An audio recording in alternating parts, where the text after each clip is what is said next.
is up, everyone, and welcome to tonight's Skeptic Bible Study. The Bible. Israeli Idol, where tonight Moses finishes his speech with the Israelites so that he may learn a song straight from God. Though we can conclude with a drunken rendition of said song from the prophet himself. Oh. So won't you join James Moses W. freestyling. That's right. Moses is getting down. The big M man is releasing an album. Won't you join James W. and myself, Amy Newman, as we sit down at the judge's seat for the book of Deuteronomy Chapters 31 and 32. Dude.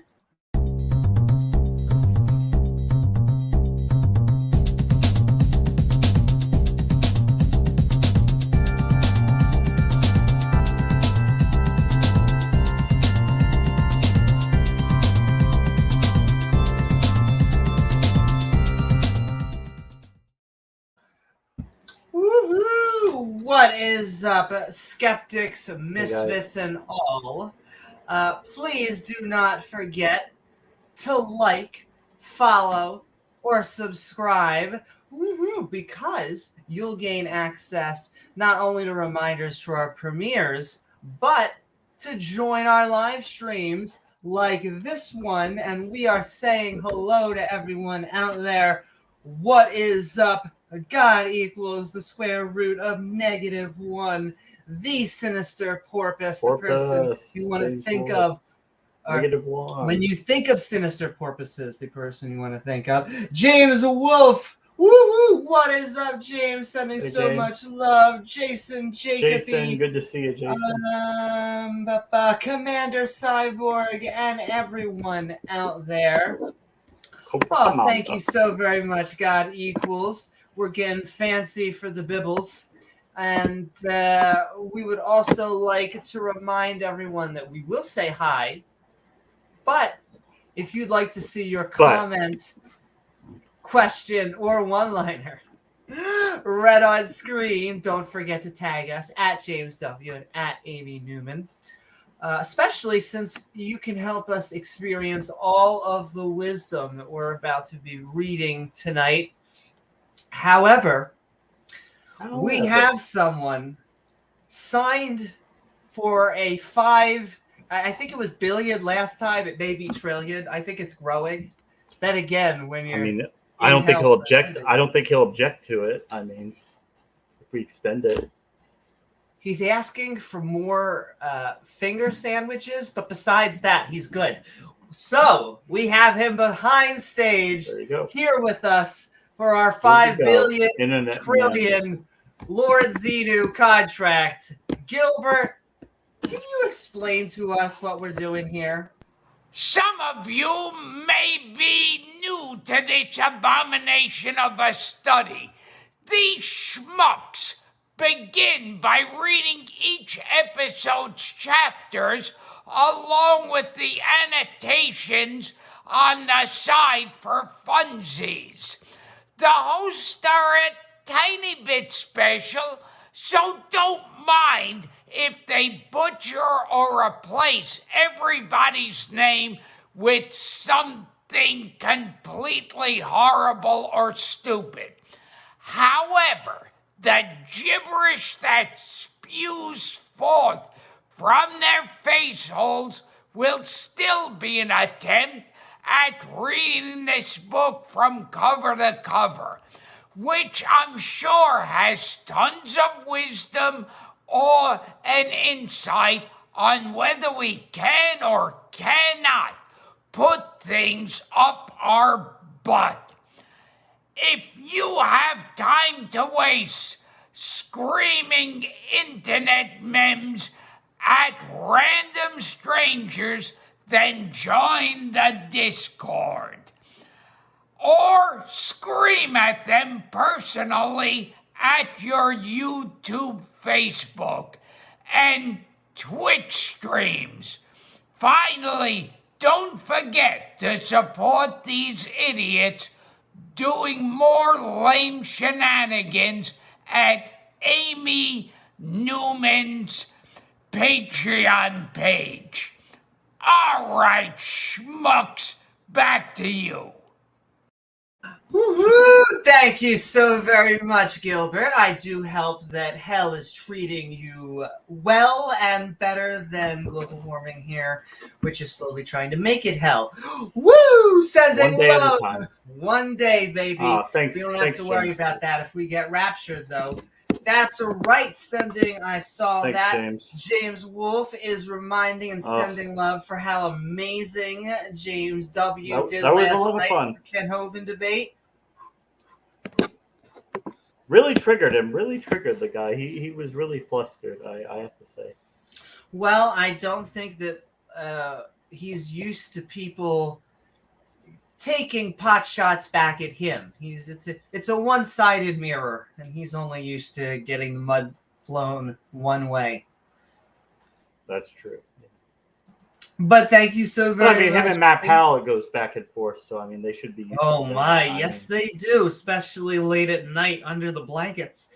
But as Gilbert was saying, the best way to support us is by heading over to our Patreon at patreon.com/Amy Newman, which helps us make even more fun content, including our amazing supporters and Patreons like us from the Atheist Network Group. Woo! #TangGangYo. Boom, boom, boom. Doing so much fantastic content at youtube.com/The Atheist Network Group, along with Oz, Jena, Biddy Buddha, Shane the Skeptic, you name it, your favorite non-believers, as well as Ian Davenport. Thanks, Ian. Woo!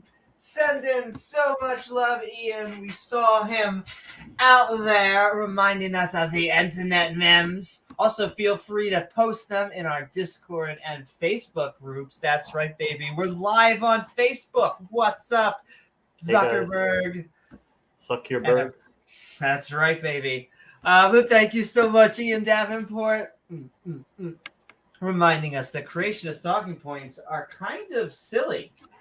But also, when we hear these creationist talking points, it makes us and a grumpy old Cuss go, what the are we listening to? Thanks, Grumpy. It definitely makes anyone who listened to that debate last night, though he likes his hits.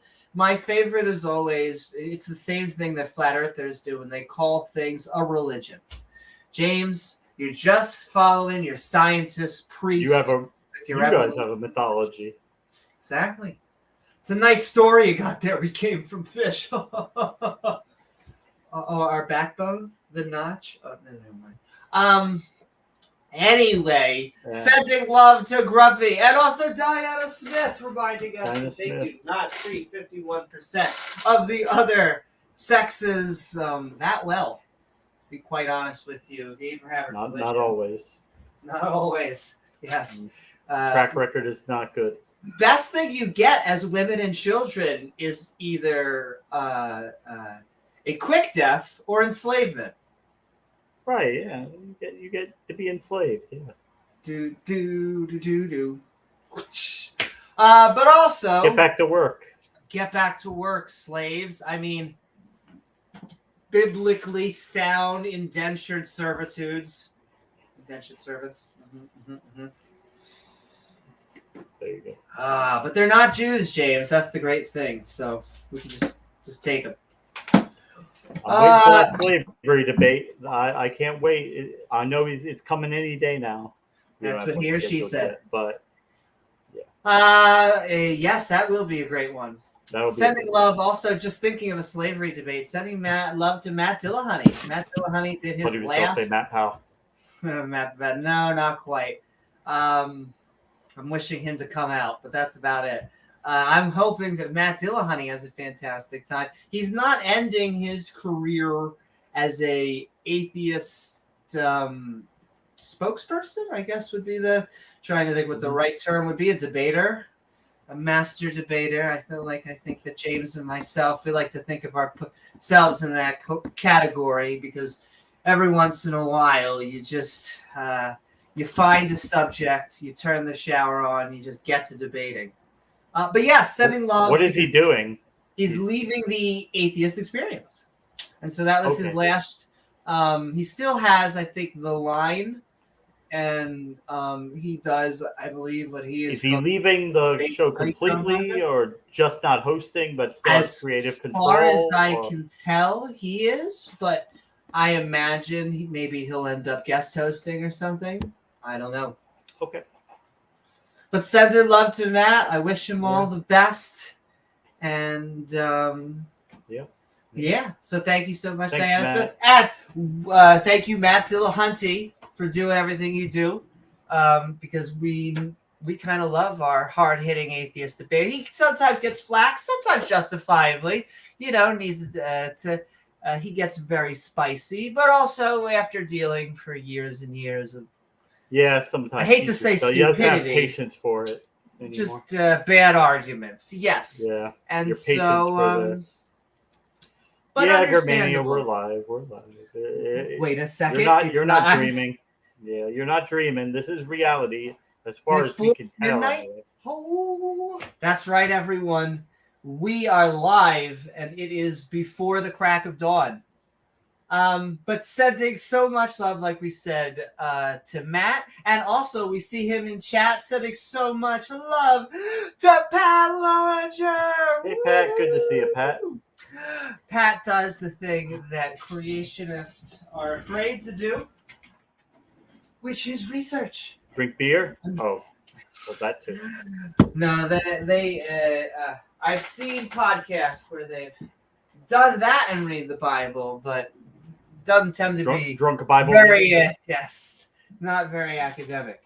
But Pat has done many fantastic episodes to talk skeptic to me.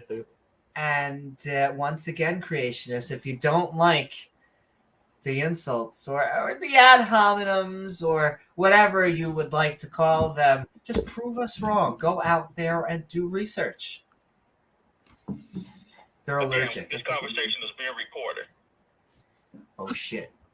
Did I say anything? The fact that I sucked a big no, that would never. Sending love to recorded in our hearts. Recorded in our hearts. It's 9 out of 9 Dennis, James. 9 out of 9 Dennis. If you don't know what we're talking about, we've had many, like our knowledge of God, many anti-LGBTQ people in the past few months, and just every single one of them turns out to be part of the community. Who knew? They may be in denial about it, but they are at least one of the acronyms. Yes. So that's all that sound effect now makes me remind me of, because he kind of freaked out. Yeah. But sending someone who's an LGBTQ ally, sending love to Pat Lowinger. Thanks, Pat. Thank you so very much. And also sending love to Dale. Woo, Dale. Thanks, Dale. Reminding us we're only looking for empirical evidence. These little things. It's crazy. Yeah, it nothing. would help. It would help. We don't seem to get much. A lot of times they actually get angry when we ask for empirical evidence, when that tends to be our standard. Does shed the trigger them a little bit. But yes. But also just sending out love. I think you said hello, but I'm also sending love. What is up, Gur? Been seeing many fantastic streams from you. What is up, Judith? Woo! Have been seeing him on Modern Day Debate. And Joshua James Bell. I know, all over. But sending love. This is the Skeptic and Ranting community. We are glad you guys and gals are here with us, having fun, roasting religion. The Christians, we don't often get many Jews on here, but they would say, why do you pick on us? And the answer tends to be because you are currently the number one religion in the world, and so you're what's on the menu, but we'll talk about anything in our culture. Exactly. But keep on sending high and love, and then we're jumping right into it. Sending love to Dale Pastel. Sending love to Dave Gar. We saw him out there. Sending love. Thank you so much, Dale, and sending so much love, Dave Gar. Thank you guys so very much. Been doing. I had a recent. This is just me venting out there because I would never do this in like the comments section because I've recently. It's been kind of the thing on MDD is that I really don't argue in the comments section. The only time I will ever debate in the comments section of an MDD thread anymore is if I go like, "Thanks everyone" after a debate, and someone tags me in that thread. And then I'm like, you know what? You tagged me in my own thank you thread. So I'll reply. But any other time, I try to be as fair and moderate as possible. But I was very proud of moderating that last Flat Earth debate. And everyone, including seemingly the globe and flat earthers, were happy with me, except for one contestant, one interlocutor. We hate to beat that dead horse into the ground. Yes, but, we would hate to with like an iron rod. We hate to beat it with that. But this person keeps on QQing. Though, you know, like I said, as much as I QQ, they're always welcome to come back on the channel on MDD. They were cordial to me in front of my face. But as soon as they become keyboard warriors, they get a little bit bolder. They get a little my bit venting frisky. done. A little bit frisky. They should challenge me to a debate. I would happily do a debate. With or without clothes. With or without, yeah. Nah. Oh my! He managed to come their dressed Jesus to the last help debate, me. which I know is a plus. There is in the right direction. I feel like there's a hallmark now of Christian pantsless debaters. That just a growing roster. But that I shouldn't tease because once again, I actually respect the lovely MDD community, and we've been having a lot of fun on there.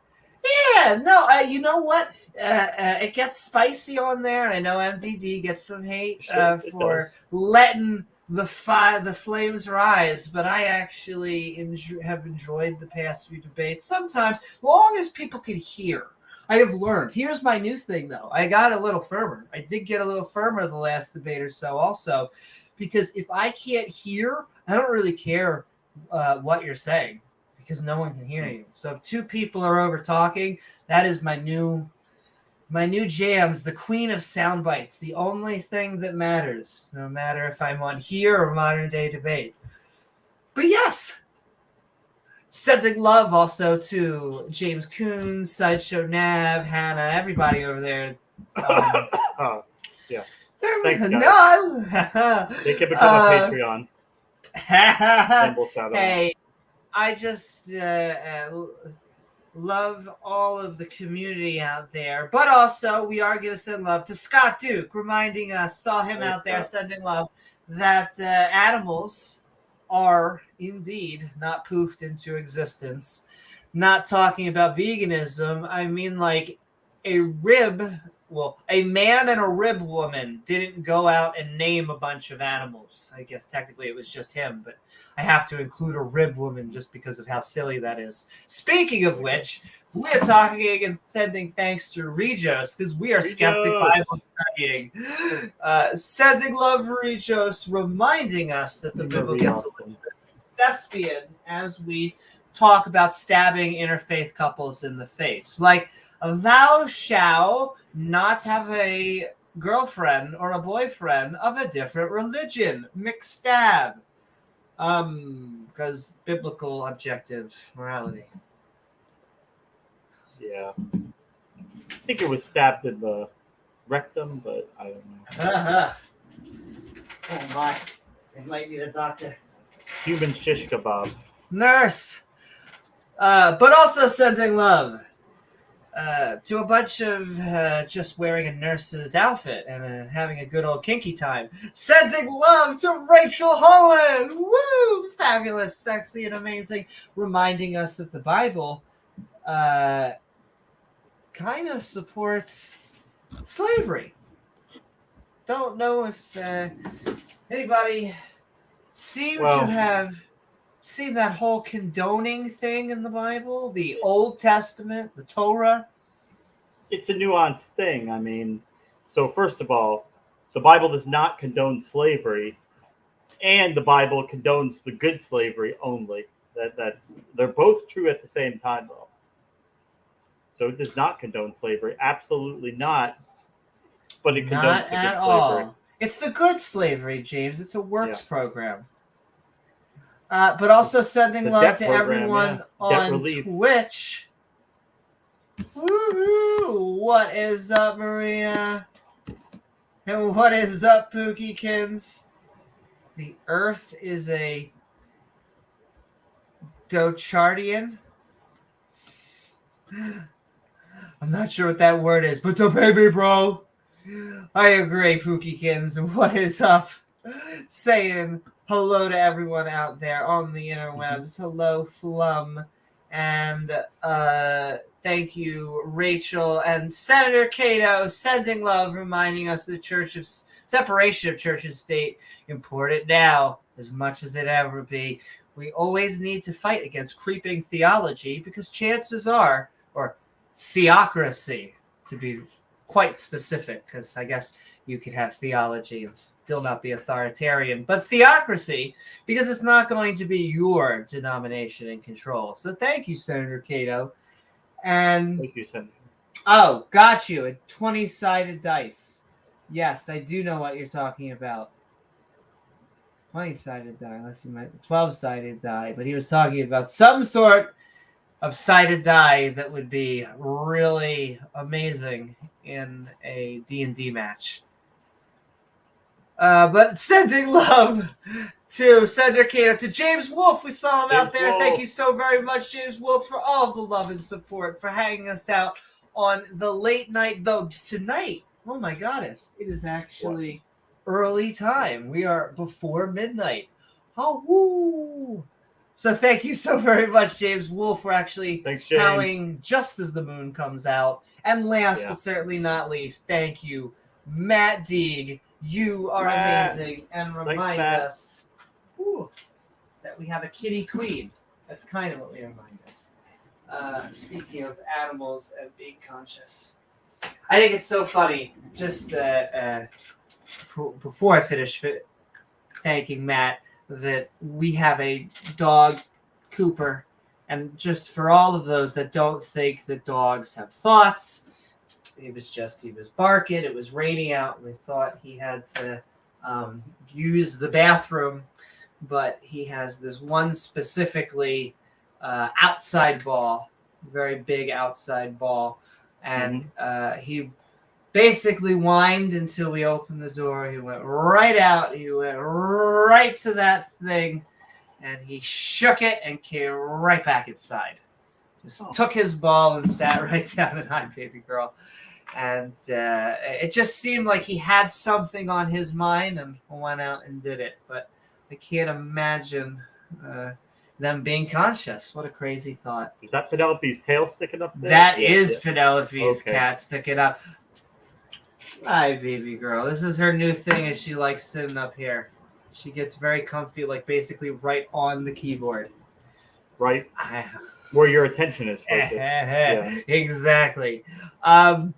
But thank you so very much to all of our kitty and puppy friends out there, and Matt D, who was reminding us that creationists don't know. I know, isn't that amazing? Don't know how to create a solar system, a galaxy, or a planet. Check to come here. A rock? A rock. How did God make a rock? How did God make a rock? Well, I love their language, and once again, I know that what you and I do is kind of rhetoric. We cover the same subjects over and over, but they do those type of rhetoric slogans, like we come from rocks, we come from what do they call some kind of derogatory soup, we come from rock soup. Yeah, they have all these sorts of ways Taylor of calls phrasing. it primordial soup. But Primordial. She's Well, in a primordial specifically because she's in a doctorate program. So if she wants to call it primordial, that it's primordial. Primortal. New mortals. And okay, with that, we are about to break into our chapters. However, if you are new to our Skeptic Bible Study, you may be asking yourself, what version of the Bible are we reading? Why, what a fantastic in question. China. Inflation? Doo-doo-doo. The category What? video. Yes, that's what she said. Categories, you said? Why, She said yes, I... Before we begin, I'm going to start by going over the specific Bible we'll be reading, along with some helpful category marks. Categories, you say?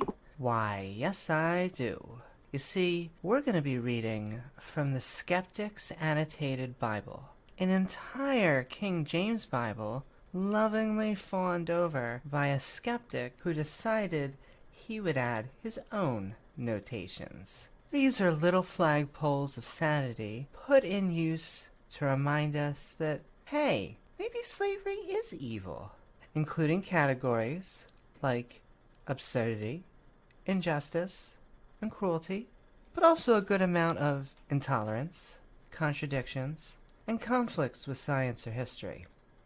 That doesn't mean it's not packed full of misogyny, false prophecy, and some questionable biblical family values. Now, we won't skip the good parts that the Bible has, only that these passages seem far fewer in number than any priest or pastor seems to suggest. So without further ado, won't you come join the Skeptic crew? We'll just give Amy a second to get back. But hey, guys, some of you were here for the debate last night. I had with Ken Hovind. We had the after doing show a on magic AT trick. Junior's channel. Magic trick. Disappearing Newman. Haha! She reappears. But yeah, we're back. We had the after show debate last night. It was impromptu. It was kind of last minute thing, but we had it. Atheist Junior hosted us for the after show. That was a lot of fun. He's got a new graphic of me with a angel halo over my head, which is kind of cool because I play for the other team, but I'm not really, I don't know. But it looked really cool, so, and it was a lot of fun on the after show. So thank you, Atheist Junior. And today Ken Hovind, he tried to whack an atheist, but it didn't work out for him. About 5 to 10 minutes into his video, his audio completely cut out. They couldn't get it on for the rest of the stream, so I think they just shut it down. Couldn't get on. That could have went either way, but that's Matt Powell came into the screen, Sometimes into the view of the camera like 5 or 6 times to try to mess with the audio, but they couldn't get it going. Gotcha. Like I was thinking, sometimes if you have that some sort of issue, Matt maybe have been able to go down there and just rub until something. But we all go through that. However, welcome everyone to tonight's Bible study. Beg your pardon, sir? Sir. Israeli Idol. Da da da da. That's right. Part 3 however, of the speech. He's still talking for this whole time. I can't believe he's still alive. Ladies and gentlemen, our main man Moses has been the longest character easily that we have seen in the Bible. Now, he may not be the oldest, because if you're Noah, you were 600 years old. But he's definitely the one who got the most screen time. I think they just got tired of making up new people, so they just said, we'll just stick with Moses instead of making up new characters every 5 or 6 chapters. Makes sense. It makes sense. However, during our The gibberish Skeptic Bible study. The gibberish, that too. But do not forget, if you would like to tag us with your questions, comments, and one-liners up at James W. or at Amy Newman. However, we'll keep on greeting and saying hello to everyone. After the chapters are done, we will be going into an open mic. However, this is a juicy one tonight. We got apparently. Is this the long one or is the next one the longer? That's what he or she said, and I think the next one is, but they're both pretty long, but the next one is one is really long. But they're both all right. They're both decent. You have pre-production, production, and so it takes a while to gather the contestants, but once that you go live and the magic really starts happening through people's voices. That's what I love about Israeli Idol. Sir, do you have enough Sir? feedback? Oh. No, Soros is going to let us continue. You just joined our Discord. Thanks, Germania. What is up? Though,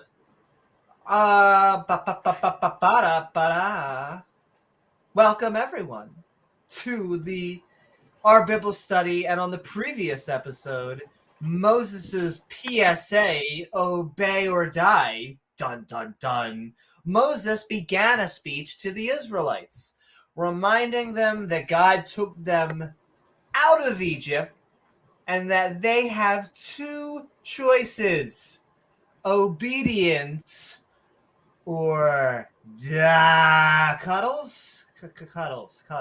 I mean, that's kind of like the same deal they had with the Egyptians, right?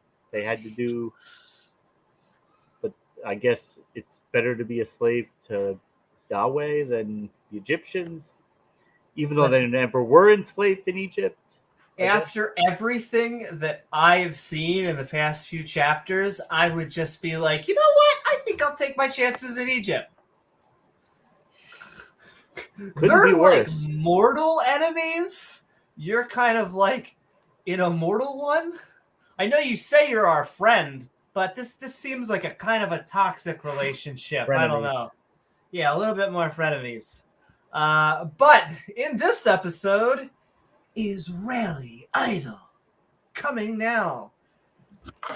Moses finishes his speech with the Israelites so that he may learn, as I squeak, a song straight from God. Wow. Loki 2, Season 2 coming out. We conclude after that with a drunken rendition of said song from the prophet himself. He's going to get jiggy with it. Na, na, na, na, na, na, na. So, won't you join us as we both jump into the judge's seat for tonight's chapters of 31 and 32. Welcome, sir. Good night, Sinister. Welcome, good night. People to donate so Gizmo and Penelope don't starve. This is true. These cats have very expensive catnip. Woohoo! Thanks, Sinister. Thanks, Fun. And I'll tell you also, Gur, thank you not only for joining, but I at least am in the process of talking with Math Pig, or at least we got him back with and ready in action to set up different roles. So everyone's going to be able to choose atheist, theist, naturalist, dualist, all sorts of different political positions as well. Idiots, and then morons. I may be doing even some Discord debates. And so I had a guy, I almost did one the other day because a guy was like, hey, do you want to have a one-on-one with me? And instead of just doing it and nothing of it, I was like, you know what? If this happens, I'm going to record it. But then he was busy. But if he ever does it, I think I'm going to start recording debates. And we're going to have more Discord fun.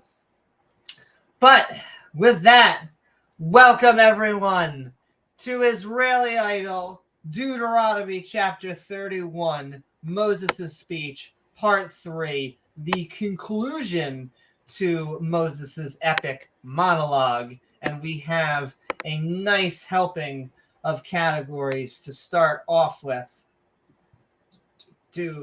including a favorite, because if you're not going to have sex, then you gotta have violence. Is that so? That's what I like about the Bible, is it gets bloody. And speaking of not just bloody, but being judgmental and unfair while you're being bloody to people, the Bible has helpings of it. Does it? Why, yes, it does. Because you wouldn't want to be fair. You want to judge. They always say, well, who are you to judge? And my answer is always, literally the only people that can. We're the only agents. I mean, you could say on a small scale, humans. On a large scale, animals. That's the only thing we know of. We may be able to synthetically do it one day. That's what I'm pushing towards. We may meet aliens one day. I'm highly skeptical of that ever happening. But as far as we know, it's just us, ladies and gentlemen, who can do the judging. And then we have this third category right here, which is prejudice. The Bible happens to be very prejudiced. Where's our baseball bat of kindness? That's right, ladies and gentlemen. I mean, what's the point of even being in a group if you're not going to have an out group? You know what I'm talking about? No. Yeah, no. But last but finally, yes, we also have. No, where did I store? That doesn't have a face. Will the Bible be able to make an accurate prediction tonight?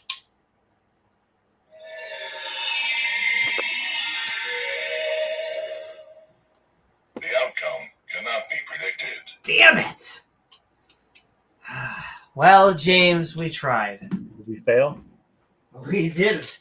Well, I would say the Bible prophecy did, but maybe we'll find an even better one inside. And oh my, that's weird, James. I can't believe I'm saying this.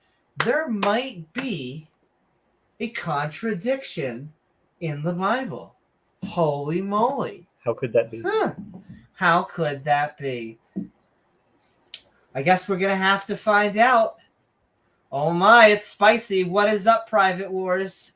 It says, Jesus is real. James and I actually have a disagreement on this. Though not really. Not really a disagreement because in the end, we end up coming to the same conclusion. I don't think that a Jesus resurrected from the dead. That's really the most important thing.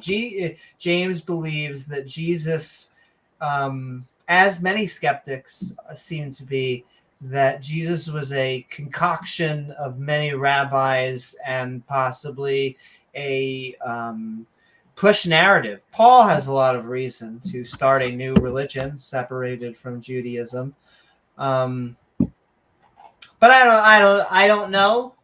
And in the end, I don't care, because my biggest thing, I don't care if a big asterisk, in that Jesus did not resurrect from the dead.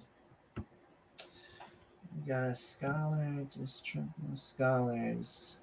First, found a contradiction. Hey. Woohoo! I know.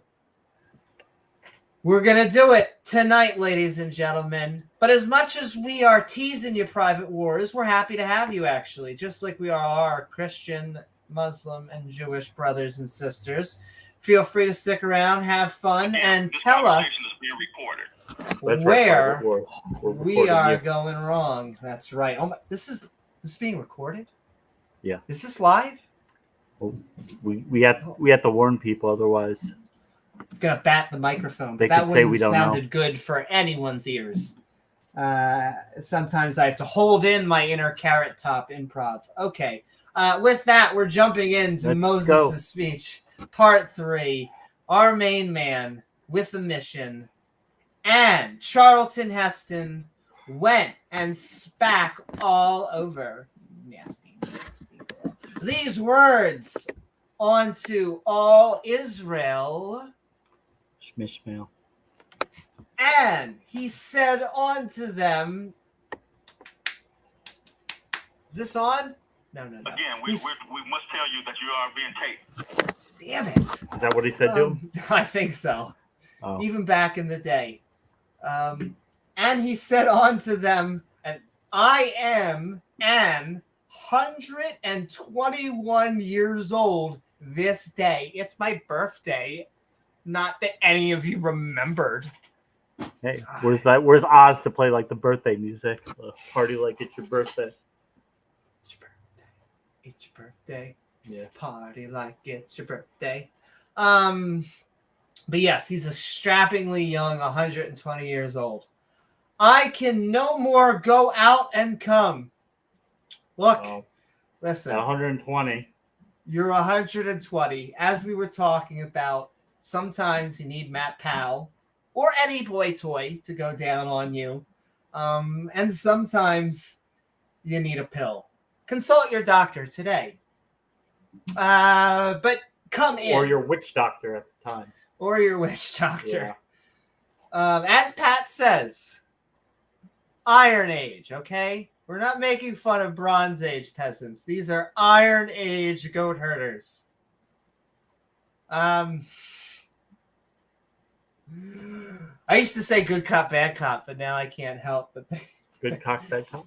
Well, he's right. In interrogation purposes, I guess you're really just trying to get people. Though in the Socratic method, you kind of are trying to get people to see your way. Though, yeah. The difference is, I would say that between that and an actual scenario is you can ask questions back. So if not, you just end up sounding like Darth Dawkins or any presuppositional apologist ever. Oh no, you'll be able to talk. Just can you give me a second? Can you give me a second? Can you give me oh what is it? It's been an hour. I just need one more second. Okay. Israel Shmishmael, 120. He can't come no more. Also, by the way, BT Dubs, the Lord Bob. Oh, let's get Barbaretta out.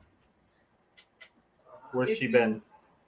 Well, in some religions, you're not even allowed to have her betrayed. The fact that she comes on our show live, we're actually very fortunate because I feel like it's blasphemous in a lot of countries to even show her.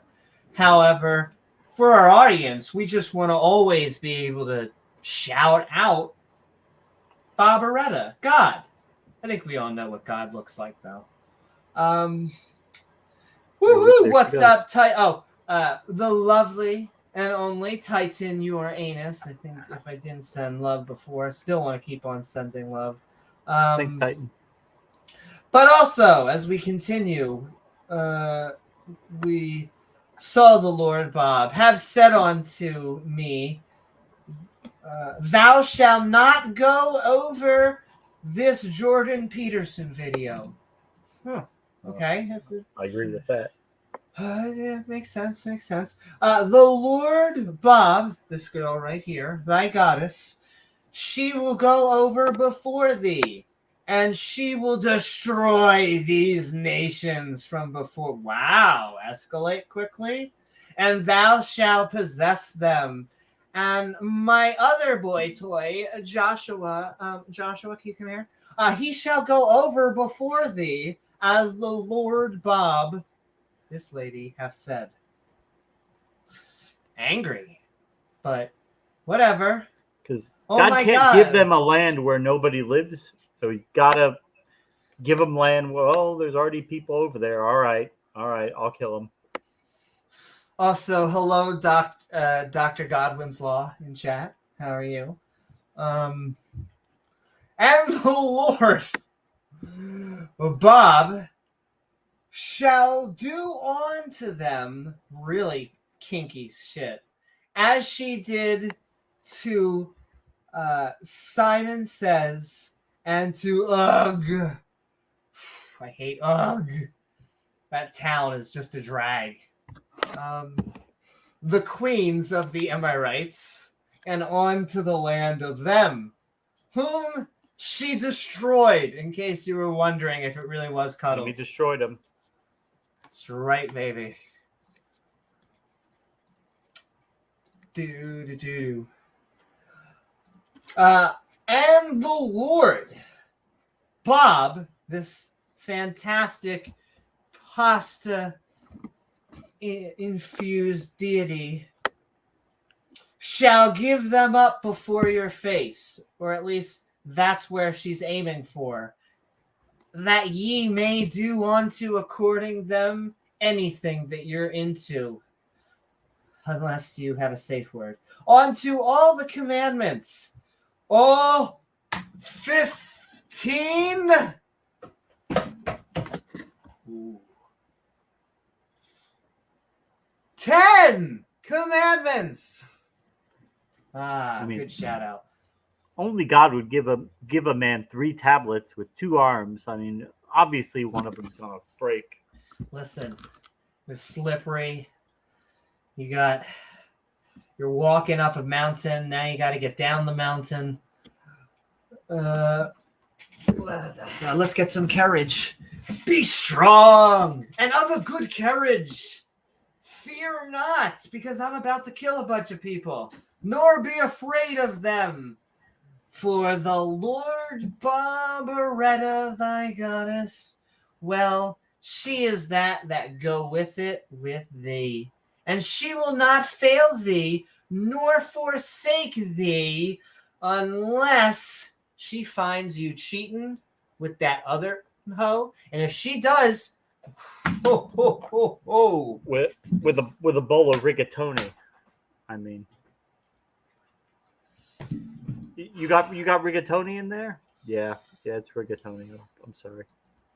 What's up, Kevin? Saying hello to all the peoples. In fact, we'll say hello to everyone, but if you want us to continue shouting things out, feel free to tag us at James W. or Amy Newman. We're getting Forsaken. All right, back to Charlton Heston, the man who I think is top billing on our list right now, at least at this moment. And Charlton Heston called out onto Boy Toy Joshua, who has a collar around his neck. Oh my God, Joshua, what are you doing? And said unto him, in the sight of all Israel, Shmishmael. Be strong, lift, bro, and be of good courage, even if we don't give you the buff. I'm out of mana. For thou must go with this people, not another group of people, this people specifically, onto the land cards which the Lord Barbaretta have shown unto their mothers to give them. And thou shalt cause them to inherit it. And the Lord Barbaretta, she is that Douth. That dubstep? What? Go before thee, and she will be with thee. Wow, we're gonna start holding hands. Finally, the personal relationship gets personal. She will not fail thee, never, neither forsake thee. Fear not, I'm Batman. Neither be dismayed. Wow. I mean, you get the impression this is like the most.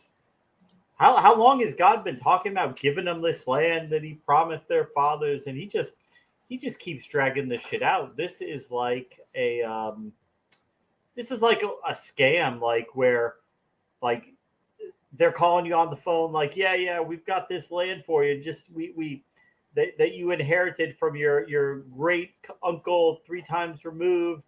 Just send us like $500 for the processing fee, and we'll get the deed over to you. Oh, good. Go figure. We need another $1,500 for an attorney to file the proper paperwork to get that land for you.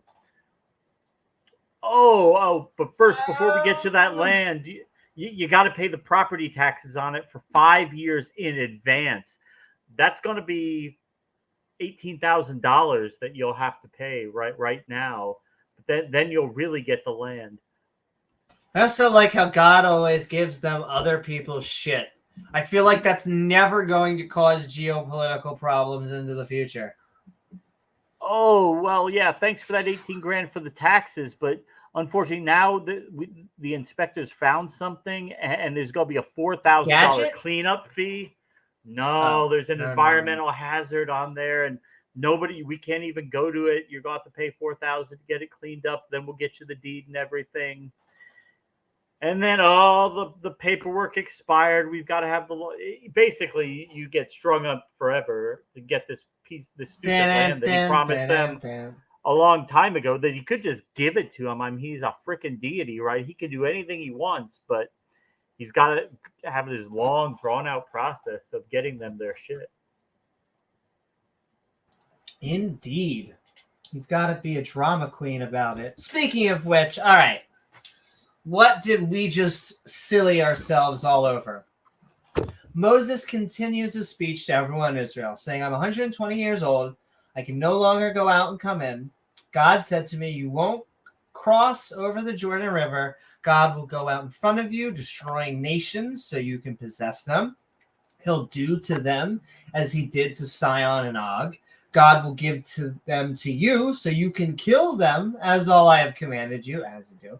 So don't be afraid of them. Moses called Joshua and said to him in the sight of everyone is in Israel, be strong and brave. You will lead these people into the promised land. God will go in front of you. He won't fail. So don't be afraid. You'll be fine. I mean, all his plans have worked 100% of the time. So exactly. No one has ever up God's plan before, so I feel like this is the time that it's going to work. It better. It better. I'm going to just do a magic trick. You're clicking. Yes, all right. Moses writes and delivers the law. Oh my. It's like that movie. Well, which 80s movie am I thinking of? And I think all of them. Just one category here, which is odd. Moses writes and delivers the law. Okay. Pretty absurd. But whatever, we're just reading what's in front of us. And so all we have, I just saw my little happy guy and not that one. Ladies and gentlemen, when you think of the Bible, you think of laughter. That's what I think of. And so we clearly are about to have a bunch of, oh yeah. James, when I was in Hebrew school, we were just falling out of our chair laughing. But not only that, but oh my goddess, that's weird. James, I think this is the first time I've ever come across this. I feel like if this happened... Sir, do you have enough feedback?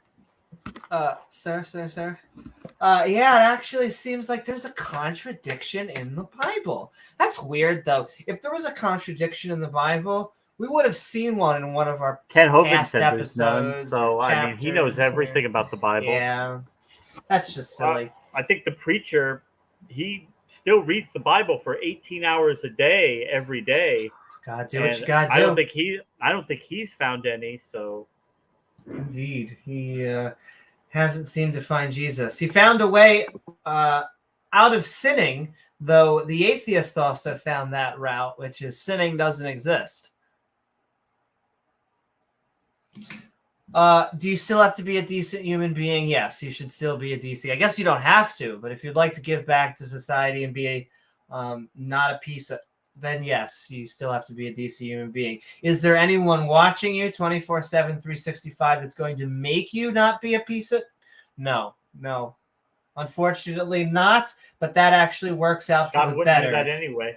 Exactly. He would probably. Well, you have all sorts of loopholes because you could end up just finding Jesus It's part of right his before. plan. You could literally be like Jason from Friday the 13th. You could literally be Pol Be all Pot these serial killers or Pol Saddam Pot. Hussein on your deathbed. Doesn't matter. You find Jeebus. If you're really, really sorry, and you really, really Super believe sorry. in Jesus, and you tell Jesus how sorry you are, and you ask for forgiveness, he will forgive you if you're truly sorry Super for it. sorry. I know I murdered like all those people, but like, sorry. Yeah, I'm no, I don't sorry think that's did how it it. works. So sorry. It was like a mistake. Like, now that I think back about it, I probably shouldn't have done that. And I'm just asking for your forgiveness, like, because you like died for my sins and all. And that's so cool that It's like so cool, but like, they put the nails like in your hands and feet, and that's just really cool. so cool. Hopefully, there will be a band one day that names themselves after how long those 9-inch nails were. Like a crown of thorns, and they put it Yeah. on your like head. Ken Hovind. But yes, we're going back into it as we go into Deuteronomy chapter 31. Moses writes and delivers the law.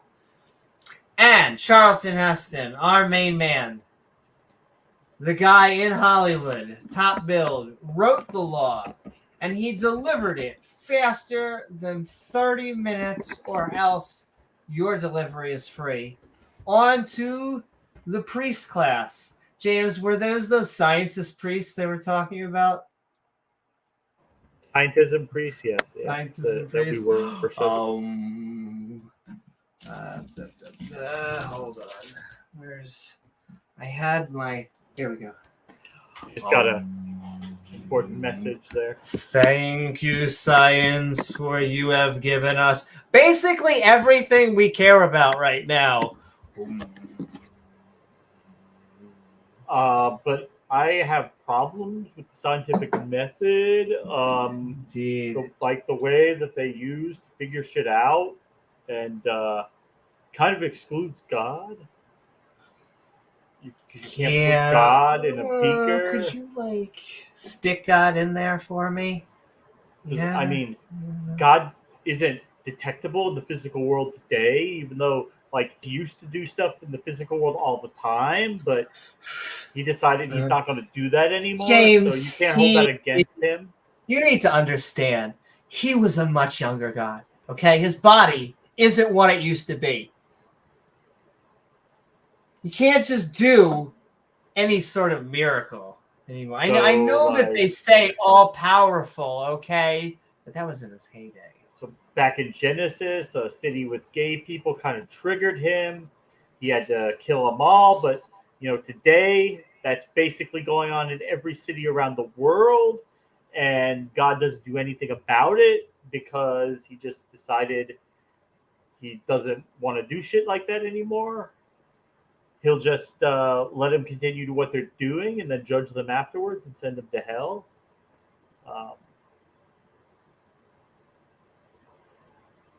I don't think so. It's music. See, I'm trying to find Grandpa, which would be our rock buddy. Yes, who we need to throw at gays, but we tend to not do that anymore. Isn't that great? Because religion is waning. Hang them from trees, yeah. Yeah, I remember like a specific group of people that used to burn lowercase t's. I never found out what that symbol came from or what it meant. I don't think they know what it meant. Indeed, but it would be all of them put together. It's amazing they don't end up lighting those robes on fire when they're trying to do. These are not the kind of people who should be messing around with I forget. accelerants, and fire. I forget which comedian they had a bit on it, but it's like these white nationalists, they are not sending us their best. Like if you take a look at these people, and they're always like, "You're trying to come after our gene pool." It's like maybe Gene you pool should spelled like with a J, like Jeans. yeah, there's always someone Blue in the jeans. back. They're Like coming maybe you after the should blue mix jeans. outside of your gene pool. Yes, exactly. They're coming for our blue jeans. But yes. Well, when you drink that moonshine up in the Appalachian Mountains, that sometimes if they don't do it right, you get that methanol in there. That shit can do a number on you. You drink that a few times, that will do a number on you. Makes you think you've been visited by God. May make you be eating out of jars of baby food by the time you're in your 40s. Is it your birthday, Kevin? Happy birthday. It's also apparently Moses' birthday. He's 120 years old. A young 120 years old. He can't get it up anymore. Well, listen, James, at a certain age, it's not even his fault anymore. There's no testosterone going through those veins. If anything is going through those veins. Those nuts are shriveled up like the size of raisins now. Exactly. Basically looks like a breakfast cereal down there. We're moving forward, ladies and gentlemen. And scientist priest, because we are writing delivery. And Charlton Heston was being a big old drama queen, saying at the end of every 7 years, very specifically, because that's kind of the Bible's thing, in the solemnity of the year of release, oh my, you get a release once a year, in the Feast of the Tabernacle, which is our portable tent, which you kind of have to have when you are kind of a nomadic group of goat herders. You should, yeah. Kind of do. When all of Israel Shmishmael is come to appear, oh my, is come to appear all over before you and onto your tatas, the Lord thy goddess, this lady right here, in the place, the safe space, which she shall choose. And unfortunately, it's Applebee's. You could go anywhere and you're choosing. Oh my God, whatever. I mean, that's like going to like a restaurant that has like 120 beers on tap and getting like a Miller Lite or a Bud Light. But the problem is, James, do you even want to start a fight? You don't want to start a fight. You just take it. You just go there. You just take that Miller Lite and you just shut them. It's what your girlfriend. What's up, Pat? Welcome back. Hey, Pat. Actually, there used to be people I would hear Christians say once in a while, like how good it would be if they could go back to this stage where Israel was just dealing with the tabernacle, because it didn't give them like pride in a building. It kept the focus more on God, not like the grandeur and specter of the building, and of course the cost aspect. So that then they swung the other way once they start making money. And James, that happened to me in college. Not the full way, but 180. Gosh, not 360. Yeah. Well, that's my joke, because I don't even know which way is up anymore.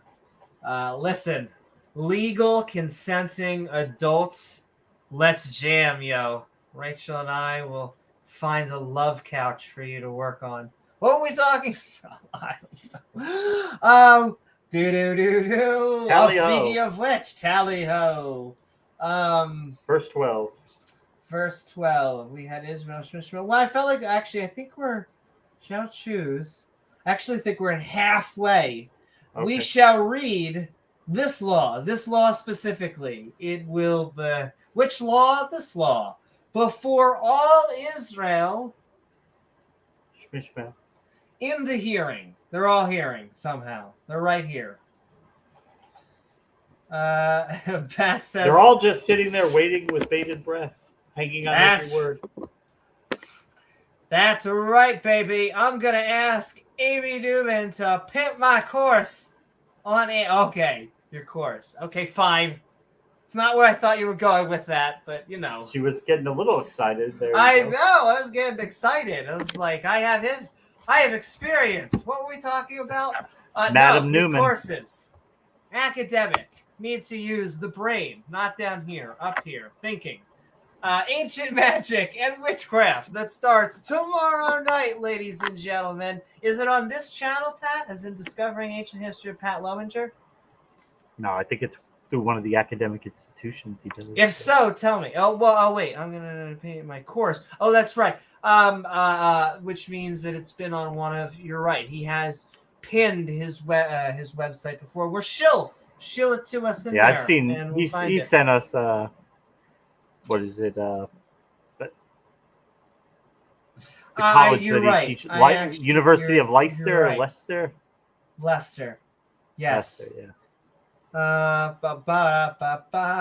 Well, send that to us so we can keep on shilling, Pat, while we keep on reading this wisdom. I mean, that's all we can count it, right? Well, we learned, James, isn't this is science, right? We learned last night. We're reading science. There is so much science in the Bible, Amy. I mean,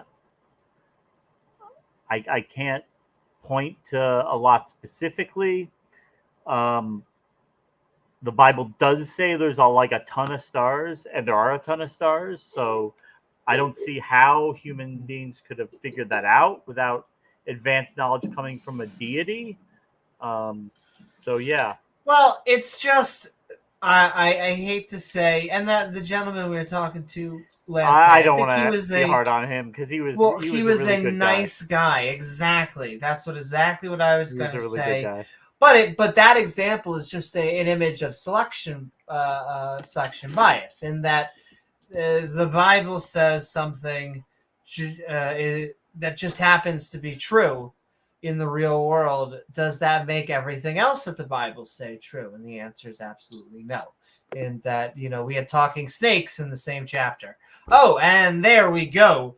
Pat is telling us. No, it's through Peninsula College, both online and in person at the best at 6 p.m. I was about to say hybrid, but hybrid's actually a very specific thing. But a hybrid in that you can both go online and in person at 6 p.m. PST. Boom. So Pat will be on cam. Oh, my. But I just like it that the non-believer, the atheist, agnostic, or just the skeptic community just has to happen to have a higher amount of academics. And then when you listen to these flirfs and creationists and all that, they're like, well, we have this one person who is not in their field disagreeing with a bunch of people in the field. It's like, oh, fantastic. Or they get someone in their field and oh, look, the last time this individual was published was in 1991. Oh, wow. They are at the cutting edge. They are a leader in their field. They are. That's if we're lucky. That is if you're lucky. And yeah. And all right. Also, if you just joined us, we are reading Deuteronomy chapter 31. This is the King James version of nested within the Skeptic's annotations at the right side. So we are we did not gather the people together. In fact, I don't know if you know this, but they're having a get-together on Wednesday of men and women. Oh my, not of children. Children are not invited. Please leave your children at home. But not from stranger danger. Same Please with get Dinosaur Adventure. Get a babysitter. What's that? Same with Dinosaur Adventureland and the Ken Hovind channel, as I found out yesterday at the debate. Not safe for children. Not safe for children. Please keep them away from Dinosaur Adventureland. Dinosaur Adventureland free?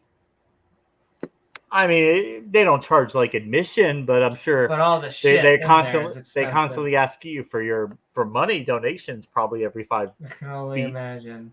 Yeah. That collection plate gets passed around quite often, I'm sure. Oh, sure. Yeah. Religion seems to always have a way of getting that money. It's not mandatory, but I mean, if you want to freeload and you don't want to do your part for the kingdom of God, you just want us to do the work. Oh, okay, we'll do it. James, God is looking down. You want him to be smiling on you, don't you?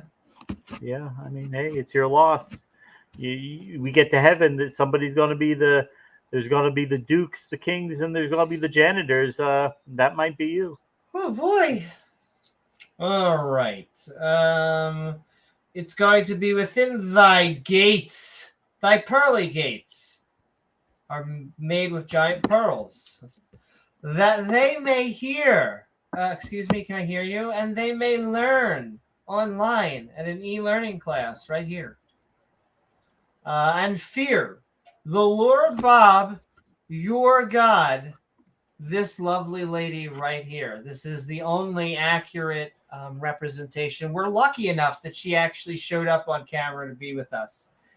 But you should also check out that class right down there. She could have been anywhere in the world. But she could have been anywhere, but she's here with us, her noodly appendages and all. And may her noodly appendages touch us all. Oops. And may I always love it when they say to fear God. They say that like it's a good thing, which to me is just Stockholm syndrome, like straight up. I have no other way to reason that.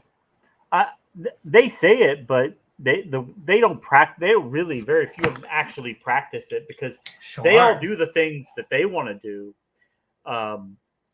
They don't care when God affects them that they break out these alternate interpretations and reasonings and everything like that. This is specifically a Catholics, but it applies to all religious people. You know, the joke is like you sin a whole bunch during the week, and then by Sunday, you go in, you wash that clean, and then you just go back out for more. That seems to be. You just got to ask for forgiveness and mean it. I always love that. Seems to be the one asterisk. It's a little bit different in traditional Catholicism because you weren't supposed to be granted absolution unless the priest was sure that you were very intent on not doing the same sin again. So James, that is the asterisk I put on everything. Is that James? It doesn't matter that you were a serial killer. All these Abrahamic religions, it's just the same asterisk. You just have to really mean it. You're never gonna do it again, and you really, really, really, really sorry. Not normal sorry, like that was before, but like now you're really sorry. Okay, whatever. Well, I mean, it's like you couldn't go. Well, it happens, but like you couldn't go there every week and say, "Bless me, Father, I've sinned. I've been masturbating all week," and be absolved. And then the very next week, "Bless me, Father, I have sinned. I'm very sorry. I'm never going to do it again. I masturbated." And then they're supposed to say, "But you just came last week and you did the same thing. What are you going to do? Are you really serious about this?" You can't just come and then go right back out and do the same thing. You're making so many double entendres. You were like, the priest was like, "You came last week. I've been tracking." God, you need to come every week? You need to come 3 times a day? Biblical way. In a biblical way. No, I knew that. Of course. But yes. In Catholicism, masturbation is a sin. Traditionally, it's considered to be a form of lust, engaging in lust. It's it is a sin under Catholicism. Where in secularism, it's just considered a self-competition. Yeah. Woo! Ladies and gentlemen, we're sending love. The kids. I usually commit 5 sins even before I get out of bed. And sometimes you just it's all that testosterone. You wake up in the morning and you have to sin just to get it down. It's terrible, but you got to do what you got to do. You got to fear of the Lord God, James. Do you have the fear of God in your heart? So much fear. I do. So much fear. I'm trembling. The Lord Bob, your goddess, and observe to do all the words of this law and order. SV Yahweh.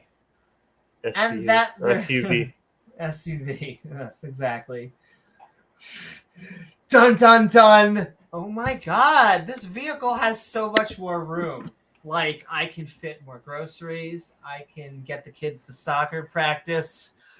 Law and order. SVU. Dun dun. Okay. And the children. Like the Sodomobile when Michael Moore got the bus full of LGBT people and drove it to Westboro Baptist Church and greeted Pastor Phelps there.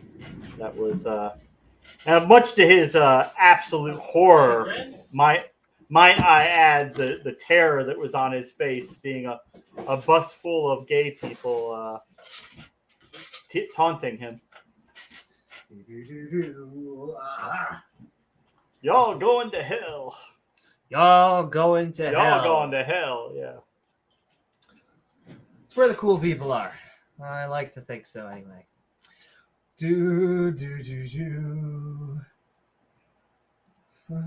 But yes, we are reading Deuteronomy chapter 31. We have the fear of the law and order in our hearts, and that their children, this is probably going to go well, which have not known anything, may hear and learn to fear. That's what you want to do, and you know it's true because they rhymed. The Lord Bob, your goddess, as long as ye, Kanye West? No. Live in the land, whether ye go over the Jordan Peterson to possess it. You're going to possess Jordan Peterson? It happens. And the Lord Bob said unto our main man, Charlton Heston, behold, thy days approach that thou must die. In fact, if we did a rewind, not too many chapters ago, God told Moses that you would lead your people to the chosen land. And as you got there, you would die. You would literally not enter the chosen land, but everyone else would. Womp, womp, womp. Da-da-da-da. Yeah. Welcome to Costco. Fuck you. Exactly. Welcome to the Promised Land. I love Fuck you. Welcome to the Promised Land. I love you. Fuck you. Welcome to the Promised Land. I fuck you. Fuck you. Welcome to the Promised Land. Fuck you. God sitting there with a 44 Magnum in his hand. Welcome to the Promised Land. He just shoots. Yo, oh my God, this is a celebration. I'm not even being sarcastic. This is because this channel is both a comedy and a very highbrow concepts channel that we can't. I actually want to send love out there. We cannot be remiss. Hello. What is up? Completely deistic. Liking that new name. Changed to a deistic position from theistic. I cannot tell you that you are basically, welcome to Team Skeptic. I have not met, except for save a single person that I can think of, and that was a pre-sup, a deistic pre-sup, and so they were annoying because they're a pre-sup. But I've actually mellowed. If they watch I don't know, in the past few days, even they have mellowed, oddly enough, too. So maybe we haven't been fighting. So who knows? But sending love to completely deistic, welcome to the team. We have a deist on Randolph Richardson's stream who is fantastic. He actually tends to take pre-suppers to task, and he's a politically incorrect type of guy who also that helps. Also, sending love to people like Skylar Fiction, another fantastic deistic out there who just takes Abrahamic religious people to task, because that's where the real fight is. I was thinking about this today while I was driving. Like, Christians use the word spiritual warfare.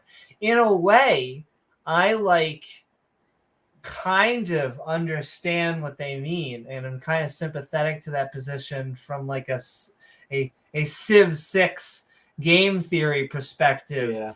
But I just see it maybe even a little bit higher umbrella. And there's the people that accept science and the people who don't accept science. And those are really where the lines are drawn for me. And so, yeah, heck yeah. Welcome to Team Reality. We'll get you the rest of the way there.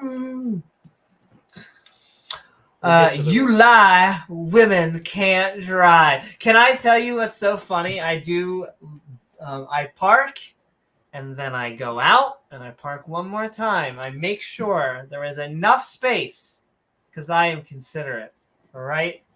And I don't know if it's the estrogen flowing through my veins or not. Probably not. Probably not. I also can't parallel park. Oh my god. But I love being on. I speed like a mother, unfortunately. I'm a very weird driver in that I speed, but I'm not like a dart and dodger.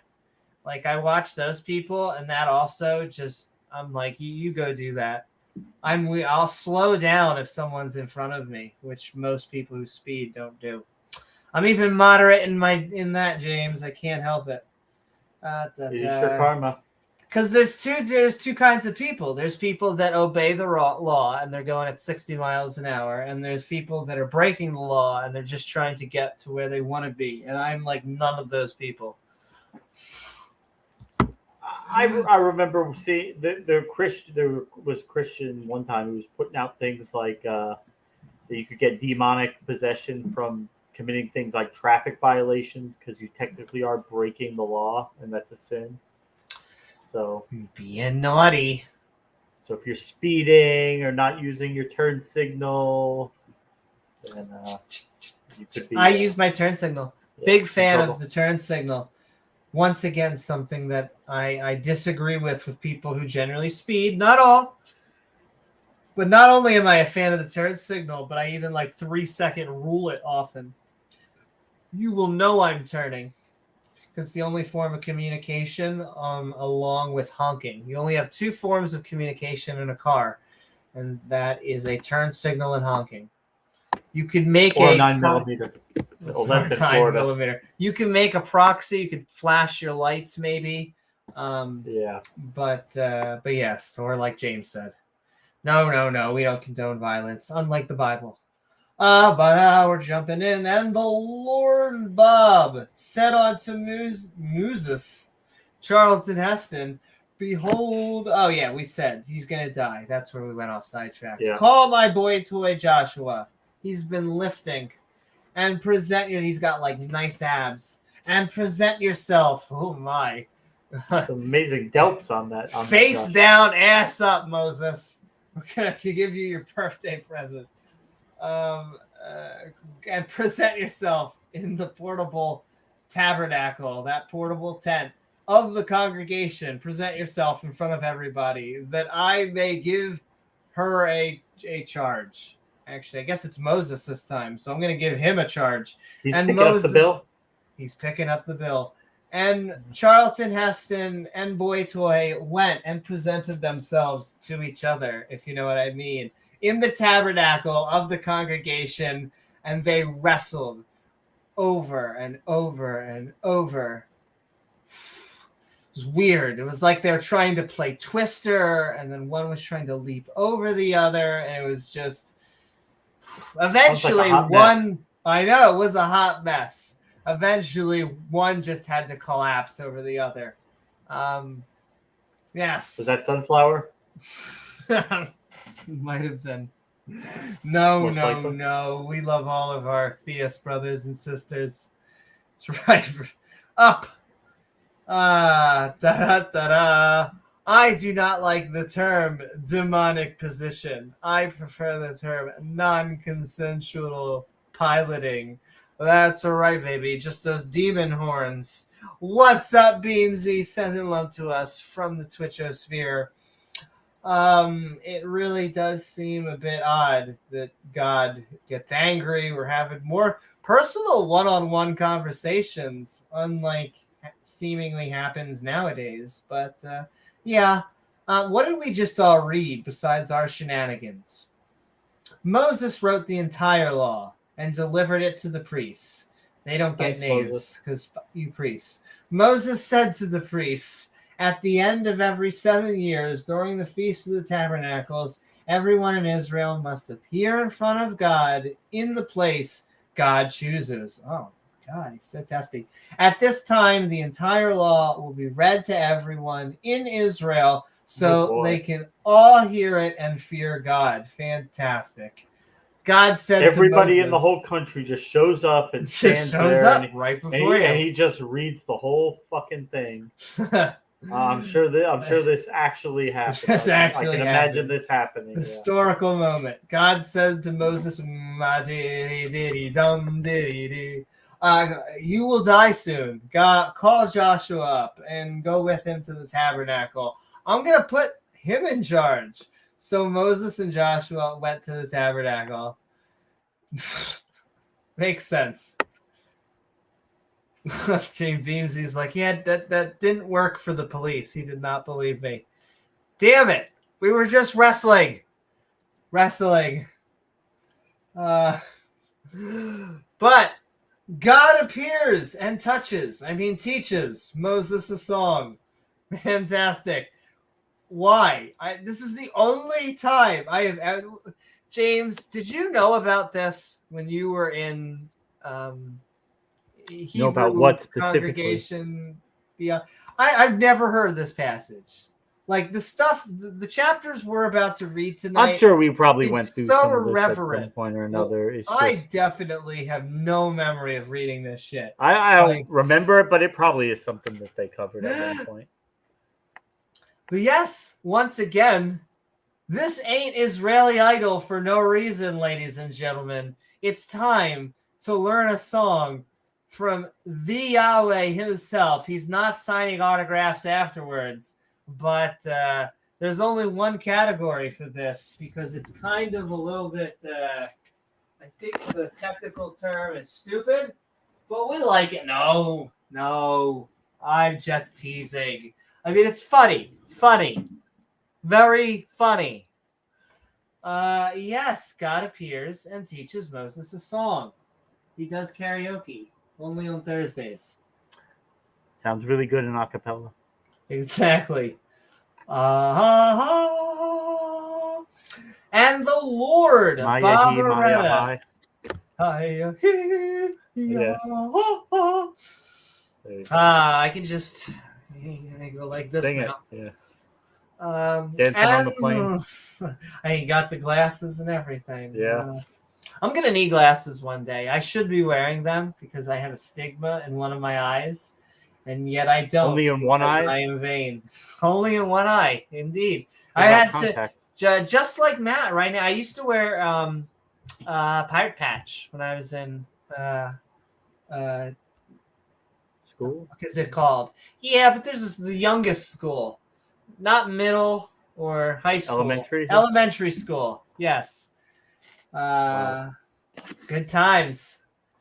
Da da da da da. But could you get like a contact for it or? Probably, but you don't fix it by wearing a contact. You fix it by blocking the other eye. I don't know. In one weird way, I'm sympathetic. Like I feel bad for Matt, and yet I'm gonna be completely honest.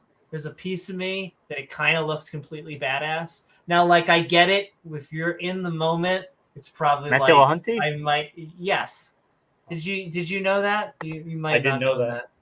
Yes, Matt Dillahunty has recently maybe that might have to be, but he has been stuck he has a specific eyesight syndrome that it doesn't matter. It affects both eyes, and the only way he can temporarily fix it right now is by blocking one eye. Doesn't matter which eye, but you have to block one. I think it looks cool. I think it looks like Solid Snake. Once again, if you're in the position, it probably doesn't feel that cool. But I think scars and things are cool too. Once again, that you probably don't want to have a scar. So sending love. I'm just glad that medical science is going to be the thing that actually helps Matt, and not prayer. So sending love to my brother from another mother. But yes, gonna keep on going Is he down. still with Arden? Are they still going strong? So. I believe so. Send love to Arden, another fantastic non-believer content creator. She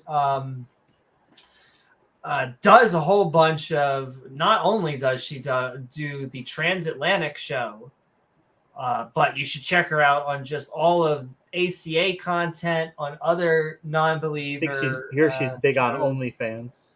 She does have a fantastic OnlyFans. Not only does she have an OnlyFans, if what her Twitter thing said, she is one of the top 2%. Which hells yeah, girl. More power to her. Can only send out love, and hopefully this is only a reminder that you should go check out her OnlyFans. Because I can't help. I'm very pro all of that, and around the corner. Yep. But sending love to everyone. Sending love to Arden and Matt. Yep. And Arden, Matt, and just all of the non-believers out there. Our atheist, agnostic atheist brothers and sisters. I'm pretty sure, actually, I know that they are both agnostic atheists. All right. God appears and teaches Moses a song. Let's get to the real meat that we have been waiting for. We're going to have God literally, not metaphorically, literally teach us a song. Cool. Let's get to it. Turkey in the straw. Yes, exactly.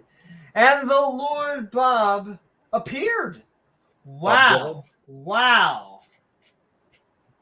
Like whenever we ask a Christian and they for God to appear before us and they tell us. He doesn't do that. He can't do that. He's never done that. Well, he also came down and talked with the elders. Remember in the previous thing, he came down and met with the elders of Israel. Yeah, I mean, hey, apparently he does one-on-ones. He does cameos. Oh, man. And cameos, I was looking, cameo has not been the same without... We have our contract, and Bob Saget. That's the other thing. Bob Saget used to be on there, and that was one of the ones. Yeah, I was waiting to get him. On a side note,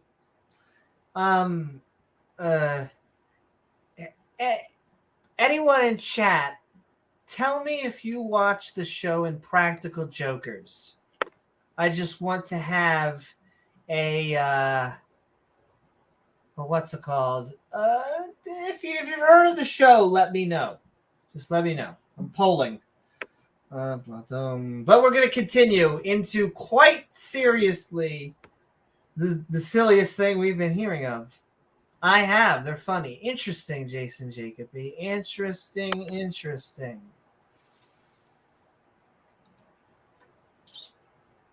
Because... Well, I'd like to see if any more out there. We got one.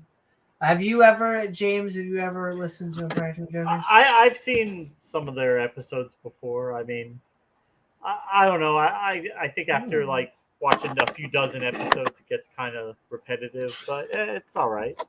But you've seen a few dozen episodes. Oh, yeah. Interesting.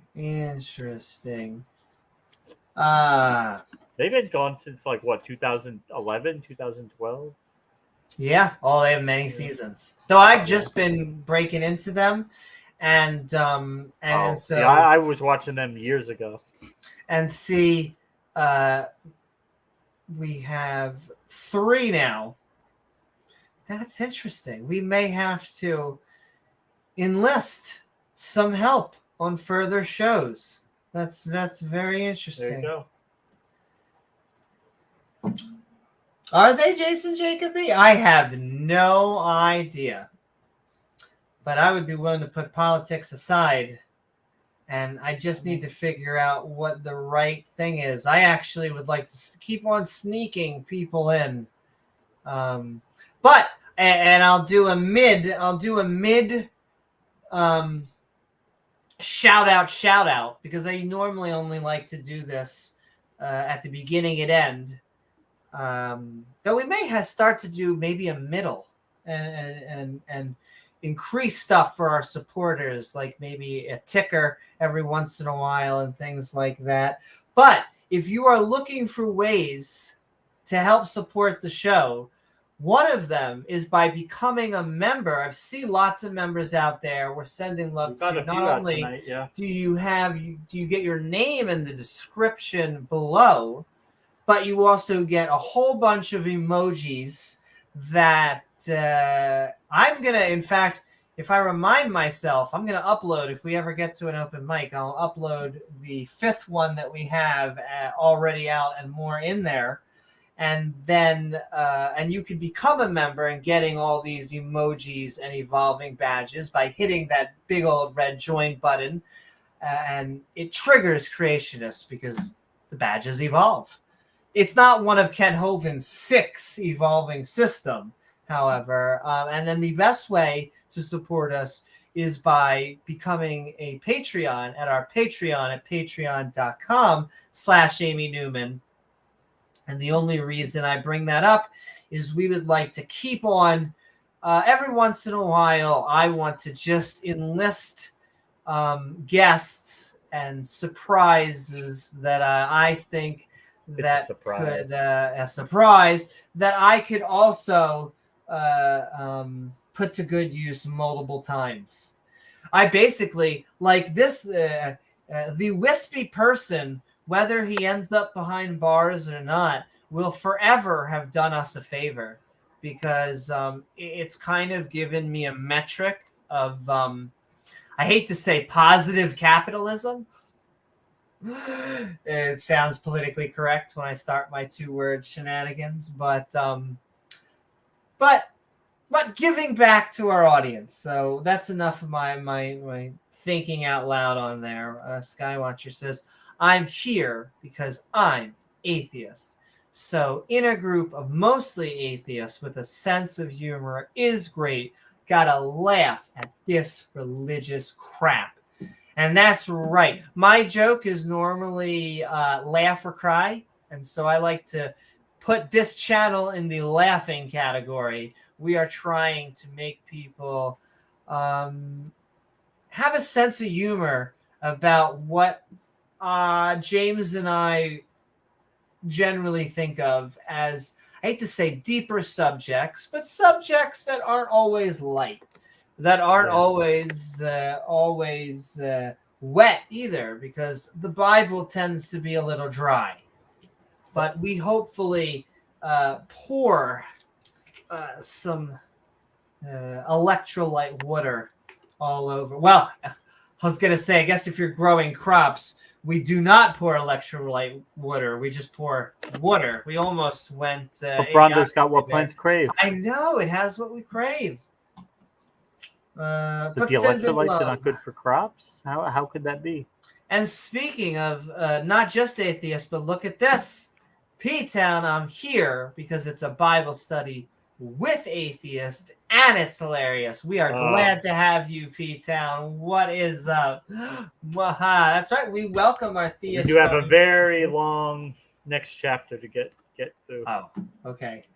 I thought you were going to say something else. A very long next chapter. If we get to the open mic, we could talk about that. But yes, we are in a 80 verses to get through today, and it's true. We are moving through.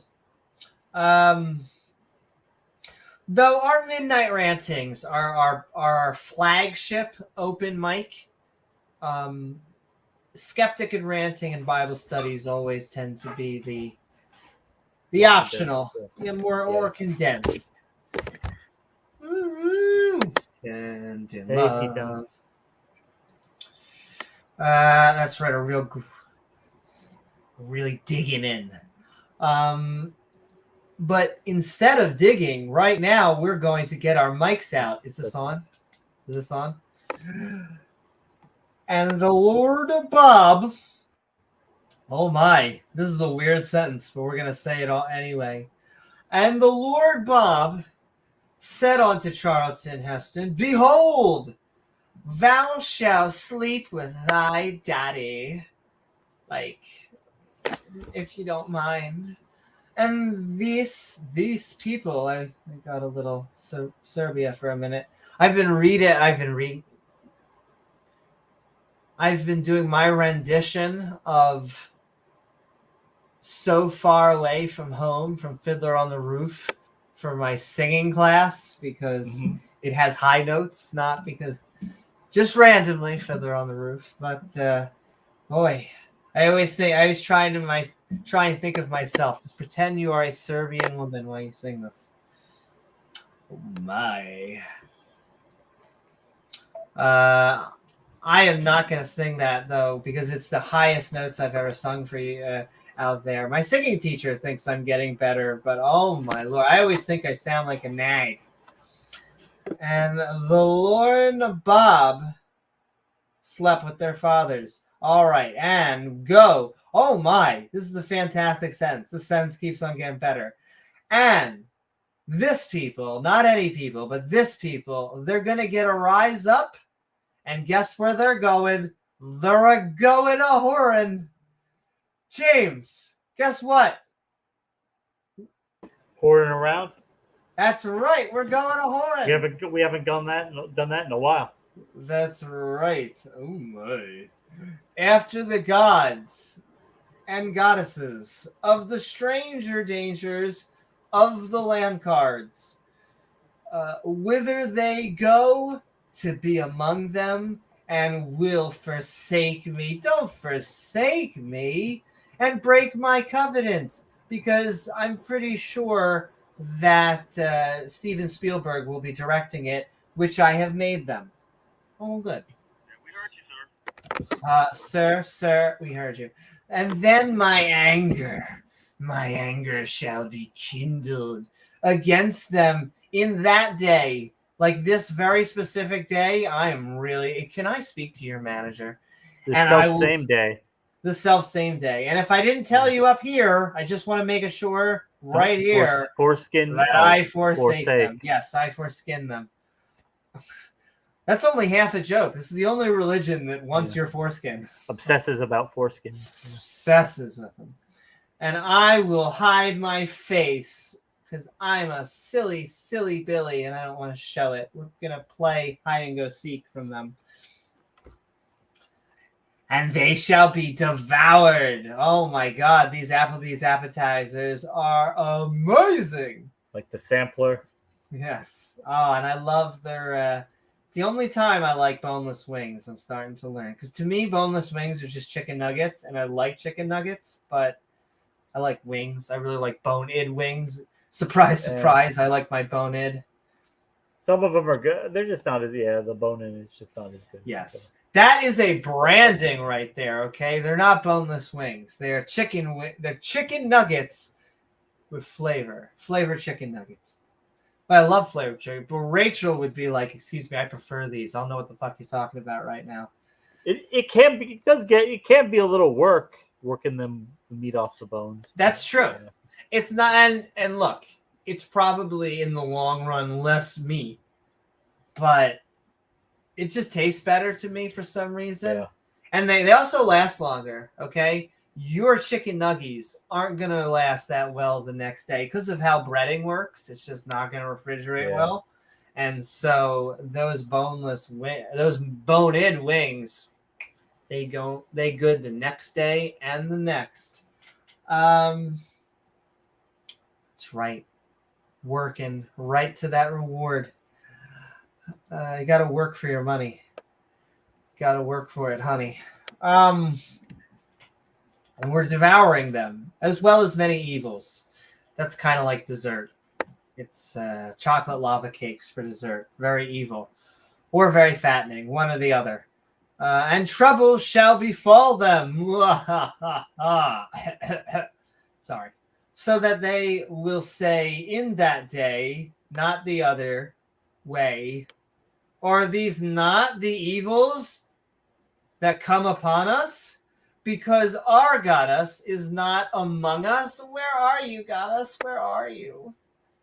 And I will surely, like I've been saying, hide my face. I don't know why, because it's an all-seeing God, but sure. That day, for all the evils. Speak no Adam and Eve evils. did it. Hear no evils. They Pee put no clothes evils. on so God wouldn't see them. They're naked. James, don't see us naked. Quickly, I don't want grab God to fig see my leaves. pee-pee. Exactly. Which they shall have wrought all over, in that they are turned on onto other gods. It's kind of like on their fetishes list.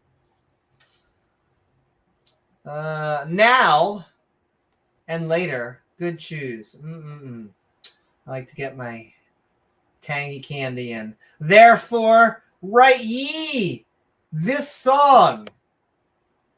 Oh my God, Yahweh is about to drop a hit for you and teach it to the children of Israel. Shmishmael, corn. Of the corn, yes. Put it in their mouths for some reason, and their song may be witness. Oh no, don't take that song. No. Oh my God, that song just went in my mouth. And may be a witness for me against the children of the corn Your mouth is not of made for Israel. That, Newman. James, I don't know if you knew this, but did you know that there are actually women that put their mouths around a big D? I've heard that, and it's disgusting. Weird. And It's disgusting. I can't imagine a grown intelligent woman wanting to do that. Yeah, it's I mean, seriously, you have all the guys around. You have and Jake. You pick the one. You have Frank.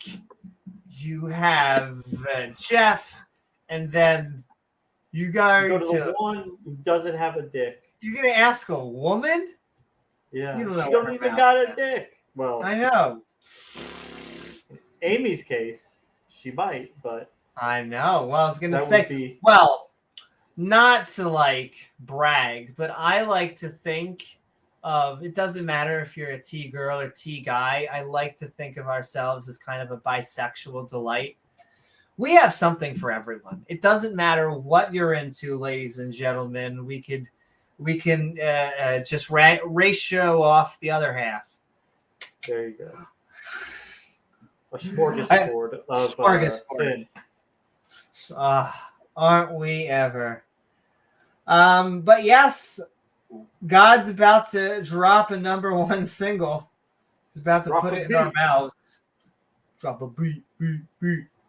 For when I shall have brought them into the land cards of Magic the Gathering, which I swear are fantastic, 5-star, onto their mothers. Ho ho, high five. Guess who I just slept with? That floweth with milk and honey. Drop that milk and honey, and they shall have eaten and filled themselves and waxen fat, and then they will turn it into a bat. It's going to fit as you get really kinky on that mat. Boy. Well, my Matt Welsh. Turn on to Matt Powell. Oh my. I just like to think that one day they're going to come out, and like, I think that they're going to be a power couple. I really do. I think that Kent and Matt are going to just traverse the world and just have many things. They're going to have many things in their mouth together. What are we talking about? Maddie. That's right. Lots of MILFs and honey. What were we talking? Yes, exactly. What's up, I draw stuff? I can 3D stuff. I can't draw stuff, though. But welcome. We are almost done, Deuteronomy chapter 31. And then after we get Yahweh to tell us the song, Moses is going to give the song. He's going to sing it, as you do. He's going to do a cover of Yahweh's song. He's going to do a cover, exactly. So we're flowing with milfs and honey. That we ate out. Okay, that's good. Hey, not hating. Thick thighs, baby. That's how you know what a true woman is. And waxing fat. You can see where my... Listen, we're not shaming nobody. And it shall come to pass, because you drank lots of water. Got painful really quickly. No, you saw a doctor. It got broken up beforehand. Now it's all lovely. Now you're feeling good. You drank cranberry juice and everything's back to better. When many evils... Whenever they say evils, have you... Oh, my goddess. Evil Knievel's. Have you ever seen... Evil Knievel's. Have you ever seen the anime Spirited Away? That's all I can think of like the shadow spirits and stuff like that. And troubles are befallen them. That this song, this number one beat, shall testify. Oh, he's going to testify against them as a witness. Your Honor... the joke is always, if you ever want to get out of jury duty, it doesn't matter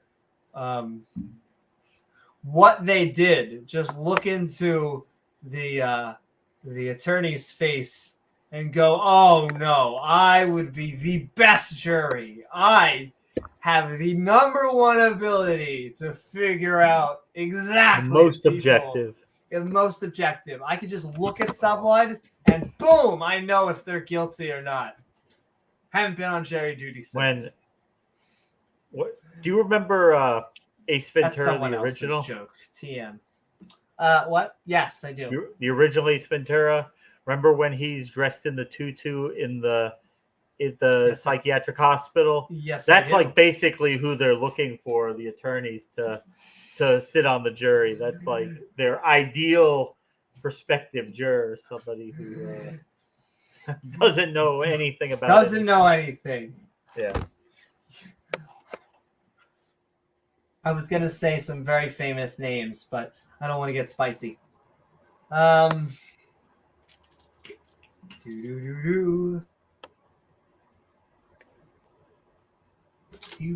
You've never heard of OJ? You've never heard of Epstein? Amazing.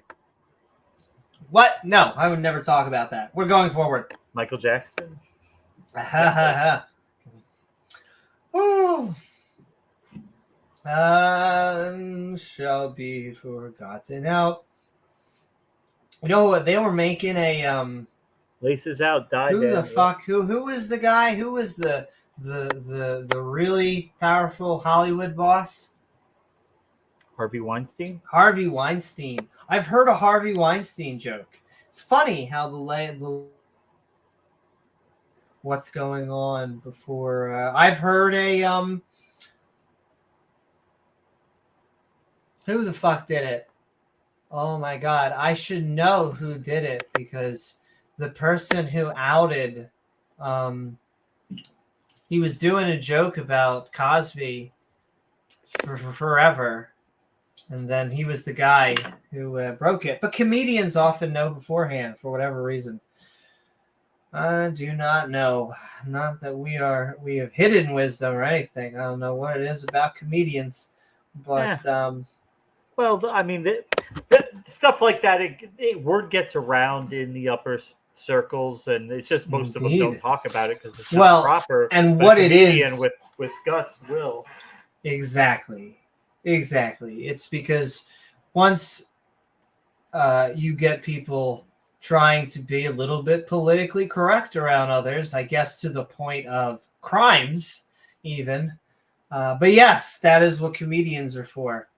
That is also that gives them a little bit of plausible deniability. Like if you go on CNN or Fox News and say Bill Cosby is a predator, he likes to drug women and this and that, that is going to that might get you a lawsuit if you don't have evidence to actually back that up. But if you're just doing it a comedy routine, you can play it off like Bill Cosby's got the Quaaludes, but it's just a joke, right? It doesn't have to be taken seriously. So I need to find the it's imperative that I find the comedian. Give me 1 second. no, take your time. Let's see. Hope everyone's doing good tonight. A little early. Oh, it's only 12:30. Here we go. We are Hannibal Buress is his name. There you go. So you should all check out Hannibal. I always like to do because there should be a silver lining to every terrible event, and that's normally the comedian's job to do. And yes, evidence. 1 million Christians suddenly went. Yeah, that when you're looking for evidence, you're not really going to find a lot in the Bible. Which, speaking of which, let's get us right back. We're writing a song. So we sweared on to them. I got so irreverent. I remember coming to pass. I want to say you're at 25, I think. 25 until they were. All right, and I'm going to read the middle just to get us back there. May the end of the writing words of this law. Oh my gosh, James, in a book. Did you know that a book said a thing? It is true. It's got lots of laws very written in it. Wise argument that we have been getting. But they pretty devastating, actually. Eventually got permission to finish from their wife or mistress, or or Yahweh. Same. That Charlton Heston commanded the Levi Genesites, which bear their buttocks, the Ark of the Covenant, once again, fantastic movie, of the Lord, saying, take this book, this one very specific book of the law, and cram it up and put it in the side of the ark. Just kind of tuck it away. Of the covenant. Of the Lord Bob, your goddess, this lovely lady, that it may be there for witness against thee. Sure. For I know that thy rebellion is the heart of the battle between them and the Sith. I understand. It is the rebel forces are coming after you. And thy stiff neck. Oh, no. Oh, no. Back to the stiff necks, yeah. Behold, while I am yet alive with you this day. Are you going to die on us, God? Ye have been rebellious. Totally rebellious. You've been a bad, bad boy. Naughty chosen people. Naughty chosen people. Against the Lord, Bob. And how much more after my death? You gonna die? You writing a will? Moses talking. Yeah, it's Moses talking about his death, I think. My God, while I was alive, will rebel against him when I'm dead. Oh, okay. Oh, Moses. Oh, this is Moses complaining. Yeah, Moses bitching about the people. He's fetching. Got you. How dare I? Gather. Oh, excuse me. Gather unto me all of the elders of your tribes and your officers, that I may speak with these in these words. But they never listen. In their ears, they call heaven on the earth and record against them. And I don't know, would it kill you to visit me? It could. I'm pretty sure. What is up, Rye87? Sent in love. Hey. Welcome. That is true. We are roasting, just lightly roasting the Bible. This is the King James version with the skeptics annotations at the side, and we are almost done, dude. Sweetly and gently. James, you only roast the ones you love. You understand? It's a love-hate relationship. But yes, let's finish up the chapter. He's QQing. We're gathering the elders and we record them. For I know, what do you know? That after my death, ye. Oh, are you going up against ye? You're going to drop a record? Oh my God. Yeah. Kanye just it just pisses the fuck. His lyrics are so narcissistic too.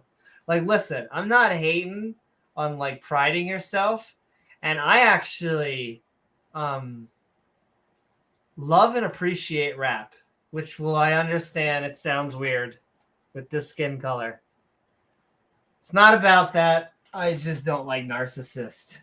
Ye, while utterly corrupt yourself and turn aside from the way which I have commanded you.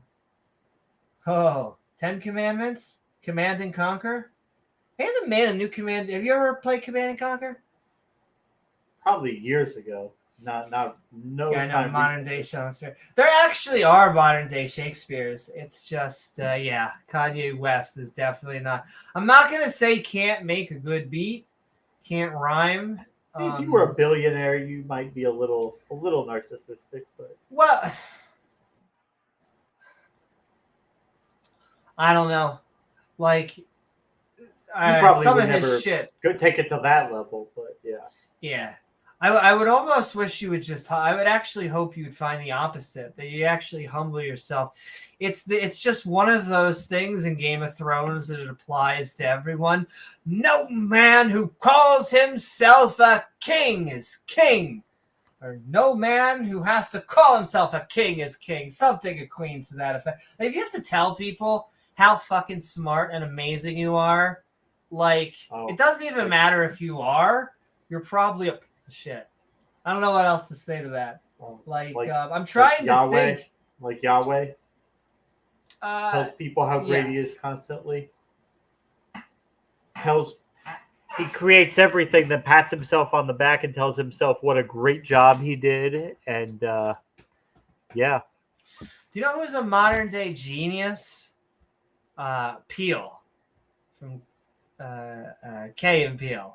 He is a modern day genius. He is a modern day what the hell? Hitchcock? That man is going to be known, and he doesn't need to tell people. He doesn't need to go out there and be like, "Ooh, I'm so sophisticated. Aren't I so smart and deep?" He just does cool shit, and it actually has layers to it. You get the subcontext and entertainment of two important things. People don't want to be lectured, probably like I'm doing right now. I'm monologuing, and they want to be entertained. Are you not entertained? And so, if you could fulfill both of those, if you can actually entertain people and make them think, well, fuck, you've done it all. But yes, moving forward. For I know that after my death, we get it. You're going to corrupt people, or you're going to be corrupted because they're not going to follow you, or you're not going to follow God. They're going to corrupt Moses, themselves. yeah. He's not there to keep them in line. Without Moses, everything's going to go to shit. I'll be honest with you, Moses. That's true. But also, everything goes to shit even when you're here. So, This is like Moses basically saying, yeah, God's going to kill me, and then you're screwed because you guys won't know what to do without me. Indeed. You will have. What would you do without me? Sounding kind of godlike. All right. So we did this in the latter days of the happy days. Evil will befall you because ye will do evil in the sight of the Lord Bob. Oh my, you're doing evil right in front of me. What if I kind of like it? To provoke her to anger through the work of your hands, and you should be using your hands. Maybe your fucking mouth. Put something to good use. Do something, for God's sake. Do something. And Moses finally got to work. Charlton Heston spat in the ears of all the congregation of Israel. Shmishmael. and the words of the song until they were ended.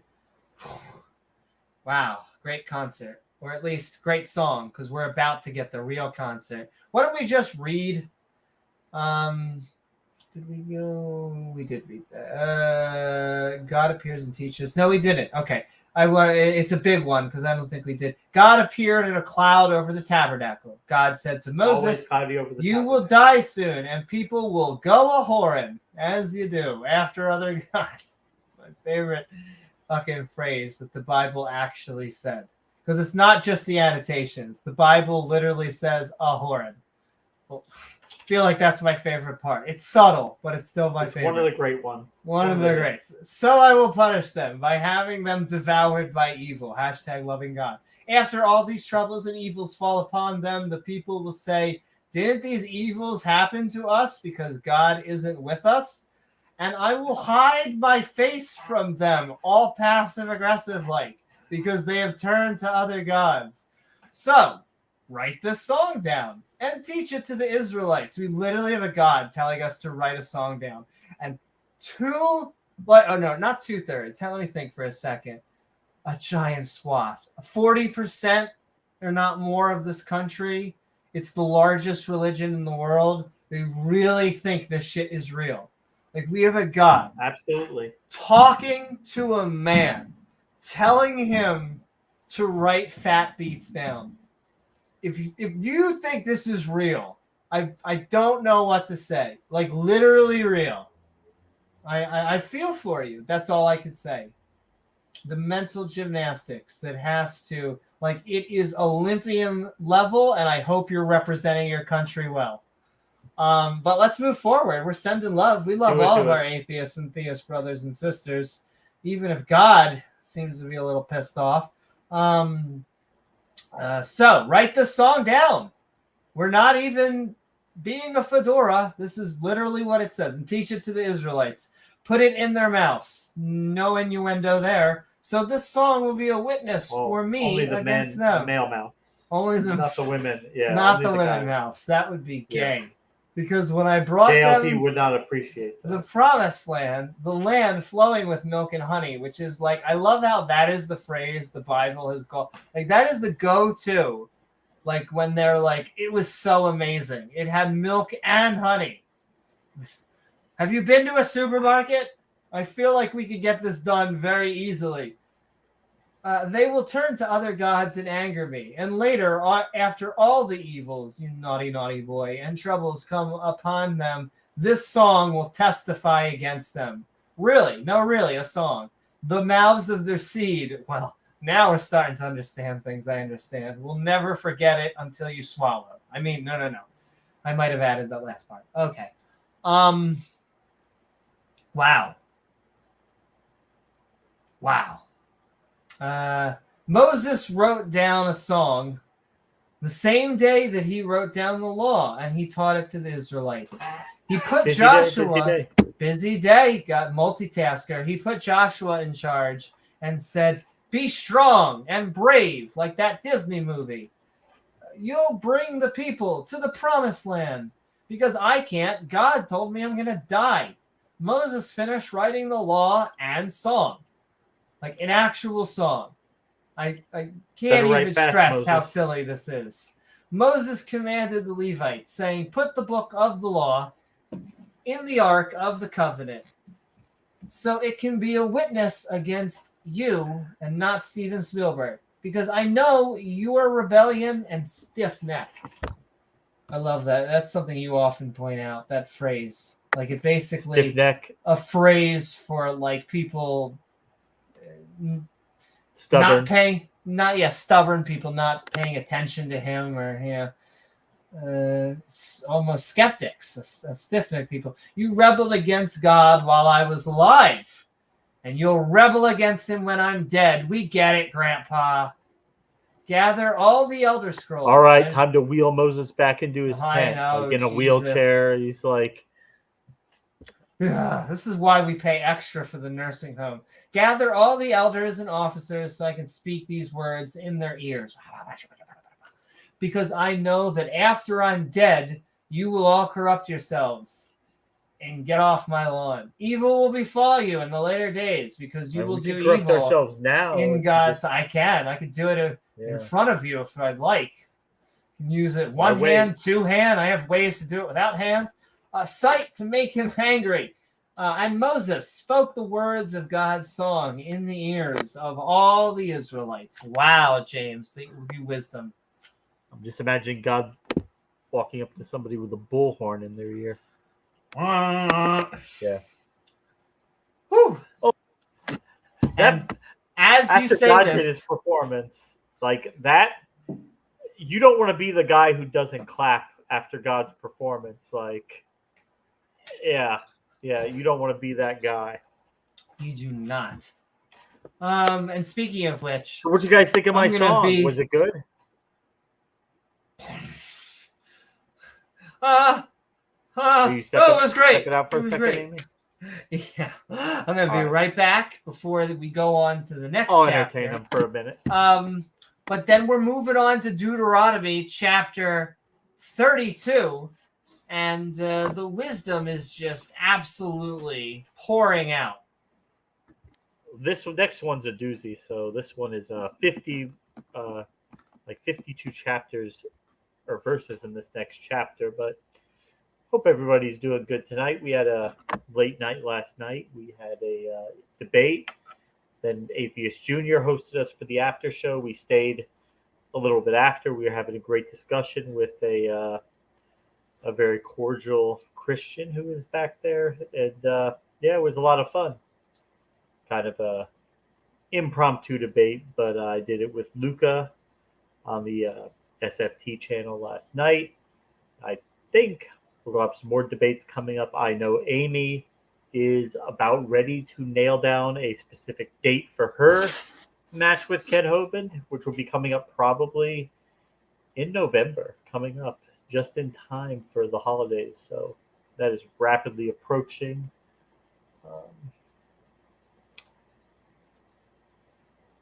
And at this rate, it's going to be quite a long time for us to get through the Bible, but it is a never-ending source of amazing content for us. So we have to be thankful to God for at least one thing. He did give us a never-ending supply of great content.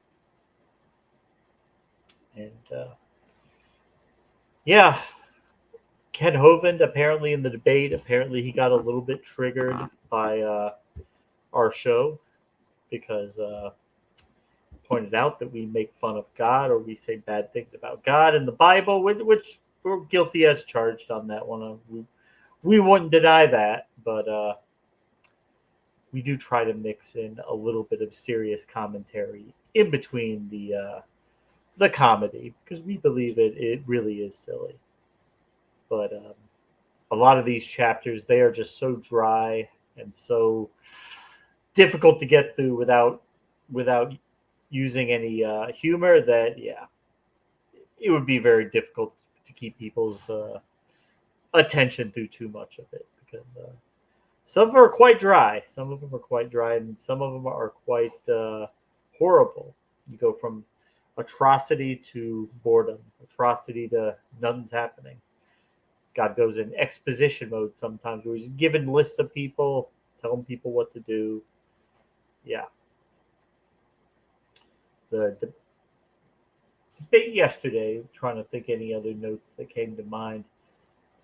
I felt like it was appropriate to bring up in that debate the anecdote about members of the LGBT community, because at the end of the day, like I told Ken Hovind, we are winning because there are dozens of Christian denominations that fully accept the LGBT community, and darling or sweetie, I mean, there are dozens of denominations that accept LGBT people as valid. They don't have a problem with them, don't hate them,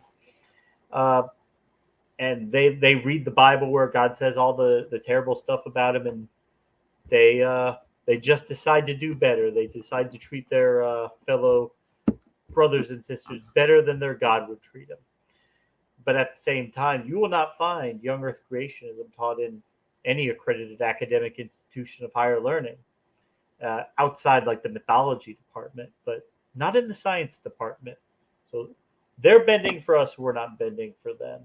I pointed that out to Ken. He got a little triggered by that, but he is the guy who makes a habit of bringing up people's sexual orientation debates with members of the LGBT community.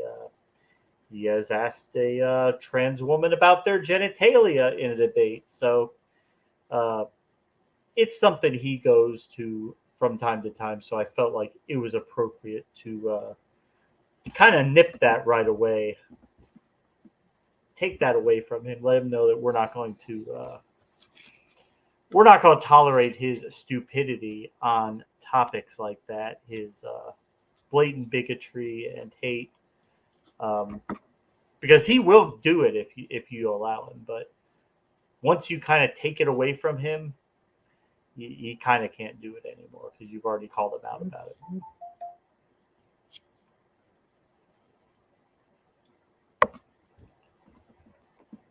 Anyhow.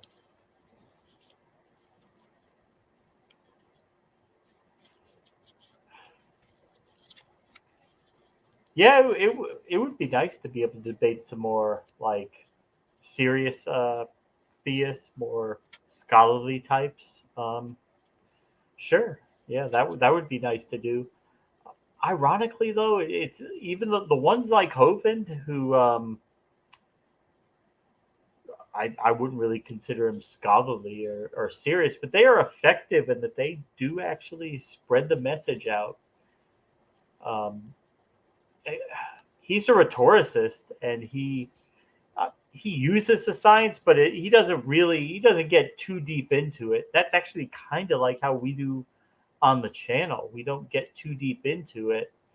A lot of it just goes over people's heads. So Kent uses just enough of it to sound sciencey, but a lot of it's just rhetoric and argumentation, and of course he uses just about every logical fallacy in the book. He strawmans what atheists and evolutionists believe,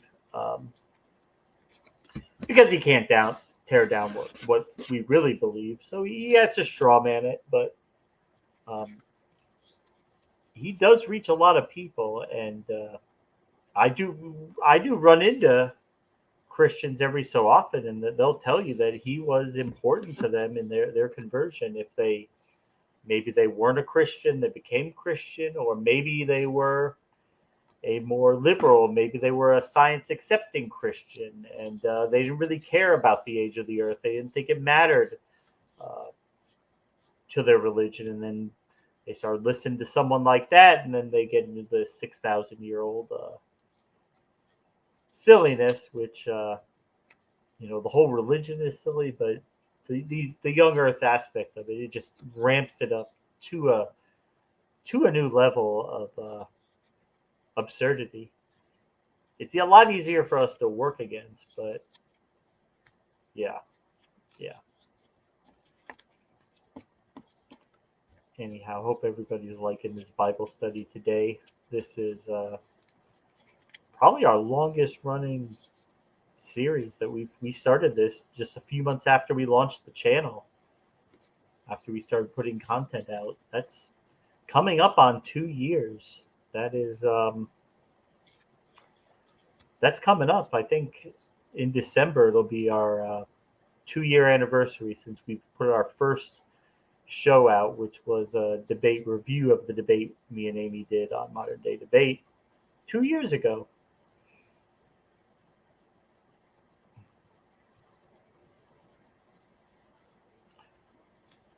That's true, Jason, that a lot of people rally behind the opposition to people like Hovind, and people like from us going on and debating him, doing videos about him. It does bring new people into the channel because, he does attract an audience. He attracts a lot of atheists too, because he says a lot of crazy, stupid things, but he says them convincingly. He doesn't see irony is not lost on him. He doesn't get it when he says very, very silly things. Either he doesn't get it or he just doesn't care because he just always doubles down and goes right back to it. He doesn't understand the concept of shame. Like Atheist Jr. pointed out, this reenactment that he did of his encounter with Cindy Lincoln, where she ended up needing an ambulance to be called because he conducted a gravity experiment. She got thrown to the ground. She got hurt pretty bad. Of course, it's not his fault, so he did a reenactment of it with somebody wearing a wig, and it's probably very, very convincing. I'm sure that his appeal will be successful, and they'll throw his case out. But I don't know. I don't think that's going to happen. But hey. Mm-hmm. Yeah, I was listening and couldn't agree more. Is that I think the job of a creationist is to basically say stupid things confidently. Yeah, you have to. His core audience, well, most of them are people that are desperate to believe what he is telling them, and they will cling to literally anything. And a lot, not all of them, but a lot of them don't even really care how good the arguments are. Some of them don't even care if it's true. They just want it to sound convincing enough so they can tell themselves they believe it. Once again, if you are doubting a lot of these, like Pascal's wager, which he tried to implore last night, Yeah, he may be attractive to you. But yes, with that, thank you all for sticking around with us. We're going to move into the next phase of Israeli Idol. Takes Amy a little bit of time when she's going to the bathroom because it has to go through all that pipe work. And that's true. Well, and I wish it was just that. I could, but I must had to get crap off the bed. But yes, that too. Like Johnny Depp, right? Oh my. Let's hope not like that. Yeah. It was the dog, I'm sure. Yeah, I'm sure. But speaking of books and dudes, the book of Deuteronomy, chapter 32, Moses sings God's drunk. Are they trolling us? Moses sings God's drunk with blood song. Gotcha. Drunk with blood song. I was like, phraseology there. All right. We are getting drunk with blood, and it is a absolute smorgasbord of categories.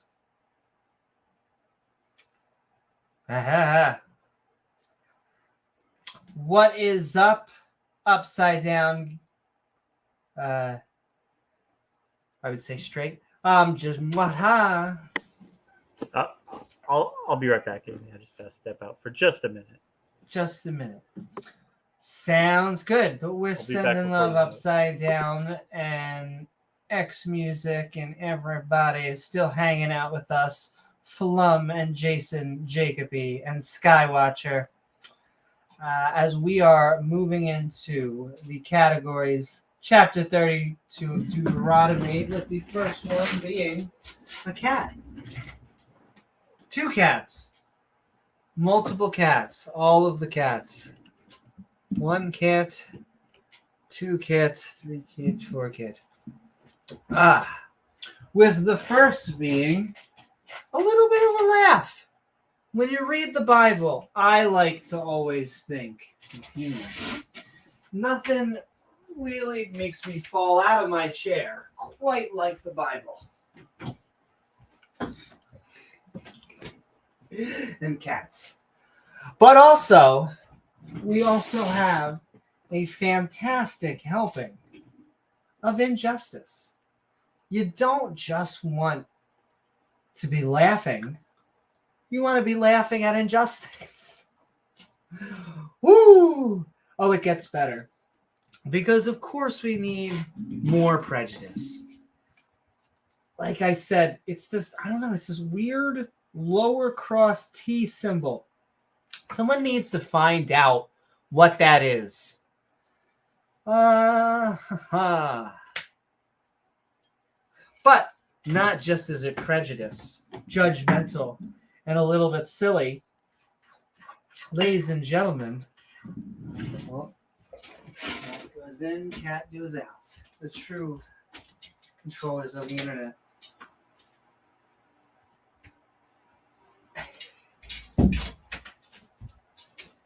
And we also have science. Woo! It's true. We will break for all kits, dogs, basically all other animals. I like the carnivora branch. My favorite branch includes cats and dogs. Science. That's right. It's time that we get to biblical science. And there's nothing quite like biblical science. Generally speaking, because it tends to be batshit great. But we'll find out. No, I'm sure it'll be great. And a fan favorite. Not only are we being judgmental, prejudiced, and laughing at the science we're about to receive, but it's going back to good old violence. Here's Yahweh. Not only that, but we're speaking some real family values. That's what I like about God, is that, he just brings together the families. Now, oftentimes he brings them together so he can kill them. However, who reads the fine details anyway? Come on. Oh, she's getting her claws. Hold. I couldn't mute it in time, so sending love out there. Baby girl, why don't you come take a seat? Is she actually taking the seat? Normally she wants to sit right here.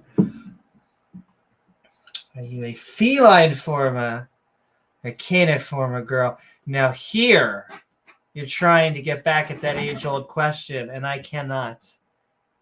I think most people would say I'm like a kid, but I love cats and dogs. They are both amazing. It might mean that I need to get a hyena, and so I have a dog-looking animal that is a cat. Oh, baby girl. And she wants to be right here. Has to be right. I know. And not only science and violence and family values. Oh my God, that's right. It has to be right here. Right here. She has found. She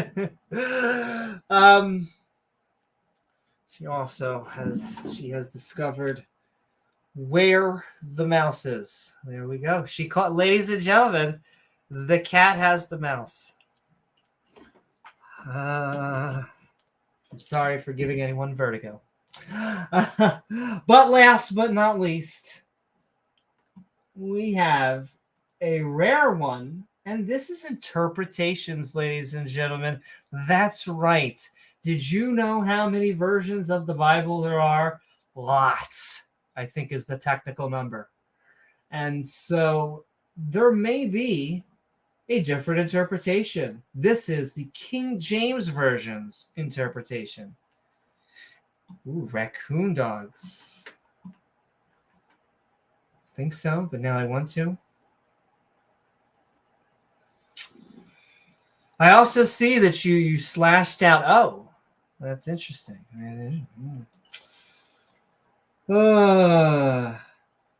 but sending love my theist brothers and sisters. I always find that those things interesting. It's the same with wearing kippas and hijabs, the different types of clothing, and like peace be upon me, you, peace be upon everybody. But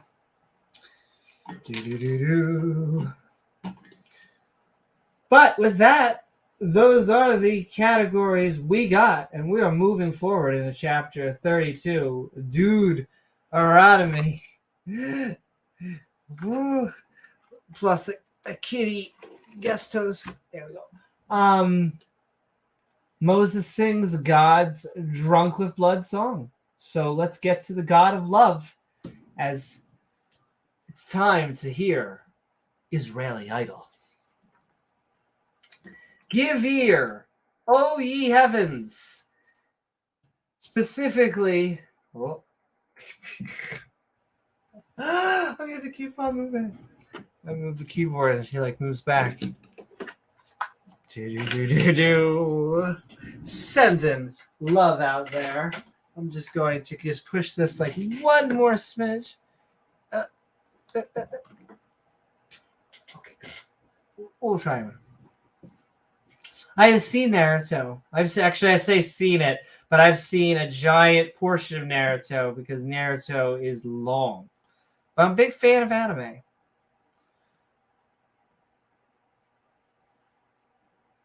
I will say, and the reason that we do the KGV is just very specifically because that's what the Skeptics annotated version uses. But there's the New English translation and a whole bunch of others. I always say my joke is we'll let the theist decide and come back to us when you figure it out.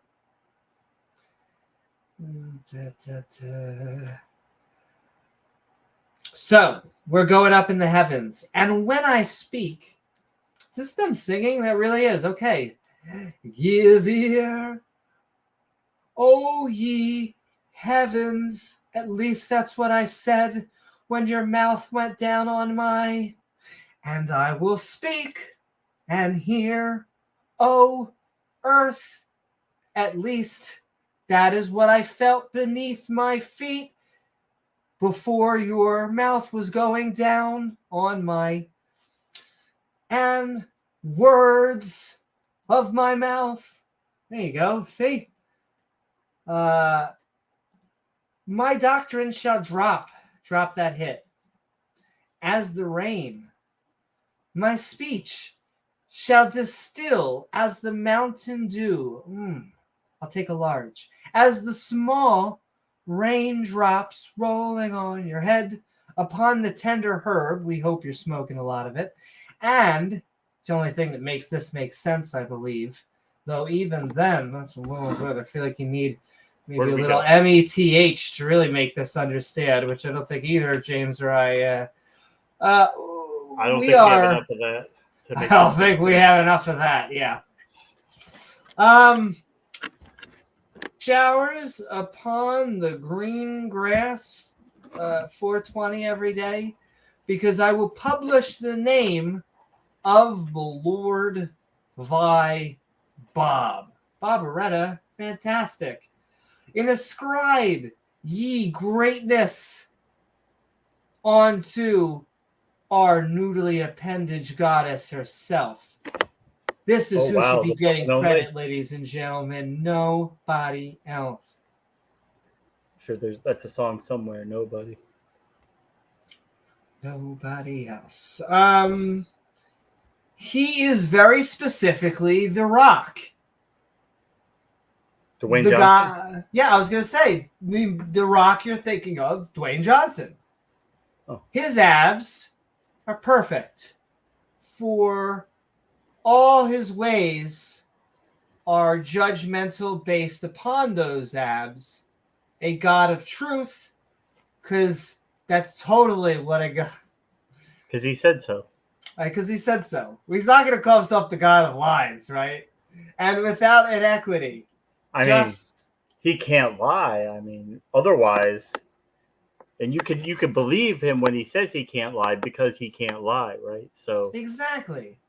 he says it, so it's got to be true because he can't lie, right? Can't So lie. when he says he can't lie, that's true because it's got to be true. See? It's like liar, liar.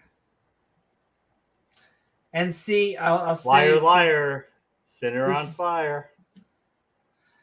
See, this is the advantage of not watching. I have recent anime because I watched a new Dragon Ball Z movie and it was fantastic.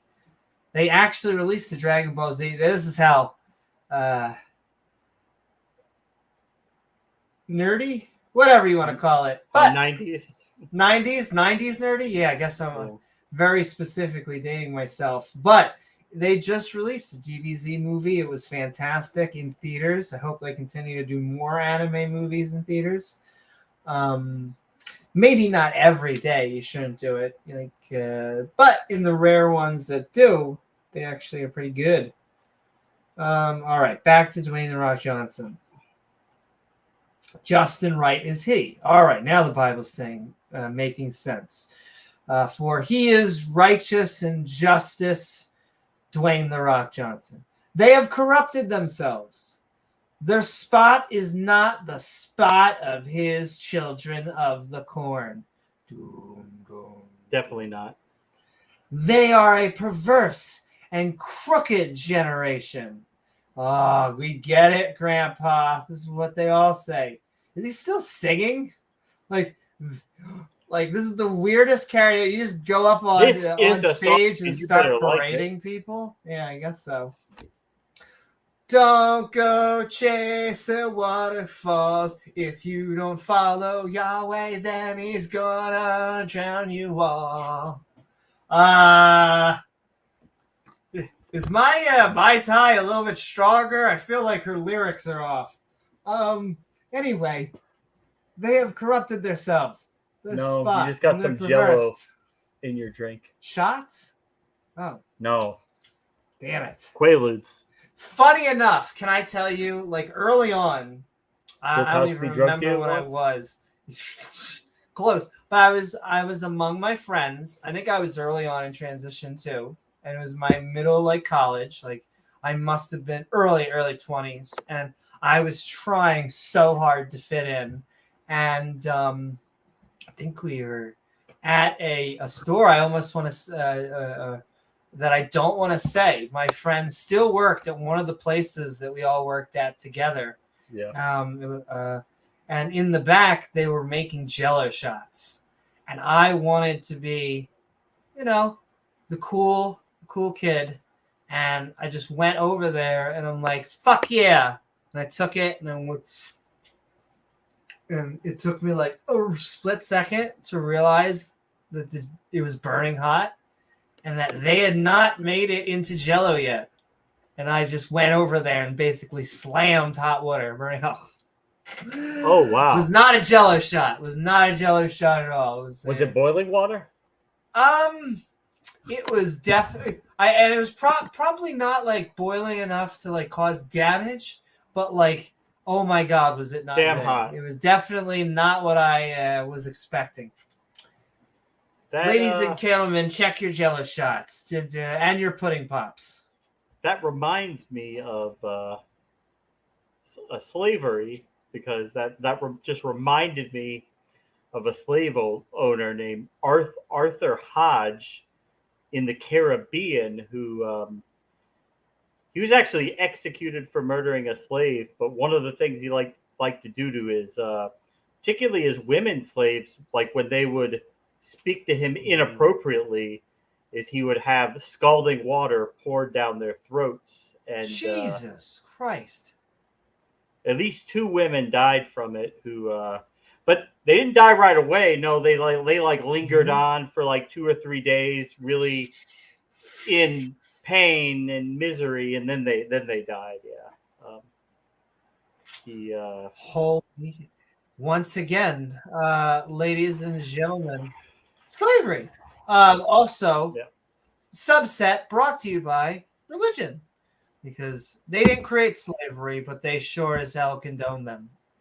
Hey, least the we Abraham- found a book written by a God who says it's okay. I mean, and the same book says God is the same yesterday, today, and tomorrow. So if it's okay for Israel back then, why would it be wrong today? Exactly. You should be fine. Speaking of people who are definitely going to be fine.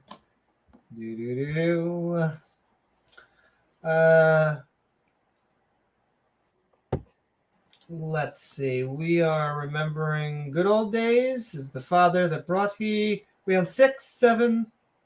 I remember crooked generation, so I think we're on 6. Do ye thus? Penelope is like, why are you touching the mouse? I'm sleeping. What are you doing? What are you doing here? I know, baby girl. Bapping the mouse or attempting She to? is. I mean, so her head. So this is like it's right here. It's every time I do it. Now she's murring. She has her murs. Gizmo's thing is he hops up in the bed, and then anything that moves under the covers, he like. Yeah. Really? He goes under the covers? Well, no, like he'll sit on there and then he'll attack any movement under the covers. I found it. Then after a while, he eventually got curious, and then he would like try to stick his head under and see what's up there. And then he's like baffled by it. Like, how could there be this thing under here? How does that work? It's like another world. Yeah. Oh my God! How does that even work? Well, speaking of another world and saying hi, I have to go close the door though. But Cooper just opened the door. How is Cooper doing? He's doing good. Hold on 1 second, but I think he's doing good.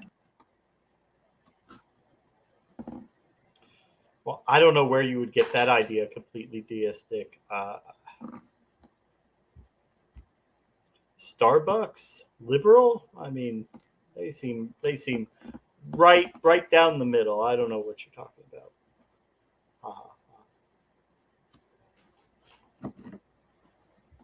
They do have good coffee. I like the coffee.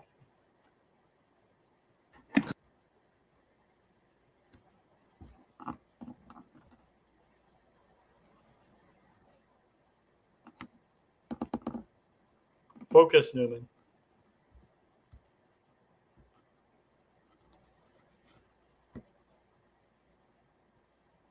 You're on mute. We don't hear you. Oh, sorry. I have to do it once a podcast. Minimum. I was trying to focus, trying to get him to lay on his blankie. Now Penelope wants out, and Cooper wants in. Penelope wants out she wants out, he wants in.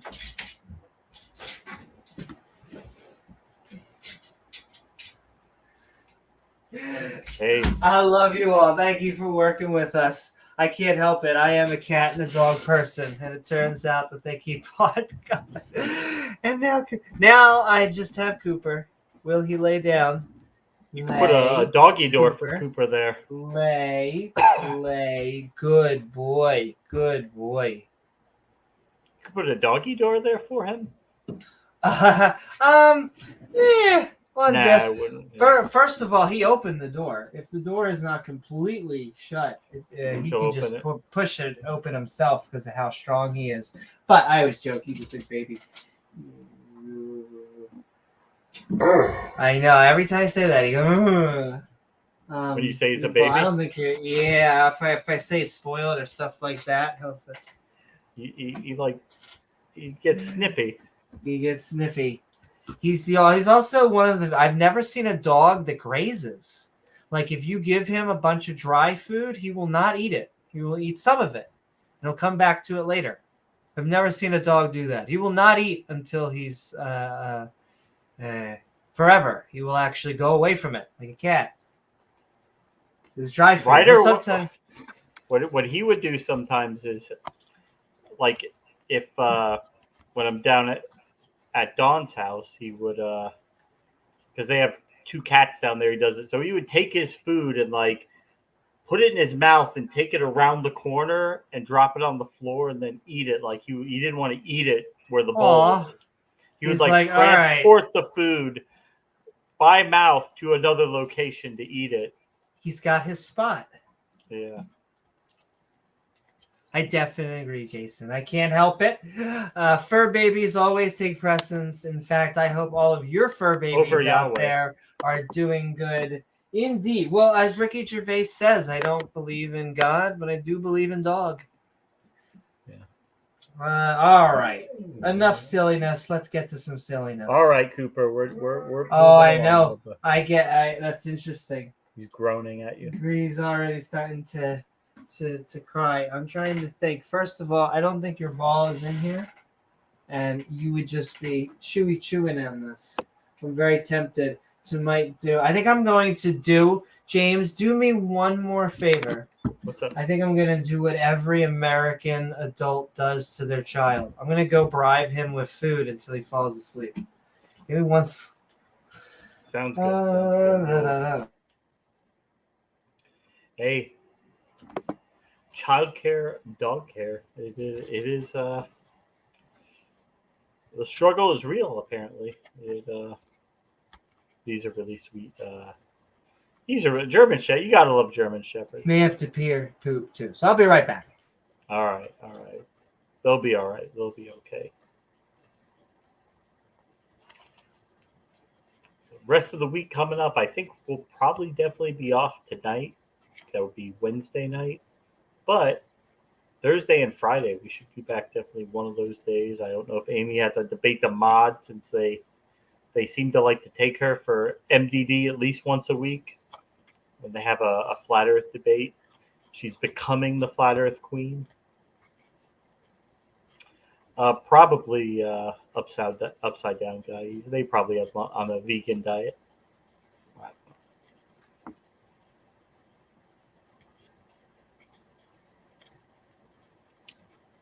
A chai latte. I think I've only had that once. I didn't really think it was anything great.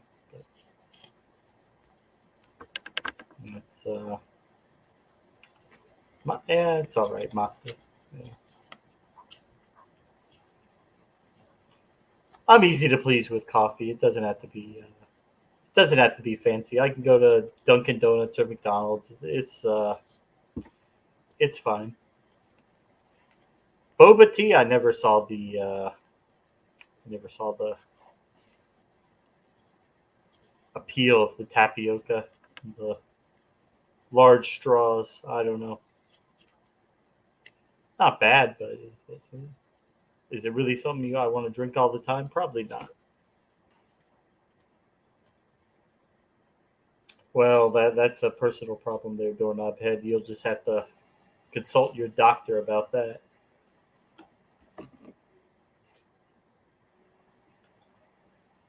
Well, speaking we are well into October now. The weather should be starting to get a little cooler some places. I don't know if you guys up in the northern part of the country get a little cooler than the weather down here, but it's still quite hot down here most of the time. It's just now dipping down into the 70s, but it was in the 80s most of the day. It stays hot down here all the time. Yeah, that's nice, Jason. One down, one in. Got Penelope back? she wanted in. Didn't pick her up. Yeah, I'm down in Florida. Yeah. All right. I am Florida. That's right. He survived the hurricane. It was the other down side there. of the state. Yeah, it was the other side of the state. But yeah. But all right, let's jump back I think into we're it. actually more prepared on this side of the state, the east side, because I don't know. I think we get hit. The buildings over here, any building that could fall to a hurricane has already fallen because we've had so many. So if it's still standing, it's pretty structurally sound. But on the other side of the state, they don't get quite as much as we do on this side. How is it up by you, Amy? Pearson? It is getting colder. How cold You is can it? tell. It was 50s today. Might even be close to freezing now. Or I know it's going back up. No, it's still the 50s. It is Low 74 50s. outside right now. Nice. My weather. Yep. All right. Tally ho. A tally-ho. That's it, Jason. Yeah, Dade County approved. If the building's still standing after a few hurricanes, yeah, it's pretty structurally sound. Except that that condo they had that collapsed a couple years back in Fort Lauderdale, that was a mulligan on that one.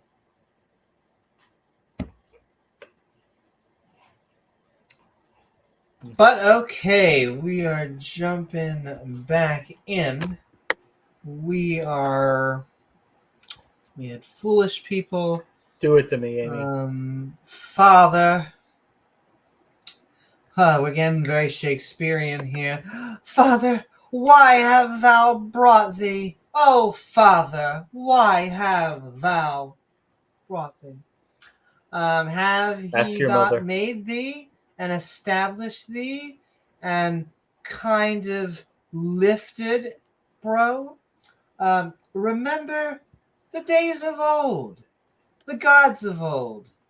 Consider the years of many generations, and ask thy daddy, and he will shew thee thy elder scrolls, and they will tell thee. His ordinances, and we haven't heard about the ordinances lately.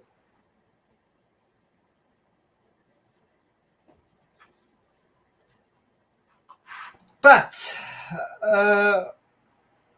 when the Most High, I'm not like talking. How high? Not just a little high. I mean like really fucking high. Divided to the nations their inheritance. Though it does make me think of something. Give me just 1 second. We gave you time, Newman. We've got the time. We've got the time. That's why I tried to tell Kent, but he doesn't like it when I tell him that. He likes to say time is our God. I tell him, well, too bad, Kent. We've got the time. We got all the time. But I just want to play this just because it makes me happy. Today, a young man on acid realized. Today, a young man on acid realized that all matter is merely energy condensed to a slow vibration, that we are all one consciousness experiencing itself subjectively. There is no such thing as death. Life is only a dream, and we're the imagination of ourselves. Here's Tom with the weather.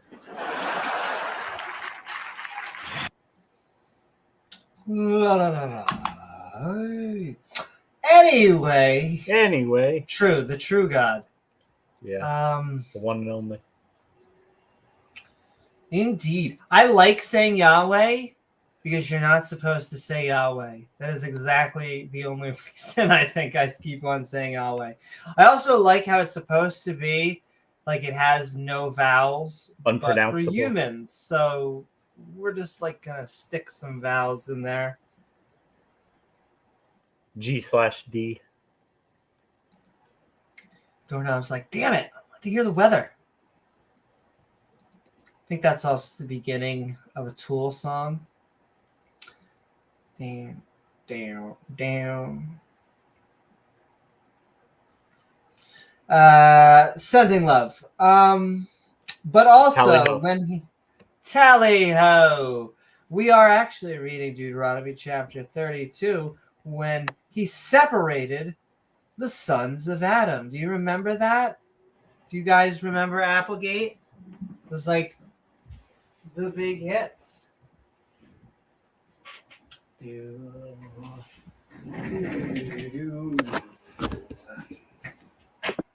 We all remember the original villain, or at least they tell us in the very scientific textbook. But yes, he set the bounds, and he was like, "You're out of bounds, according to the number of the children of the corn of Israel." Shemishmael. For the Lord Bob, Lendeck. Oh. this lady, portion in her people, Jacob's ladder is the lot of her inheritance. He parked in the Jacob's him. Ladder parking lot. Oh my, that's right. It's a very kinky parking lot. She found him in a desert land, I imagine. Oh no, a desert? Oh, but I would like a land of deserts. And the waste, howling wilderness in RuneScape where they were all doing PvP. He led him about. Yeah, you're gonna like go over here, and then you're gonna like go on your knees. She instructed him. She kept him as the apple of her eye. Once again, boy toy. As an eagle stirreth up her nest, so too does it seem we're watching National Geographic.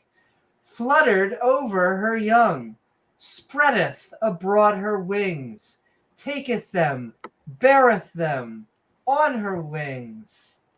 Oh, it's in her wings, of her wings. Okay. And for the wings. For the wings. So the Lord Bob, this lady, alone did lead him, and there was no strange God with him. Look, James. Strange fire? I don't know if you know this, but he was no stranger to God. No strange fire with him, right? No strange fire. Oh, no. Jacob knew exactly what he was doing with that ladder. Okay, so the Lord Bob alone did lead Hey, bad her. mama. Big bad mama. What is up, big bad mama? Boom.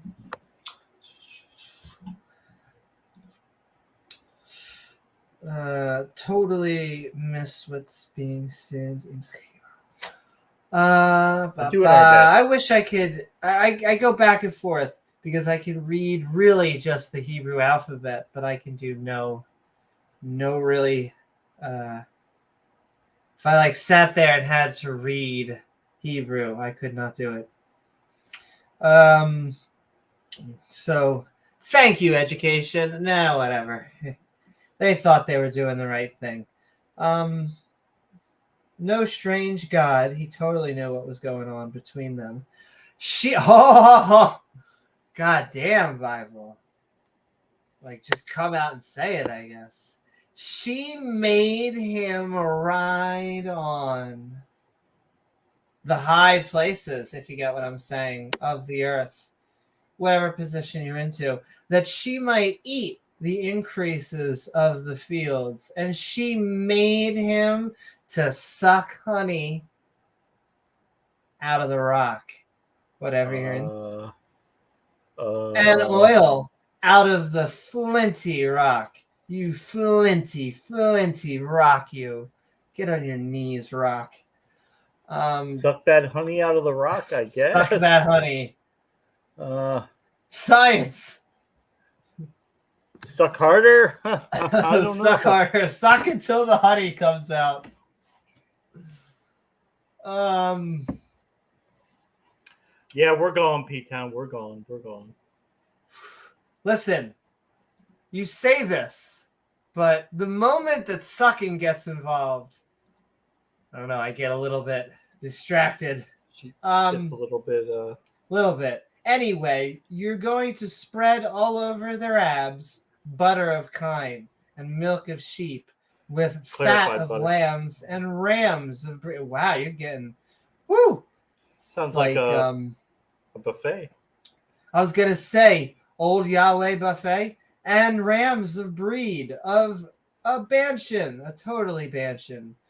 What and goats with the fat of kidneys, everyone's favorite, of wheat. At least we'll be able to go afterwards. It's a nice duck fat. Yeah, exactly. Goes well with everything. And thou didst drink the pure blood of the grape, which is a weird sentence, but we'll go with it. Pure blood of the grape. Wait, is God still singing this? I am fairly sure we are still singing. Is I this in song mode? have as much as I like to sing, I'll save all of your ears, and what must be an excruciating time for all of the Israelites right now, because yes, like, I mean, what are we singing about? I could just imagine people poking their eardrums out with red hot pokers. Yeah. Throwing their head underwater. No, Yes. it makes sense. And then God's like, ha ha ha. I'm God. hmm. I don't need to go through your ears. I could just beam it straight into your head. You would think so. He is God, but Jesus has to run, waxed feet, and kicked. Oh, he kicked his little legs. Thou art waxen fat, 0 calories. Thou art grown thick. You don't need interpretation for that statement. Thou art covered with fatness. Then he forsook God, no Suki, which made him and lightly esteemed the Rock Johnson of his salvation. But they provoked him. They were like, ha ha, look at God. He is a tiny wee-wee. God's like, what? No. 15 feet. It's cold outside. To jealousy with the strains, gods and goddesses. Oh my. And abominations, or as we like to call them, the fun people, provoke them to anger. Listen, this pasta, she is quick to anger anyway. They sacrificed unto devils, as you do, not to God. Once again, it's not evil that you're sacrificing to a god. It's that you're sacrificing to the wrong person. Gotcha.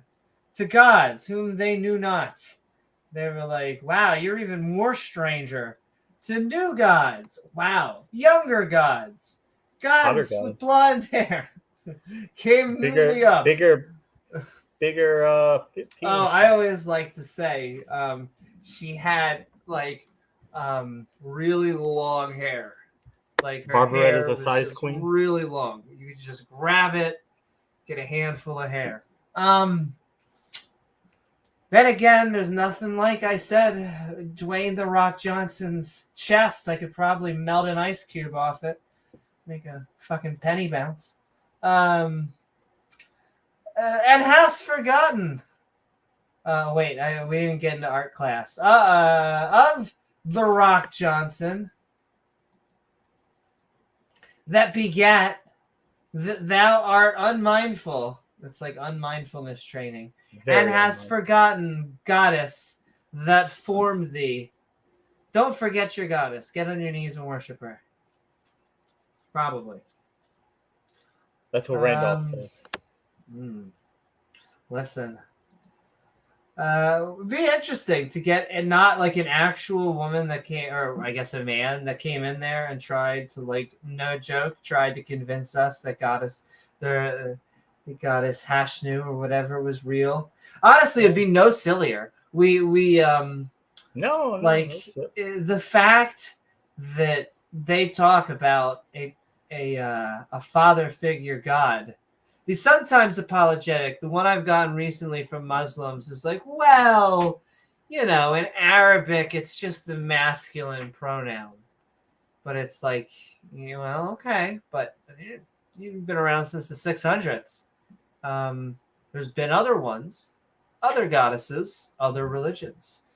Not sure how we know which one, especially when we have such a pasta-oriented religion right before our very eyes. Extremely pasta-orientated. Extremely pasta-oriented. Not only that, but she comes with endless salad and breadsticks. So Take that, every other religion. And okay, the rock that begat thou took an art class. He was unmindful of it. And when the Lord Bob saw it, he was like, wow. Yeah, I gotta get me no, one of that those. is kind of abhorrent. And so, because of the provoking of her sons and of her daughters, I'm going to have to actually turn this minivan around, and we are no longer going to Six Flags. I'm sorry. Six bags? Six Flags. No, that's this household. What were we talking about? And he said, and she said, I will hide my face from them. I will see what their end shall be. Oh, that makes sense. I bet you do see what their end shall be. Doesn't matter. You can be ass or titty person. I like to feel on this channel, we come together. And for their very forward generation, they're like super progressive. Children in whom is no faith. Huh, that actually does sound like a pretty good It thing. does sound good. Yeah, okay. More of that. Funny enough, and this is the way it always is. Like I saw a video, and I almost don't want to say which country it was in, but it was basically they were polling if you which country you hate. So it was going around in this country. It was not my own, which was very interesting. It was not the United States. And they were just like, which country? And the answers were almost exactly what you would expect, in that the older generation, even though, I won't say which, but the older generation, because they're especially at a wartime, they gave very discriminatory answers that you would expect, but almost every young person they gave, it was like hate. We hate someone. So I don't know. It's always going to be that way. I hate to say, because there are many old that actually are very open-minded and very forward-thinking, and there are many young people that are little and are discriminatory towards everyone. But it is a common theme. There is another TM is another comedian, is that he's like, some people just need to die. It's the way you move forward. If you've ever thought to yourself, if you've ever looked around and you're like, damn, everything that's going on right now, I just hate it. And I disagree with everything. It's probably because you're an old fuck and you need to know. And actually, this is someone else's bit. I can hardly be that mean. But history, ladies and gentlemen. But I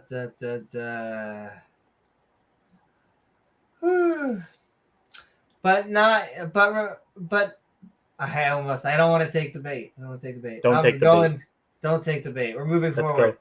In fact, we are in Deuteronomy chapter 32. We're hiding face from them. And she said, I will hide my face from them. Children of no faith. We were very happy. They have moved me to jealousy. And this is the first pathway to a Sith Lord. With that which is not goddess, they have provoked me to anger. Wow. Okay. First of all, if you're a god and you are jealous, hold me back, bro. Hold me back. Hold me back. I'm provoked. I know, Penelope. I'm Isn't that triggered. so silly?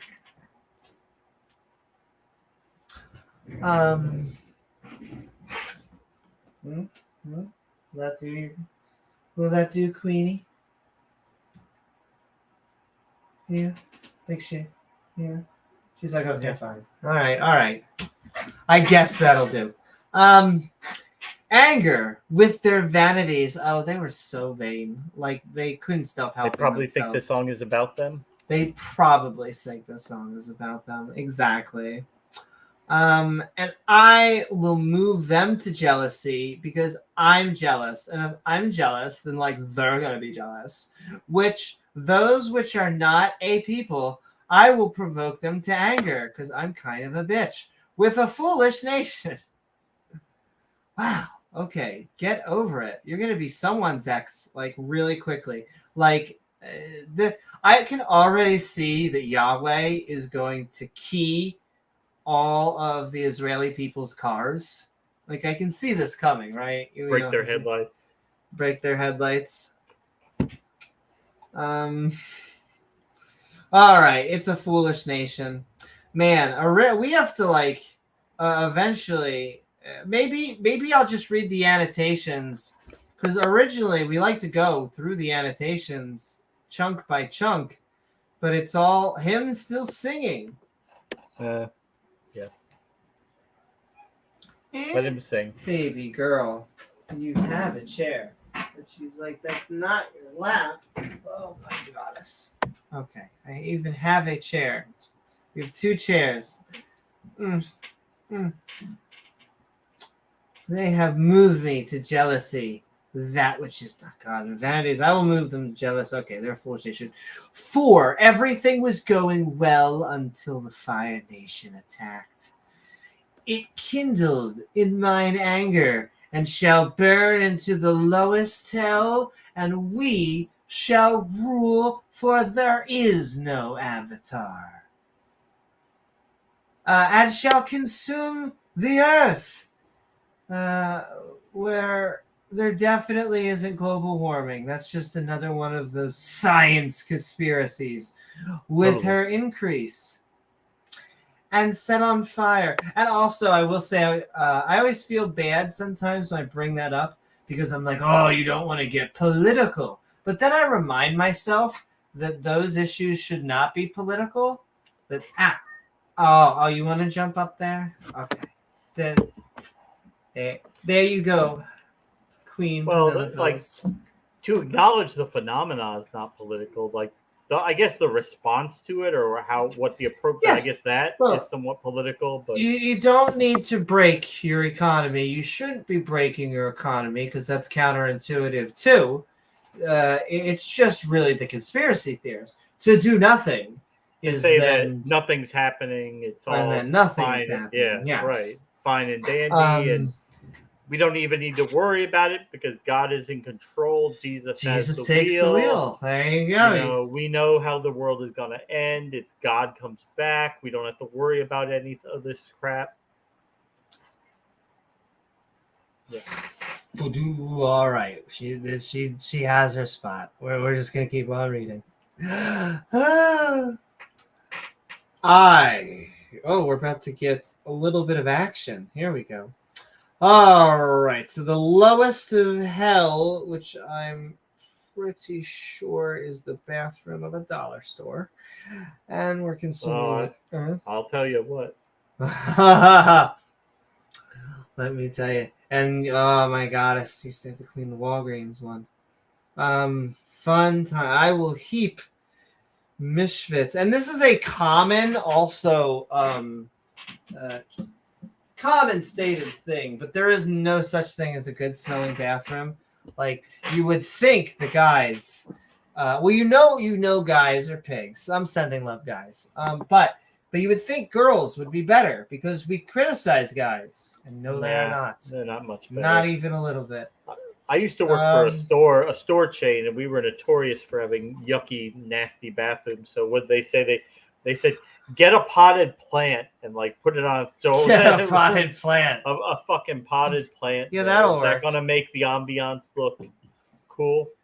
Actually, the most disgusting bathroom I was ever in my life was when I was 21 years old.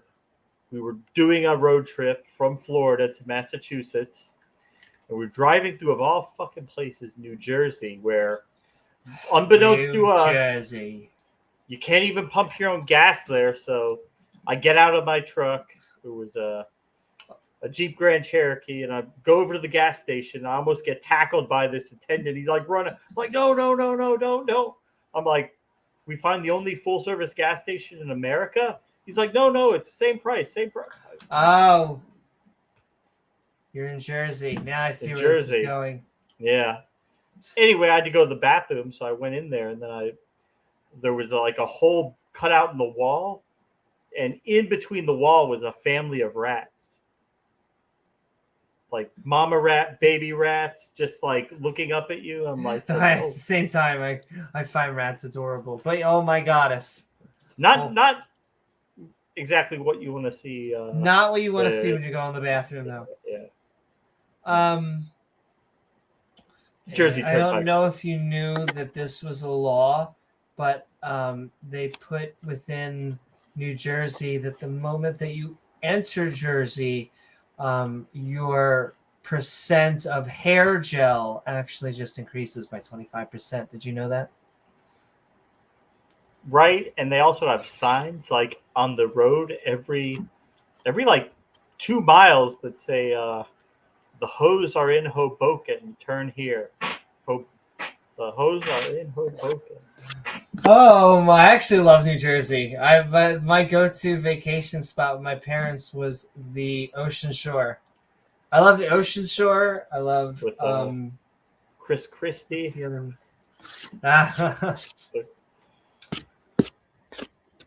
I'm such a like I said, in a weird way, I am such a northeasterner. That is like I can't help it. Like it's all over liberal. Me.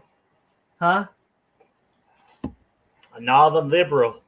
No liberal. Though they'll say got a Trump and Christie and all those guys. Gin and tonics. Trump's really not apolitical, but Christie's a little bit more moderate. Though just don't tell him about a bridge. The national stage.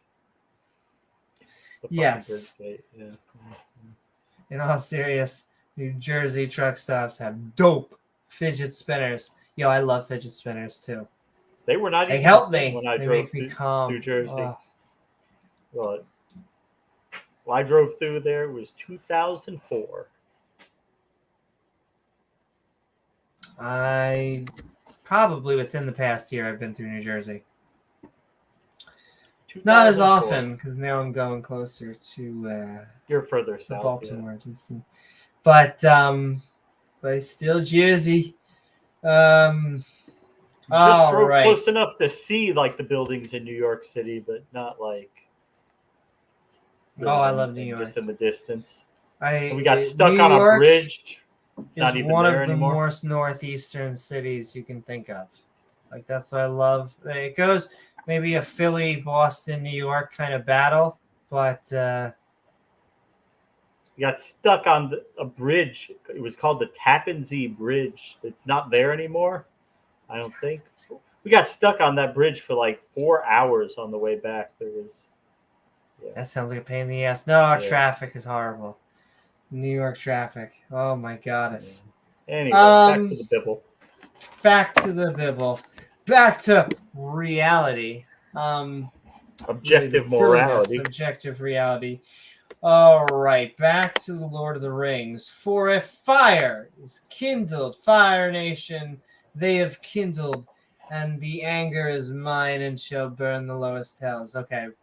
Consume the earth with her increase and set on fire the foundation of the mountains that, if we look on top of these mountains, we can't see everything. I guess the earth's round. I will heap mischiefs upon them, and it won't be the fun kind like in Loki. I will spend mine arrows upon them, and it won't be the cool kind like in, oh Jesus. He just had a series named after him. Oh, I forget it. He always gets shit because it's him. It's basically the bow guy and the Russian agent. My mind is melting. But they're the only two superheroes on the Avengers team who have non-supernatural powers, so they have to work their ass off. In fact, the Arrow guy, his claim to fame is he's never missed. So actually, we haven't got there yet, but there is a passage in the New Testament that flat earthers use. You see, there's a point where it's the temptation of Christ, which is where the devil comes to Jesus and offers him the kingdom. So they're on a mountain, and he like lifts Jesus up, I think, and he shows him all the kingdoms of the world. So they say, how could the devil show Jesus all the kingdoms of the world if the world is round? So the world has to be flat. That way Satan could pick Jesus up and show him all the kingdoms of the world because it's a flat plane. It's a silly argument, but I have. It really is. It is akin to all. I look outside my house and it looks flat. Looks flat to me. Oh my! I'm trying to look. I see something got tagged. Randolph was asking about a stream. That's right. He's got a live stream tomorrow morning. Don't forget to check out the Randolph Richardson and Taco Run stream that I was on just a few days ago, which was always a lot of fun. I think I'm going to start uploading. You said you're going to start premiering them in the week. Yeah, I just need to pick one. But you're right. I'm just going to start at the beginning and pick a date and just start uploading them. We could do it once a week. Take the Sunday and upload it on like a Wednesday or Tuesday, or maybe even in the daytime. I know you like to be there for the premieres. I do like to be there for the premieres, but I also want to check out something. I want to upload a video to StreamYard and see if we can do it through StreamYard, because the StreamYard seems to send out reminders way better than premieres. I don't know if people just like live showings more, or just when we upload. And this isn't me. I've noticed unless you are a premiering type of person, they seem to do less than the lives because people like to be there. Though it's also there's also a good segment of audience who like to listen, afterwards. And so it's separated between those two groups. But I just want to remind everyone, or Poopykins would like to remind everyone, I took an arrow to the knee in New Jersey. I used to be an adventurer like you, but then I took an arrow to the knee in New Jersey. I took an arrow right out of a White Castle. It was terrible. Da da da da. Oh my! Thank you so much, Randolph. Sending the link right there, and you can check his live stream out in 8 hours from. We are at 2 a.m. EST right now, which means it'll be 10 a.m. EST. However, we're going to keep on moving through. And it'll continue to be there. If you're watching this like a year from now, you should go to Randolph Richardson's channel. That's Randolph with an OLF. But yes. No, just listen to whatever Google tells you. If the Google exactly. Don't let that spell checker. We're lifting mountains. PH, try it. I will heat mischiefs. Okay, we read arrows to the knee. Oh, we're getting a good order. Thank you. I'll take one. Can I have it medium? Damn it! They burnt it. All right, whatever. They shall be burnt with hunger. It'll be kind of like a games in which they'll be very hungry. Some people even say it's a Hunger Games, and devoured them with burning heat, a heat so hot, but never frozen, always fresh, with the bitter destruction. Jesus, it always escalates. I will also, random, okay, I will also send the teeth of beasts upon them. Could have just said beasts. with the poison of Specifically serpents the of teeth. the dust. Very specifically, they are going to nom nom nom you. But don't worry, the sword and terror within shall destroy both the young man and the virgin, in case you were worried. Man, I forget which movie it was. I think, but a bunch of people were trying to escape being hunted down, and they were all virgins. And so they're like, "Hey, why don't we just all have sex with each other?" Never heard of but that. what's that? I forget which it is. Never heard It's of a that famous movie. No, I feel like it's an 80s movie because it's a bunch of nerds, but they don't do it. It's like a 30-second scene because they quickly all look at each other and go, but Like, nah. basically imply, but that'd be gay. We'll take our chances. Let the movie continue. The sword without though we're into whatever you're into. The terror within shall destroy but both the young man and the virgin, the suckling also with the man of gray hairs. Gandalf? I said I would scatter them into corners. I would make... Actually, well, I'm trying to think. We're this far into... Well, as we get to gray hairs, it's a 50 long thing. We're about halfway through the chapter. So let's just come back to 25. What have we been spieling on about? So, Moses sings the song that God taught him in the last chapter, Deuteronomy chapter 31. Give ear, O heavens, and I will speak. Hear, O earth, the words of my mouth.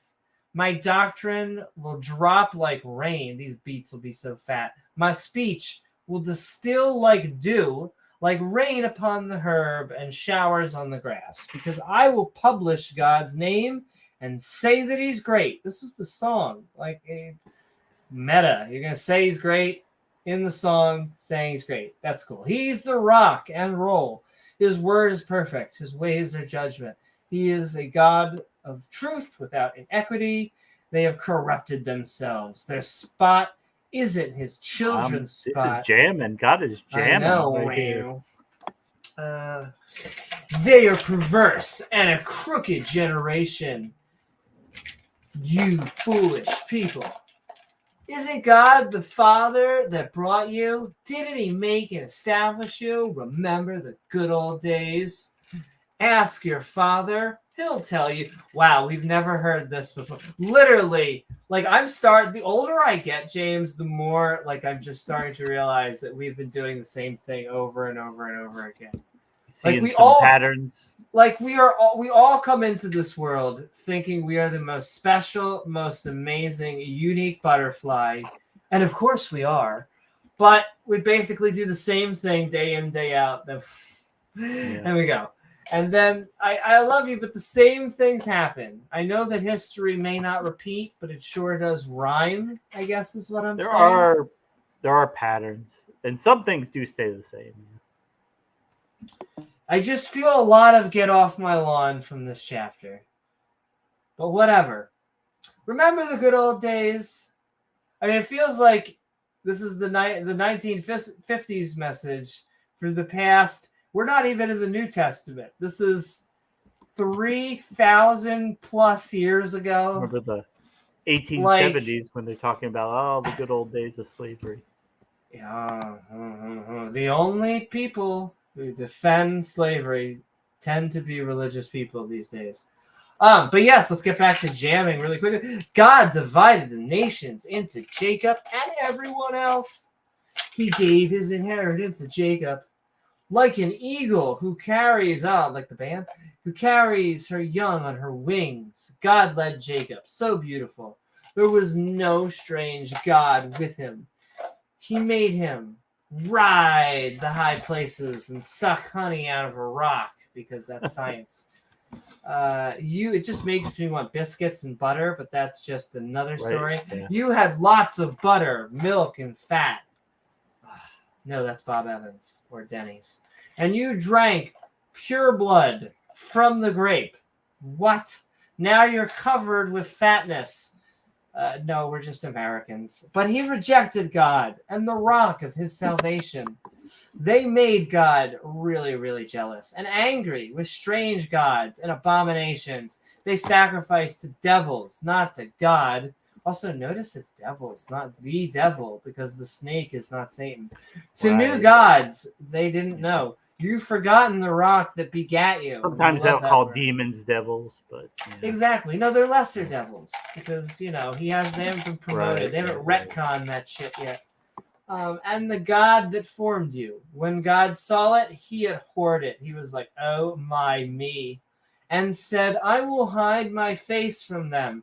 They are a faithless generation. They have made me jealous and angry and moody. The fire of my anger will burn in the lowest hell. It will consume the earth. I will heap mischief upon them." Once again, hashtag loving God. "I will shoot them with all my arrows. They will burn with hunger, be devoured by fire, be bitten by beasts, and poisoned with serpents of the dust. But besides that, they're okay." Tell us how you really feel, God. I know exactly. "They live in terror and die by the sword. It will destroy young men and virgins, babies and old men." Whew! So it could say just it's going to destroy everybody, but no, young men, old men, middle-aged men, virgins, non-virgins, it'll destroy everybody. But we're paid by the word, so people with blonde hair, kick the crap out of everybody. Brown hair, brunettes, redheads, gray-haired, no-haired, it'll destroy everybody. Come one, come all. We are going to kick the crap out of you. All right. But with that, let's finish up the other half of Deuteronomy chapter 32. More wisdom. I can feel it just around. I said I would Mari, let me tell you. I said I would scatter them into corners, and I would make the remembrance of them to cease from among men, and I did. Do it to me, God. Do it to me. In the case of you actually being real and existing, you are not the God. Okay. Not real? So we're scattering into corners and making a remembrance. Okay. "Were it not that I feared the wrath of thy enemy," and oh boy, have I made a lot of those so far, "lest their adversaries and my rivals." Sounds like Captain Jena. You gotta have to have it. You kind of have to have an adversary. It would be kind of boring if you didn't have any. "Should behave themselves strangely." You're so weird, but I'm kind of into that.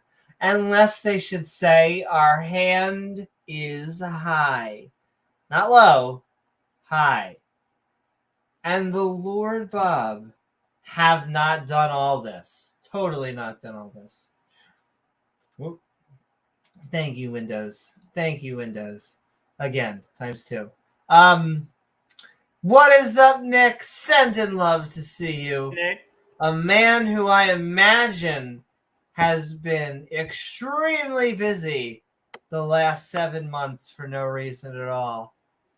Viva la Ukraine. I am actually, I do have to, I can't help it. I am going to use you just to bring it up, Nick, is that, like, I've been thinking about this lately, and like, I know I have a lip piercing, and I know I even have a nose ring, and yet the West is making me a bootlicker, James. Like, I'm slowly but surely, they're making me a bootlicker, because I have never been more proud of how much we have been kicking.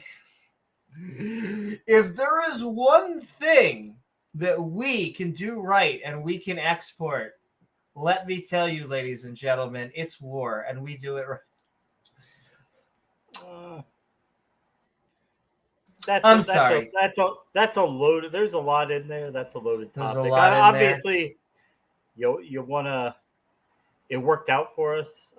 It seems like. Oh, sure, it's great because we're winning. Time. So let me tell you. I mean, I'll sit here and we just tell get so you. used to winning that we don't contemplate sometimes that that's not always a guarantee. Let me tell you something. Let me give you my two views, because I am celebrating, but it was what I was trying. It is what I will always say. I try to preach the warning of an Orwellian future, and a lot of people. I'll go over this over and over. They only scratch the surface. They just say Orwell, and we all kind of know what that means. But to me, Orwell will always be the story that convinced me, that kind of shook me, that the good guys can lose, because it goes out of its way to make it not ambiguous that the good guy loses. Like 1984 pushes in every card. Like, and once again, spoiler warning. So mute your ears. But if you haven't read it by now, I mean, come on. But I mean, it's just the fact that, who knows the good guy, the bad guy, and could you have your entire everything destroyed? So yes, I have that on one side where the bad guys do win, and you see that in history. Sometimes the bad guys do win. Good, that's from our perspective, but I tell you, and once again, maybe this is politics, and maybe I'm just extremely biased, but I'm glad that Putin's losing.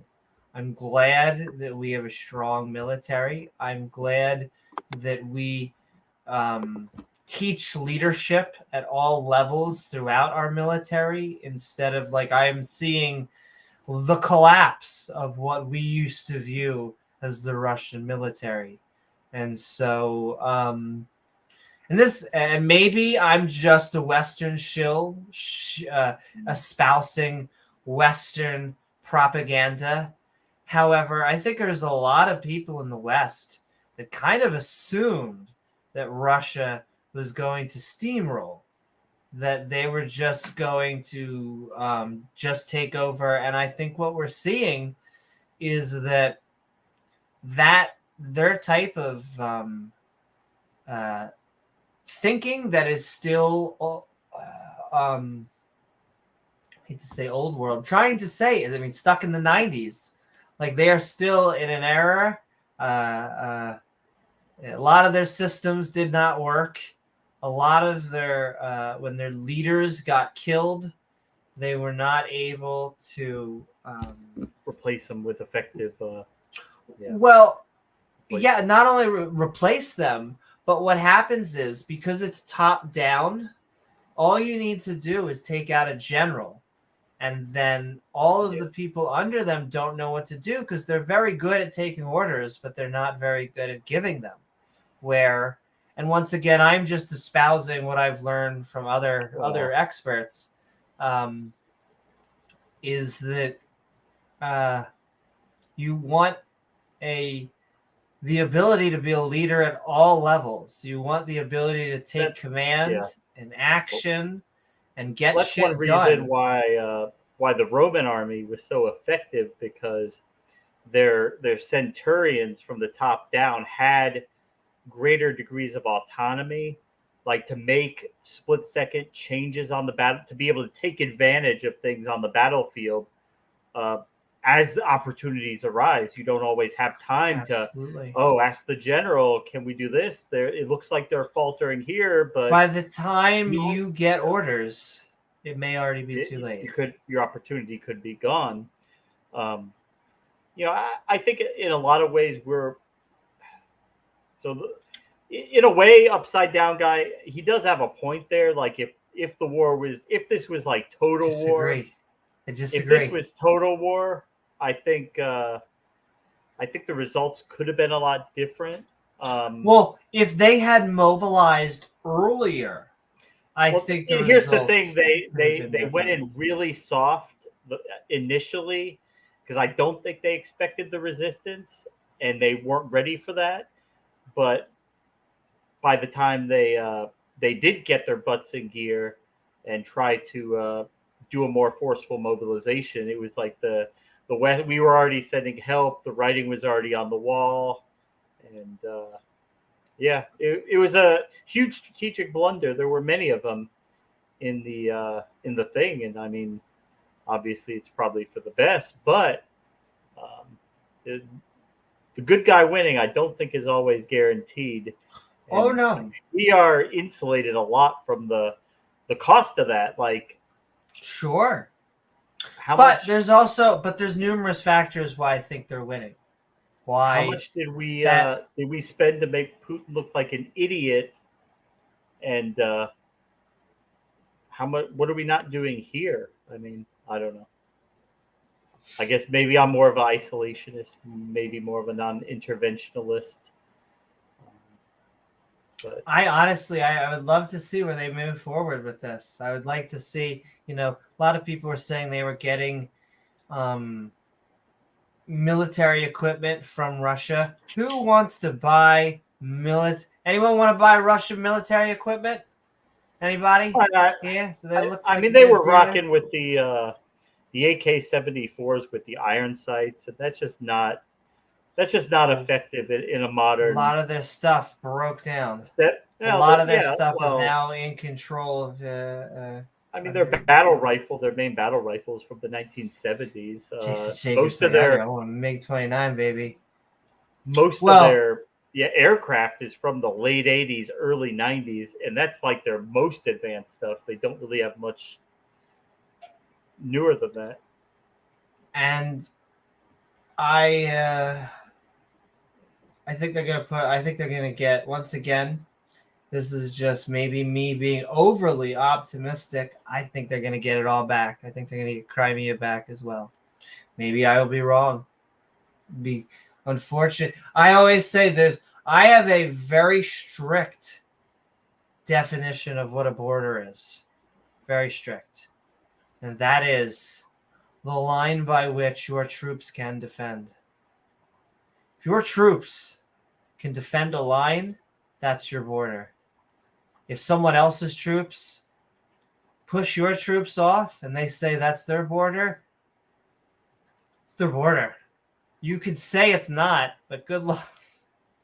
Well, I mean, we could see. I get you. Crimea. I mean, no. But do you know what I do? But I think that Crimea is Russian occupied. It's their land right now, even though it's Ukraine. I think they will eventually get it back. I think they are subjugated by Russia. But that's my. Do you think the people are captive, or do you think that most of them would rather stay as part of the Russian Federation? So you think the referendum was a total sham? The referendums? Oh, no. The referendums are absolute shams. All of them are made up results. Like none of the four are with Crimea. Once again, if you want to know how the people really feel, give all the land back to Ukraine, and once they do, they can vote if they want to be separate. That's really the only way that it's going to be fair. Now, a lot of people go, well, wait, how would that be fair? It is exactly what is happening with Russia. That is, it's Ukraine's land. If you could convince Ukrainians in Ukraine to stop being Ukrainian, then okay, get an overwhelming amount. But you can't do it by just putting troops. Well, you can do it by putting troops on, but you can't expect not a counteroffensive. I mean, I don't think there really was a counteroffensive for Crimea. For Crimea? Oh no. Yeah. No, this was Putin's mistake. Putin could have crept Crimea. I don't think there was going to be a large Western response to Crimea. In fact, because I think there wasn't a large Western response to Crimea, this is why we are in the shoes that we are now in. But he overplayed his hand. Now he formally invaded it. You can call it. I'm working on a bit. Like, there is no finer example of political correctness than special military operation.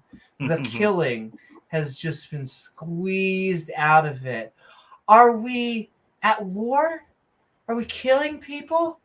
Are we putting bullets through people's skull? Oh, no. We're having a special military operation. Well, I mean, that is true. It's politically correct, but be that as it may, the United States has been involved in numerous conflicts since World War II, and we've never had a declared war. I mean, we call the Vietnam War, but it wasn't officially a war. It was a military action. The war in Iraq was not an official war. It was a military action. Sure, but that's just saying that our governments are politically correct too. I'm just saying that's how government does things. Like in the modern world, we don't declare war really, because the concept of declaring war means, well, the concept of like a total war is like we want to take this nation over and totally defeat them, which is different than saying we want to go and depose the government or we want to make political changes, which is not, I guess, the technical definition of a war. I am struggling to find the difference. One's the nicer kind of takeover. Like, this is the concept of total war, totally destroying your enemy. Totally destroy. So what would be different now than, like, I guess like a total war would be, we are going to take over the entire country of Ukraine. It is going to be a part of Russia at all costs. You did see the march towards Kyiv, right? There was a 60-mile I don't think the plan was ever to building do that. Towards Kyiv. I don't think the plan was ever to do that. There was literally a battle. No, I don't think the plan was to keep and hold it permanently. They were trying to depose the Zelensky government. That's beyond question. But they were trying to do that. I mean, this is exactly what Godwin's Law did. What do you think Vichy France was? A puppet state. Yeah. Isn't that where? So what's the difference? Germany. So what's the difference? Give me. It's probably a very nuanced difference. I guess it would depend on how much influence the the Russians would wield over a new Ukrainian government. Would it be a puppet state, or would it be just we're taking these two regions and you guys can do your own things and hold your own elections? And they would have also held hands overwards and been like, "Kumbaya, my Lord, kumbaya." I mean, it never happened, so it's. They were trying. They invaded a country, a sovereign country, and they were trying to take over the government and replace it with a puppet state. And because they failed that mission, they have since been backtracking, trying to just get back. Now we're the separatist movements. Now that they are on the verge of moving the separatist movements because of how bad the Russian army is, they are about to lose those too. And after they lose those separatist regions, and actually they are one city away. So once they take Kherson, which is where they're at right now, and they're taking large chunks of Kherson, after they take Kherson, the battle for Crimea will begin. Whether they go for Crimea before taking back the east, but I have no I don't know. It's very hard to not see. Like, I know what they tell the Russians. They're telling the Russians they're trying to save their brothers. But it's kind of clear when you have 98 percentiles, you have these types of sham referendums. The moment that they take over something, they start putting up billboards all over, Orwellian kind of one people, all this shit kind of.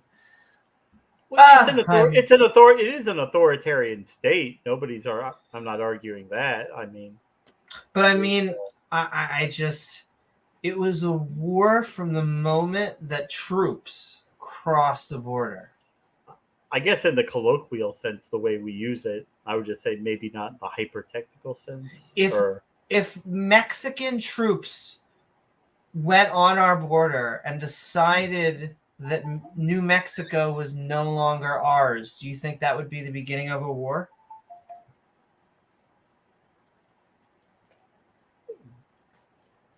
I guess it would depend on the circumstances. Yeah. You don't think that if Mexican troops tried to take back New Mexico, that would not be a war? Like I say, I guess it would depend on the circumstances. We're going.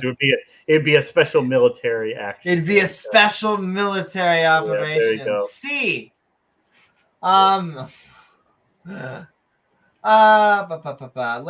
okay. So we're also still singing.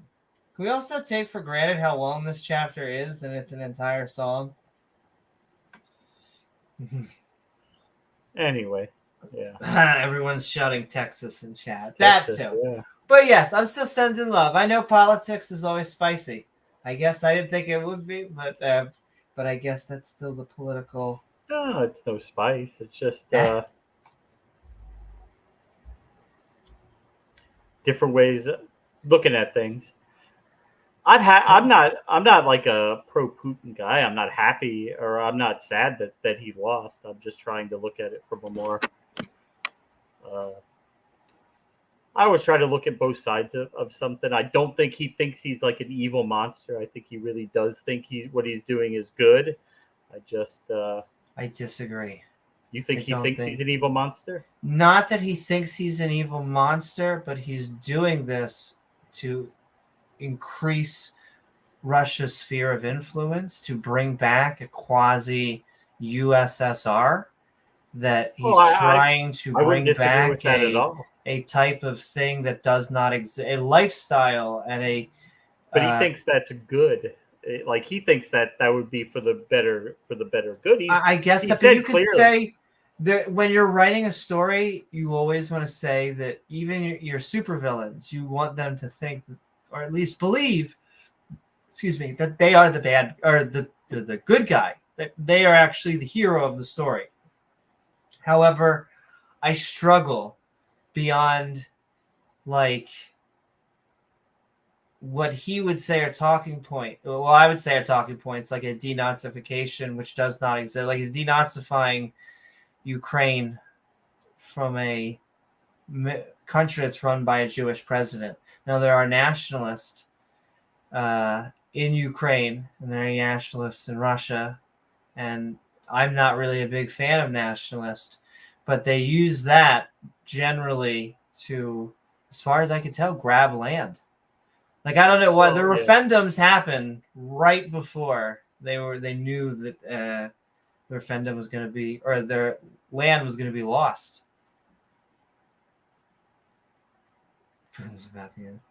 They did have the Azov battalion. They do use a lot of Nazi propaganda, like Nazi like symbolism and Nazi like. They are a far right organization, but to say that just because they have that therefore we can go in and denazify the country, I think that's a huge stretch. I would say are a few people that have Nazi leanings in their military. I mean, that's probably everywhere all over the world. Not only that, but I would say a vast majority of what Putin is doing is just Godwin's lawish. Like, I know everyone compares because nobody likes Nazis, so he's using that to he's leaning on that. But he's also I forget which country the Godwin's law that they invaded, and the original plan was appeasement. No one thought that he was going to gas See, was it Poland that it didn't start? Because there was one. I do know a lot. There was basically a wave of appeasement to him where no one thought he could be that terrible. And he started to he took build up land. his military. He started to do some things that he wasn't supposed to be doing, and in terms of increasing military strength and production, and be able to prepare for an offensive type war that he wasn't supposed to wage. And he did some, but I think Poland was like the official first country he invaded, and they weren't prepared. And Upside down guy, I the rest can't is help history. it. I can't. Sometimes I can't tell if you're joking or not. I guess you're not because we know who you are. But it's just Nick probably it's just knows so more funny. about what's going on over there than any of us. He's always talking about what's going on. They over won't there. attack Crimea. They'll shell. Can I add? So they won't attack Crimea. They'll cut it off, shell the bridges and supplies, cut off retreat, and bam, you got the world's largest autonomous POW camp. Well, you know what I think is going. That's actually funny. Which is what they've seemingly been. That's exactly what they just did with Lyman, if I have that correctly, right, Nick? Is that they actually cut them off. They only had a bridge where they could leave. And they were basically like, we're going to shell it, but it's all you can get. You can actually ask us for permission to leave, but you guys got to leave now.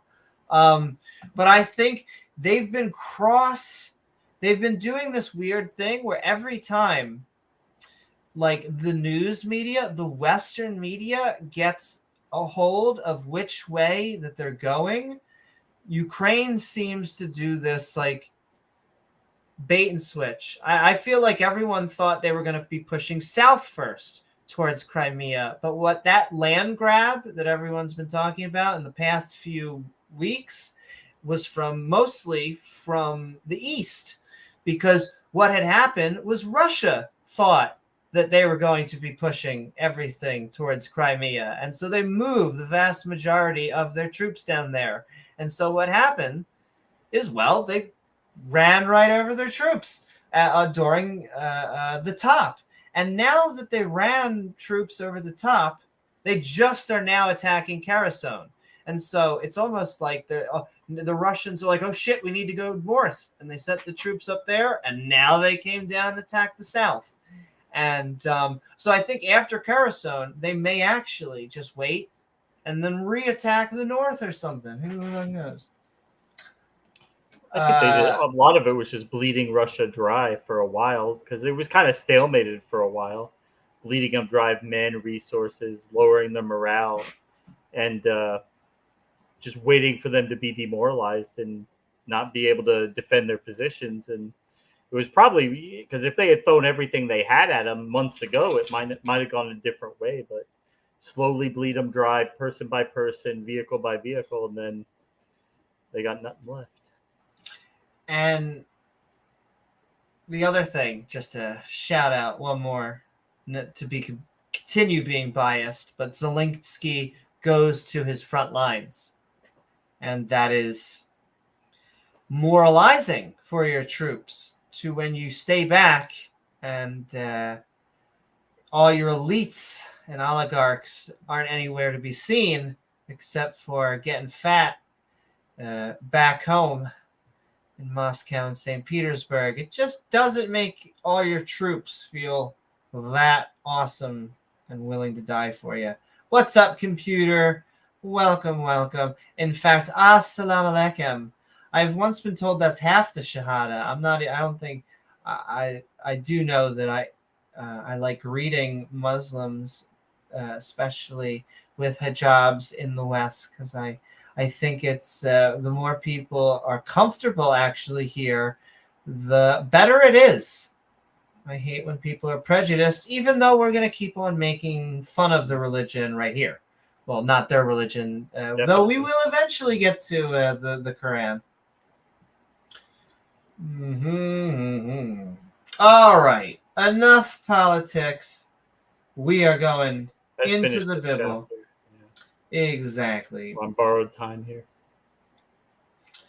Feared the wrath of the enemy, lest he is most strangely lest. Our hand is high. I feel like I did read that. And the Lord hath not done all this. We're going to start back on 28. For they are a nation of angels. My book. Oh my God. No. Void of the counsel. Neither is there any understanding in them. They just don't get me.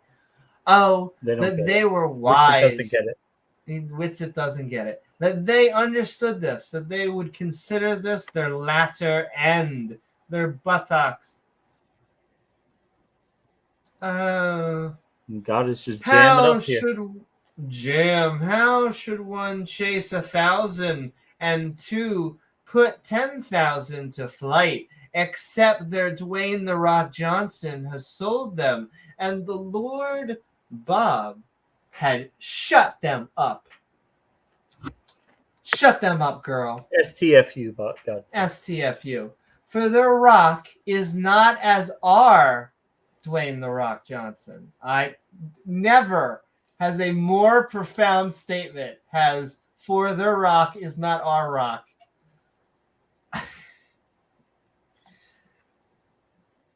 I'm going to choke on my own air and spit. Even our own enemies themselves being judges. For their vine, the app, is of the vine of Sodom. Oh, going back to the hits. Yeah. They really get all fired up about Sodom and Gomorrah. They love it. And of the fields of Gomorrah. The girl from Guardians of the Galaxy. Their grapes are grape. It actually doesn't say. It continues on, but that's fine. The grapes are grapes of gall. Their clusters are bitter. They make you go, ugh. Their wine is the poison of dragons. Oh, look at that. My. I guess dragons Finally. are real. I was going to say we had to get a little bit more Games of Thronesy in here. And the cruel venom, even the guy from Marvel, of asps. Is That's this another word not for a laid venomous up in snake. store with me? It's not. And sealed up among my many treasures, you can collect them all. To me, I thought that was a name. Belongeth. I was going to say Belugugeth. To me belongeth vengeance. Which, random tidbit, speaking of Nation of Angels, I have many classifications of ships, small, medium, of large, that the angels fly around in. And my one of the main angels' small personal ships is called Vengeance. And if you ask him why, is it this cool story where you must take vengeance? He's like, man, it just sounded badass. And recompense their foot shall slide in due time. Do the wiggy wiggy. For the day of their calamity is at hand. Oh, yeah, you've been talking about this, right? And the things that shall come upon them, make them haste. Do haste. For the Lord Bob, this lovely lady, shall judge her people and repent herself for her servants when she seeth that their power is gone. It's all gone. And there is none to shut up, or left. And she will say, where are their gods now? Ha ha ha ha. The rock is whom they trusted. Which, did they eat the fat of their sacrifices? Because that's a normal thing going on in the Iron Age. And drank the wine of their drink offerings. What percent alcohol is this? What year is this? Oh, a lovely year. Let them rise up. Oh, rise up and help you and be your protection. Not your projection, but your protection. See now that I, even I, yes, that's right, even I, and she, and there is no God with me, I kill. Okay. Calm down. And I make alive. And I Barbara's getting a little wound. up, huh? Whoa. And I heal. Wow. Yo, this bee is a little bipolar. And neither is there any that can deliver out my hand unless you give a reach around and have ample amounts of lotion. All right, we're getting some wisdom from the Bible. For I lift my hand to the heaven. The weather's great up here. And say, I will live forever. If I whet my glittering sword, and my hand take hold of judgment, I will render vengeance to mine enemies, once again, the good guy, and will reward them that hate me. Carrot and stick. I will make mine arrows drunk with blood. Whoa, dude, relax. And my sword shall devour flesh. James, this is the origin story of a villain, right? A supervillain? This isn't the annotations. This is the never seems to Bible. do any of this shit. He just never does any of it. It's kind of weird. Lord. Huh? Indeed. I know he's all bark, no bite. And that with the blood of the slain and of the captains and other lyrics that are eventually going to get into a metal band from the beginning of revenges upon thy enemy. Metal. Rejoice. Oh, that's exactly what we're doing. O ye nations, with his people. In fact, for all of us just joining us to Israeli Idol, on this episode, Moses is singing a song that God taught him. This is the song that God apparently put in his mouth and that he wants Moses to put in the mouths of his people. Literally. Vengeance to his adversaries. And be merciful, totally merciful to his land. Oh, wait, I'm sorry. I skipped. Because I didn't get stuck in my throat. With his people, for he will avenge the blood of his servants. Sorry, I always get slavery stuck in my throat. And the Bible, it's like drinking. They're talking about his sometimes. People, but yeah. Yeah, and will render vengeance to his adversaries and be merciful unto his land and to his people, but no one else, because, once again, in group, out group. And when Moses came, he was like, and spake all the words of this song. What great lyrics. In the ears of his people. The original concert, ladies and gentlemen. He and Hoshea, the son of none at all, and Moses, our main man, Charlton Heston, made an end of speaking all these words of all of Israel. It's over. It's done. Close. And he said unto them, set your hearts, not your tarts, unto all the words which I do testify among you this day, which ye shall command your children, to observe to do all the words of this law and order, Yahweh VU. For it is not a vain thing for you, because it is your life.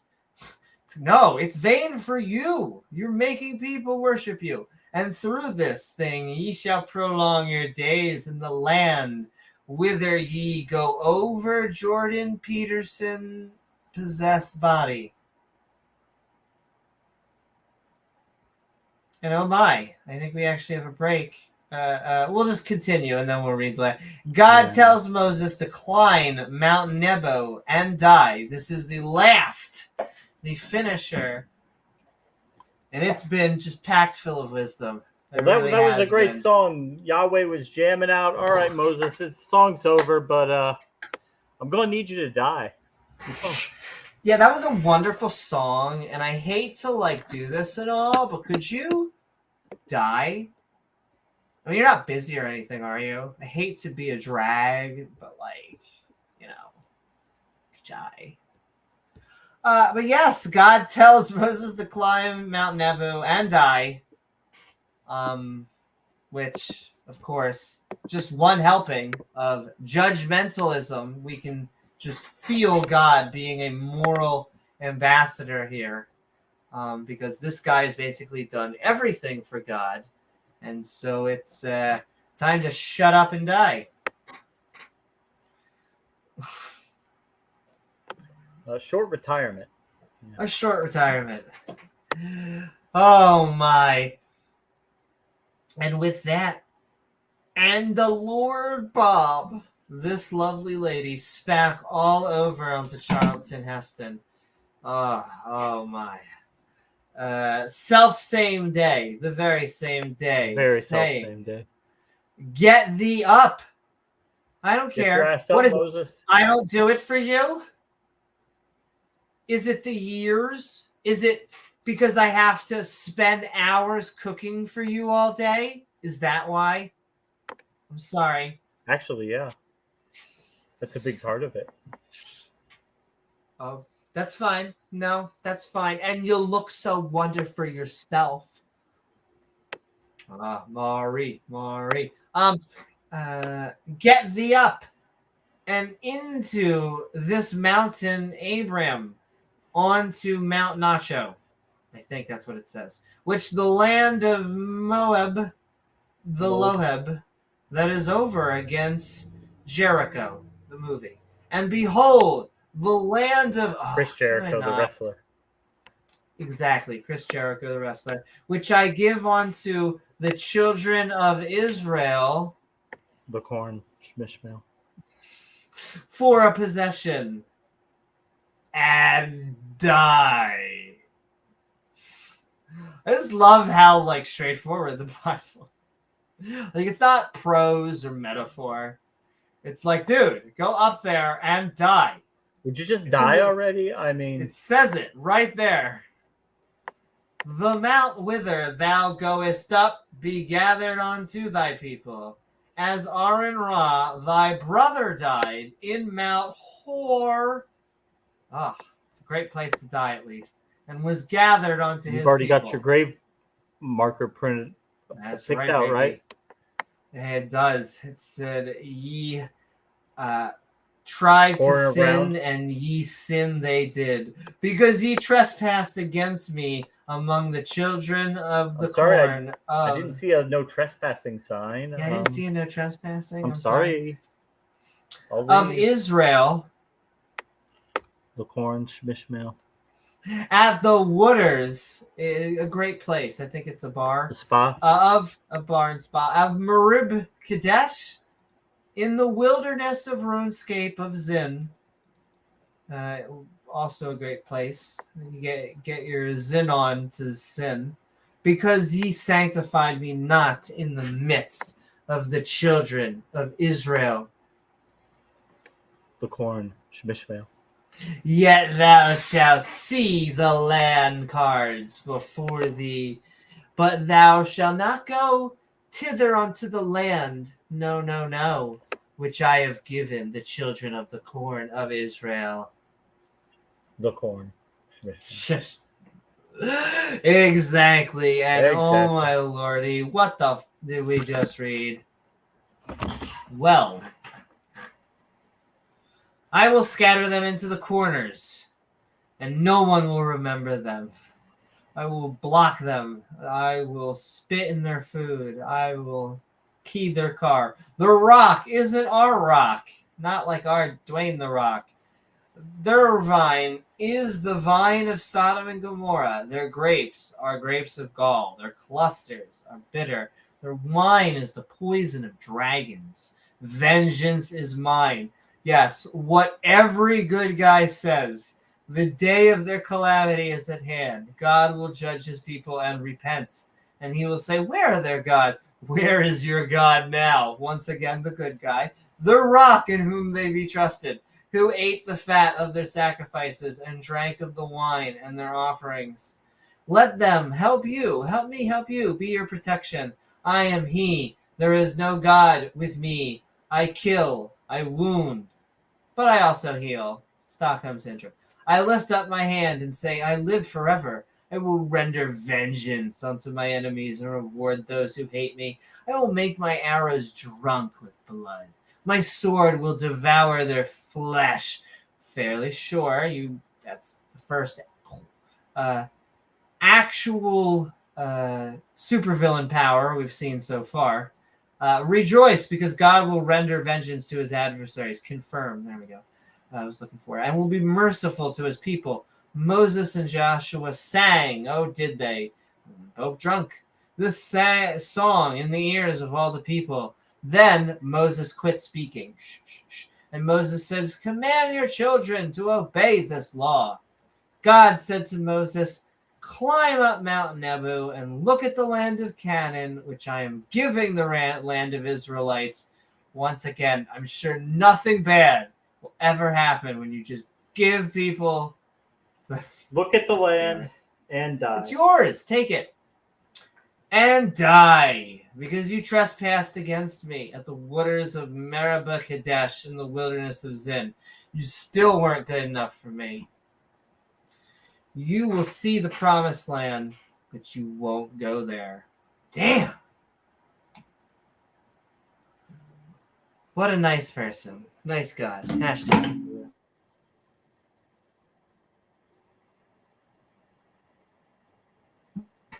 Oh my goodness. With that wraps up our Deuteronomy chapter 23. That was a doozy. And my lordy, the wisdom. That was amazing. The absolute wisdom. Trying to think of some hits here. Listen to what God's been taping from that number. Huh? Moses, 120 years old, right at this moment. Delivering the law, because that's what he does, which ends up being that God is going to teach him the song. Once again, we are on Israeli Idol.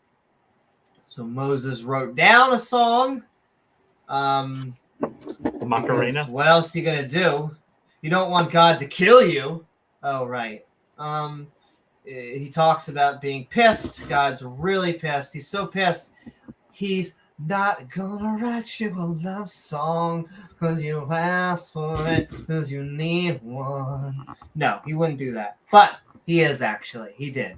It's a little bit of a bloodier one. But that's kind of how it went down. Moses sung. What Cookie used to call war poetry. War poetry? It's just war poetry, yeah.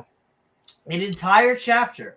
The entire chapter of the book of Deuteronomy chapter 32, is nothing but Moses singing a song about how pissed he is at the Israelites. And then as he ends the rendition, tells him that he's about to die.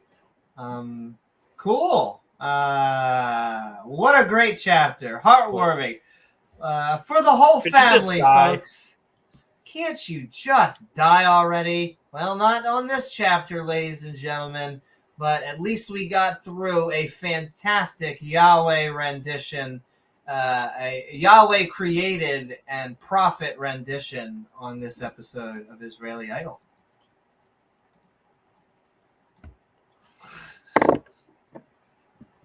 Speaking of prophets, thanks to our Patreons and supporters. Woohoo! That's right. Special Thank you to our Patreon supporters, to all of our channel members, to all of our super chatters, and of course, just our subscribers and viewers. We are almost at the 1 quarter mark. 1,250. But who's counting? It's not like we're checking by the minute. Exactly. It's funny, I read a guide early on, even crossing your first 100, that was like, does it get easier past your first 1,000? And like all of it is like a big old resounding no. It stays exactly the same. And that's actually true. I feel like the pressure, what happens is that pressure is the constant pressure to make good quality content. It's a good pressure, but it doesn't change. And maybe that's a good thing. You're always it's kind of the bar, because I've seen podcasts that are 8 hours long of just nothing. But not us, because we have just finished up our chapters. We had our housekeeping and our 2 chapters, and now is the chance for you. However, it's not going to be a long one. Not Like super our, long. we try to do at least an hour of open mic plus on our midnight rantings. They often are 2 hour, 3 hour of just open mics. However, you have a good 5-10 minutes if you are an atheist, skeptic, pantheist, and would like to talk to us about the Bible. And you have, 420?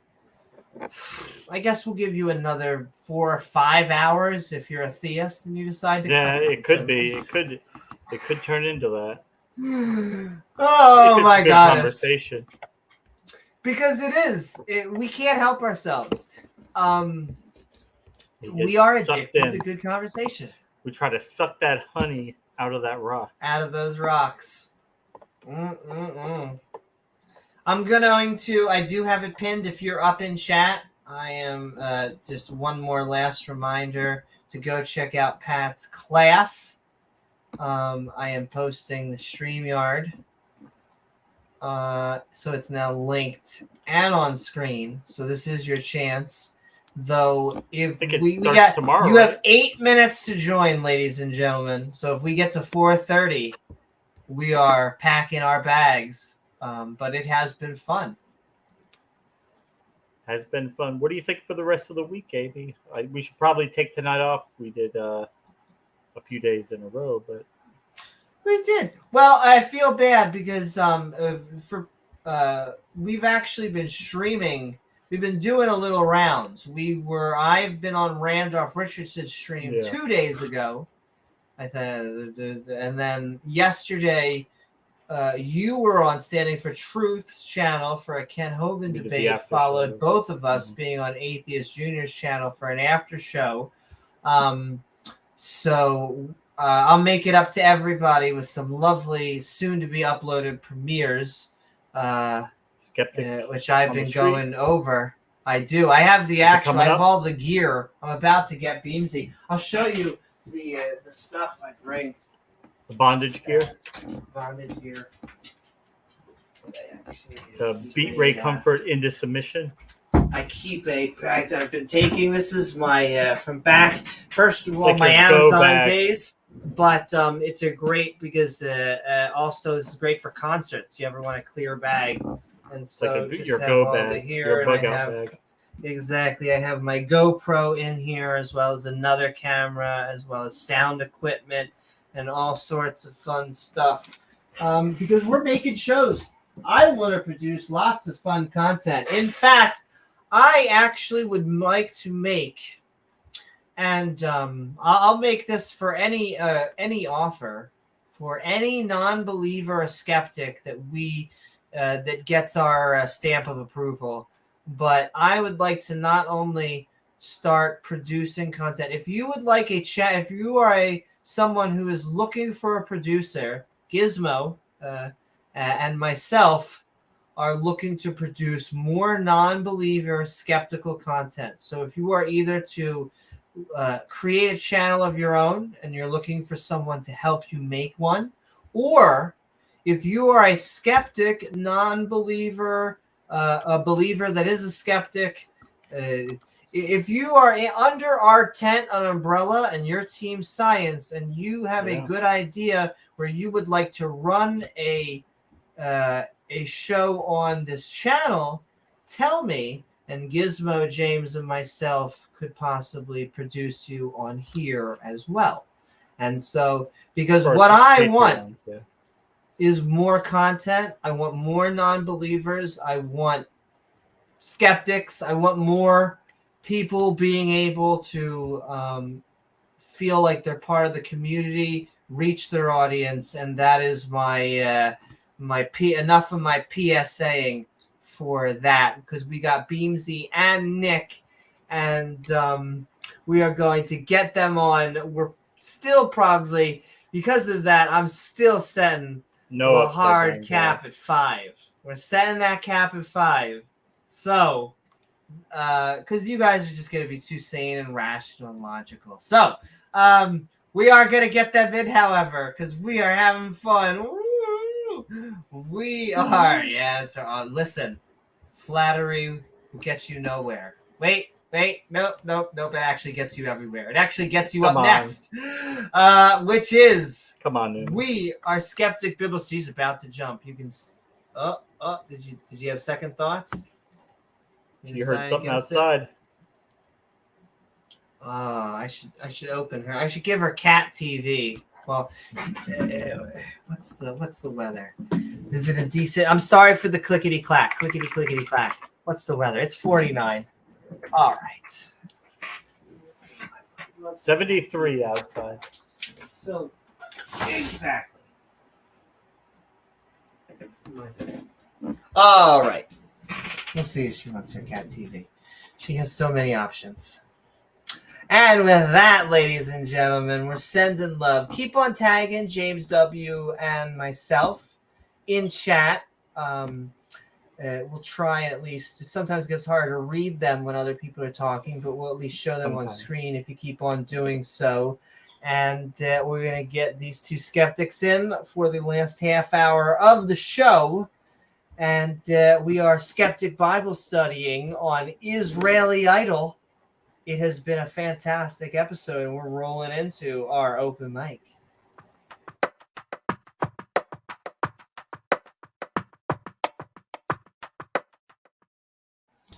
Easy. Good to see you. Welcome on board. We are Skeptic Bible studying on Israeli Idol. Hope you're having a good day, night, or anything in between. And what are your thoughts? What do we talk about? Oh, I've always wondered what would happen if you take the Bible and replaced every instance of father with the word daddy. In that emphasis, of course. And I feel like that should just be an audiobook in and of itself. Well, I can really get the voice in if you really want. We can do it this way. Oh my. We could do it as a soundboard. Soundboard Beamsy. I've already done that for someone else. Make a Are we talking about a soundboard or being moving forward? Beamsy. Bit of column A, bit of column B, but yeah. Oh my. One thing that I'm trying to be understanding is, where do you find those flat earth nut jobs? Oh boy. Oh my. They find themselves. Thing. Can I also tell you that they are some of the most confident in their own belief people I have ever seen? It is very interesting, although they pretend sometimes to give out that skeptic label. But the thing is, I can disprove if most of what they're saying with just say atlas and asking 5 questions. Yeah. Oh, the joke is generally middle school science, but I'm talking preschool level because we need a pair of scissors and some of the I mean,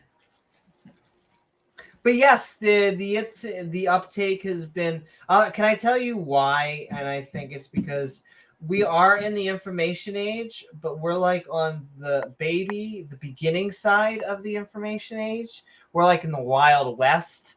And so, yes, we have access to information, but right now we have people who get information from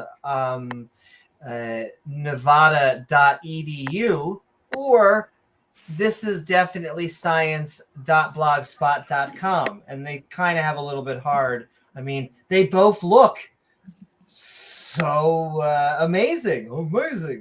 And no, so, what that is they always criticize aspects of the most technical level so they actually come across looking like they understand what they're talking about. And then they say, oh, it's based on logic. But when you apply logical principles, it falls apart. Well, and that's why it needs to be taken down to a simple level and not taking them at the level that they want to. I have a very simple philosophy on this, and the same with flat earthers is that it applies with creationists, is that there's just two very different goals going into a debate and a discussion with a conspiracy theorist or someone like that, is that the scientist or a science-minded person wants to convey information, and a creationist, a conspiracy theorist, what have you, wants to sound technical. And those are two very different goals, because you can fill yourself up with jargon and sound as sophisticated as you want to make yourself appear. But what I have found is that truly educated people, the entire goal is actually making very complex concepts into something simple. It's a matter of we try and bestow both knowledge and wisdom. They just want knowledge. Or if anything, and I hate to say, like, because it just sounds like we're patting ourselves on the back, but it just seems like they would prefer to sound smart than sounding stupid and then becoming smart. When it comes down to it, everyone's an idiot because I walk into walls. I walk into objects on a daily basis. Well, no one can know everything. That's why if you start looking at things from that level of perspective, no one is smart and everyone is an idiot and no one knows anything because there's just so much out there. Sure. Well, I also like the phrase, you're not stupid. We just sometimes do stupid things. That also works. But yes, anything else, Beamsy, before we bring Nick in? I'll just bring Nick in, then we can actually open up the conversation. All right, sounds good. Thank you for that intro, and we're going to keep on moving until we get into open conversation. My joke was always going to be that you're busy, but I guess technically speaking, there's always going to be news, right? So once this ends, it's just on to the next thing. But Nick, on time, in time, welcome to our Skeptic Bible Study. We are talking Israeli Idol. I hope you're having a good day or night. But what I really want to know are, what are your thoughts of anything we've been talking about? I just wanted to come in and say hi. It's been too long. I was up. I can't stay very long either. I always say that before I get into an argument and end up ending up closing out your show 5 hours later. Exactly. But no, it's been a while since I had a chance to come on. So I saw the link. I was like, I want to come in and give everyone a hard time. So, because that's what I'm known for, right? It's just being unreasonable. It's the aspect of Monty Python. Hello, I would like an argument, please. I love that one. Well, sounds fantastic. Welcome on board, Nick. And with that, we're going into open conversation. And I am putting the hard limit. It's going up to 5. I'm going to say 10 more minutes. I may just do like what do they call it? An Irish exit in 5 and just bail. But oh my! Well, we've got 5 more Amy minutes, so there's plenty of time. Yeah, well, that'll be okay. So next week we'll be wrapping this thing up. Only on my mother's side, though. It's the only part where I'm lizard.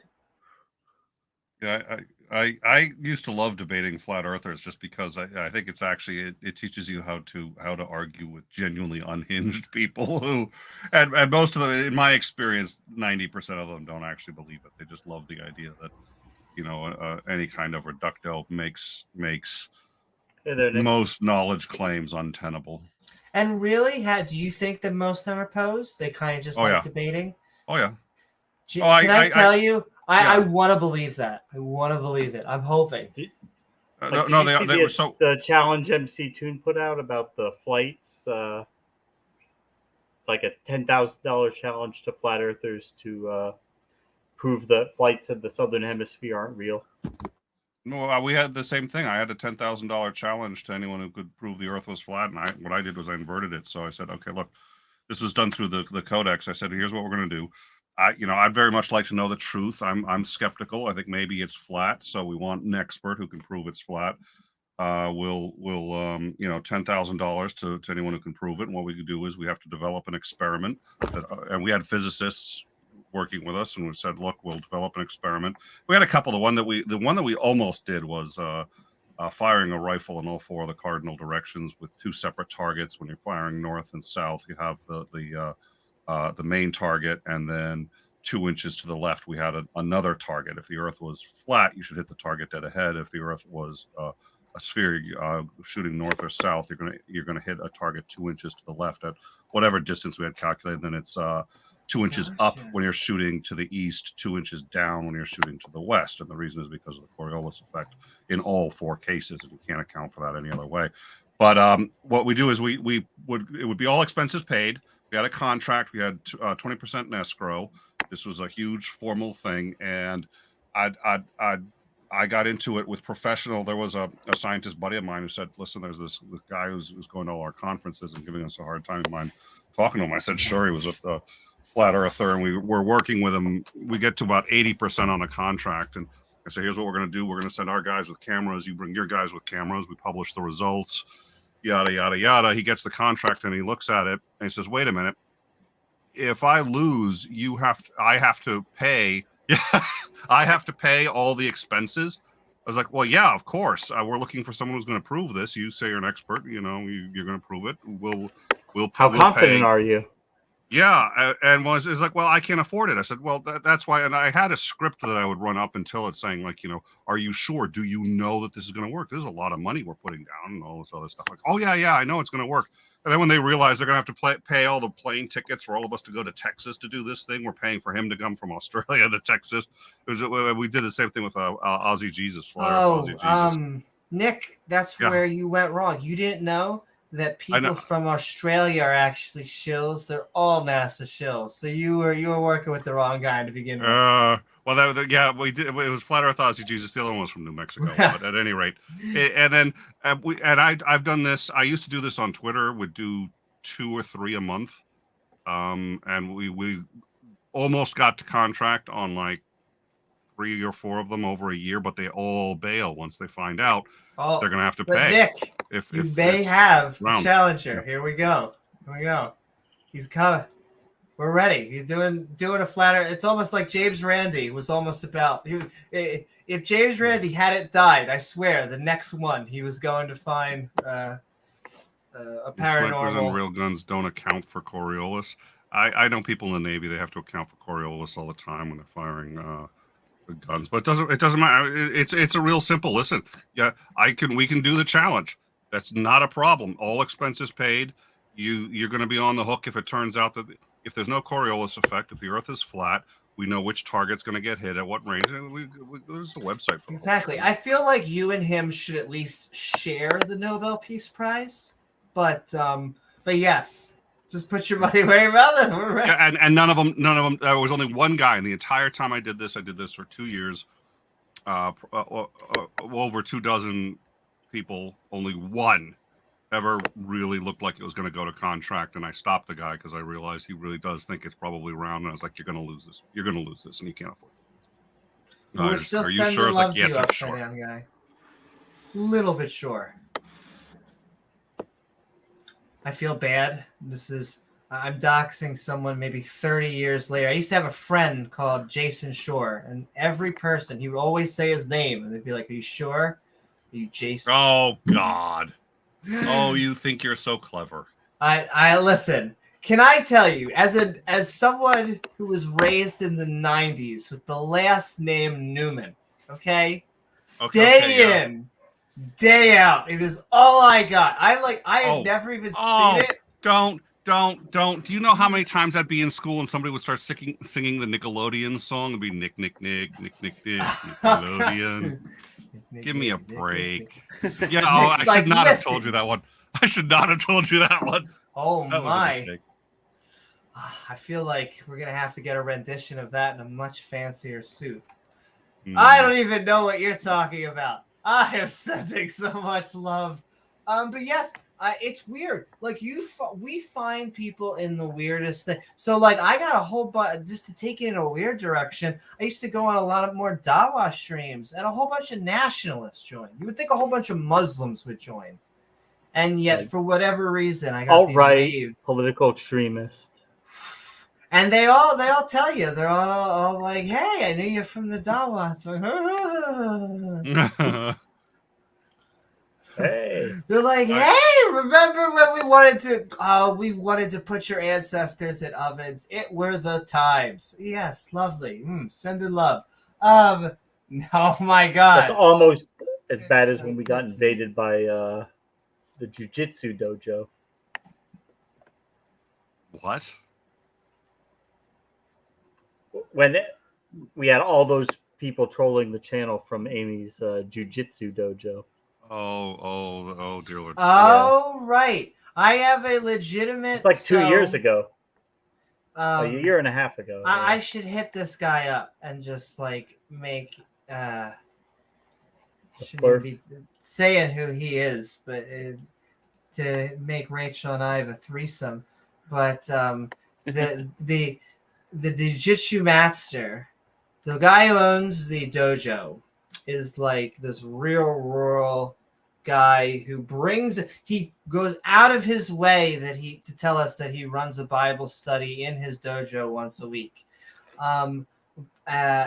His son completely infatuated with me, which I'm like, holy shit, you are about to... Can't say that in front of his friends because clearly, and he is a brown belt, become black belt. But then the younger son, like each day, would come over to me and be like, who is maybe a little bit younger than I am, and be like, Amy, I saw your YouTube. You're a debater, right? Debater. And be like, I got this for you. Did you know that because we're a special creation, that the earth is flat? I'm like, fucking and so had a friend sending love out to you if you know who we know Upside Down. They guys. probably don't even still watch the podcast. My God. Your older brother is gorgeous. I'm basically holding myself back. I should just... Rachel's probably in my ear saying, bring him down. What are you doing? Anyway, James Wolfe says, Farrakhan said not that long ago, remember, Jews, when God puts you in the oven, it's forever. Yo, can I tell you, Farrakhan is a piece of... I really do. I'm very not a fan of any separatist looking down on you type of guys. Doesn't matter if you put a tie on, the religion. And I also hate any of the who wants to be the real Jews. Anyone who comes to me telling me that they want to be the real Jews, I'm always like, have them. You're the real Jews now. I'm out. Yes. Well, they're always anti-Semitic bigots. They're always terrible people. I shouldn't say terrible. See, now I'm getting over. They're anti-Semitic bigots. Well, I guess if you're an anti-Semitic bigot, you're pretty much a... But if you could stop doing that, you'd get over it. I think Upside Down has the right point of it because they're not flat earthers. They just deny everything. Well, denier sounds better than flat earther. Well, I've also noticed a trend of anyone who actually does. They often will say yes. They don't think that it's round, but they don't think that it's flat because then they'd have to defend an edge. But it's definitely not round. It's definitely not spherical. Or they'll say, well, I mean, it's not flat. It has some depth to it because you can dig in the ground. It's not like... I know. Well, it has mountains. It's not like a perfectly flat plane. It's not like a two-dimensional object. Yeah. Right. With no depth whatsoever. But as soon as you actually understand how radar works, that shoots them down. I've never met an atheist flat earther. Any of you met Nick? You seem to have been running this experiment. No, yeah, I've never met an atheist flat earther. Well, I've never met. Let me Maybe rephrase. claimed I've to never be met an someone atheist. who claimed to be. I mean, I again, I think 90% of flat That are earthers posed. usually are posed. But I've never and met a they- serious like flat earther debater that was like, God. It has never been like this. God is not real. Evolution is true. The Big Bang is a fact, and the Earth is flat. It doesn't seem to be like that chain reaction. Oh, Well, you I mean, are like not. you had in your debate with Let me tell you, with upside Whitsitt down. and the Aussie. Then they both came I- out and said we're flat. We believe the flat Earth because the conspiracy is to hide the special creation. Exactly. But don't talk about religion. Why do you always bring up religion, Amy? Come on. The one guy was like, we only know facts because of Adam and Eve from the tree. He basically said the tree story. Like, the technical term is the tree story. that I was the think. other A debate, little yeah. bit better than my Applegate. But he was saying that is where all What was knowledge the tree from. called? Science. He said the tree was called science or something like that. But see, Upside, I am convinced you are a Christian, even though you went out of your way to tell us how much you aren't a Jew, which just is always like, thank you. The topic was Big Bag, but it's the same. It's the same. And that's how it always is. Like, it's always like, the topic is, did Jesus come back from the dead? Welcome, Sunflower. What do you mean a gay voice? Whatever's on people's minds, they seem to find. What do you mean I'm anti-Semitic? You're just the goyim. Yeah, anybody who uses the word goyim, that's also yes. Anyone who says if they use that as part of their regular terminology, that's a pretty good sign. Right and look, you might have anti-Semite on your hands. The real reason. I really wish I could break through. I feel like you've actually been hanging around and joking with us, Upside Down. You know, there are a lot of guys that seriously, I wish I could get the, either the Pollock or the politically, I hate to say the Discord server because then I don't want to sound biased. I hang out on there all the time now on that Discord server. But I really wish I could get some of these nationalists to just, what's the upside narrative down guy that they have? Walk away.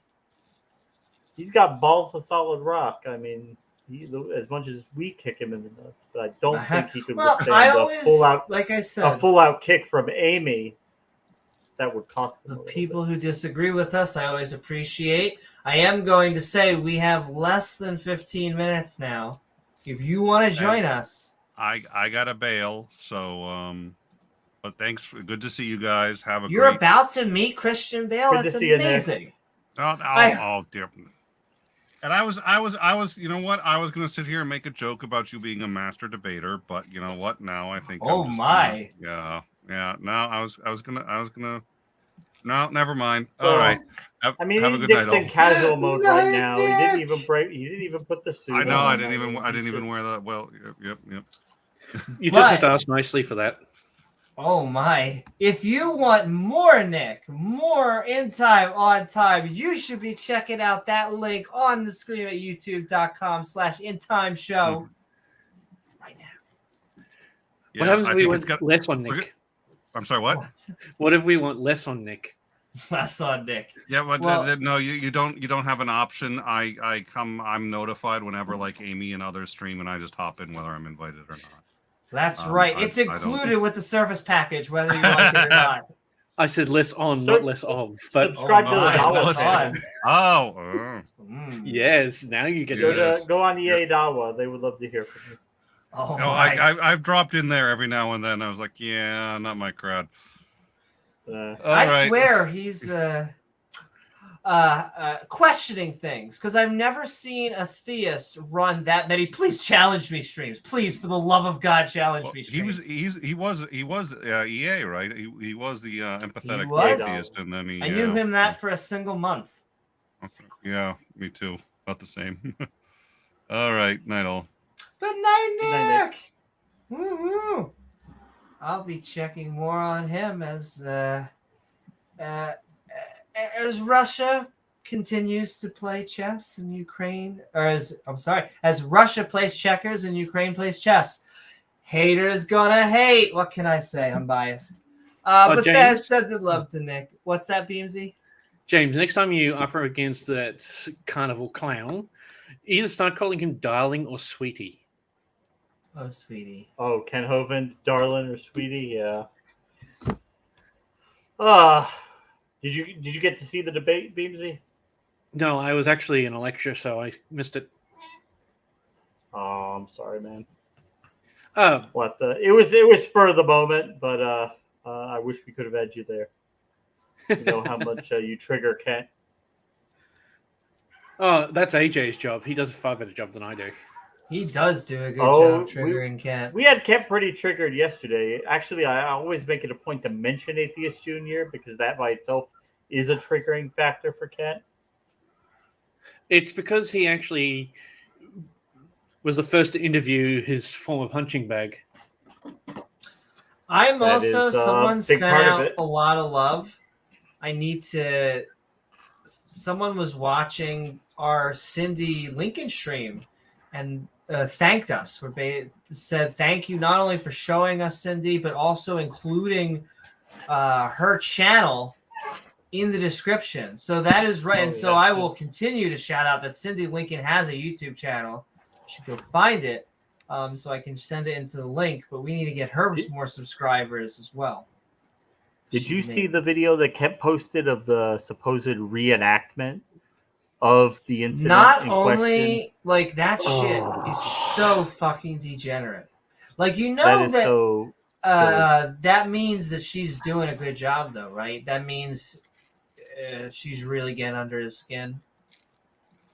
Well, that means even his supporters are starting to question whether his narrative actually makes sense or not. Because if he's got somebody in a wig and he's trying to do a reenactment of how this event supposedly happened, it's yeah. But it's also Tried to do a wacky. He makes the claim that he's got hundreds of recordings of her when she was being the aggressor. Then why doesn't he show them? Why doesn't he actually start proving his innocence? Yeah, but instead, the only recording. He was bugging her, and she didn't even know about it. He was having recordings of her made, and basically, and he was just he would antagonize her and try to get her riled up, and then because he knew that would be great footage for him to be able to say, "Oh, look, this woman is crazy." And we are about to wrap up, unless a creationist comes in the next 7 minutes from the link that I shown. But I'm actually going to keep Cindy's link posted if anyone would like to see it or visit, because she's actually really freaking close to monetization. So let's get her there. She's at 796 as of posting this. Let's get her to 800. Let's get her to 1,000 so she can continue what she's doing. And she's an active.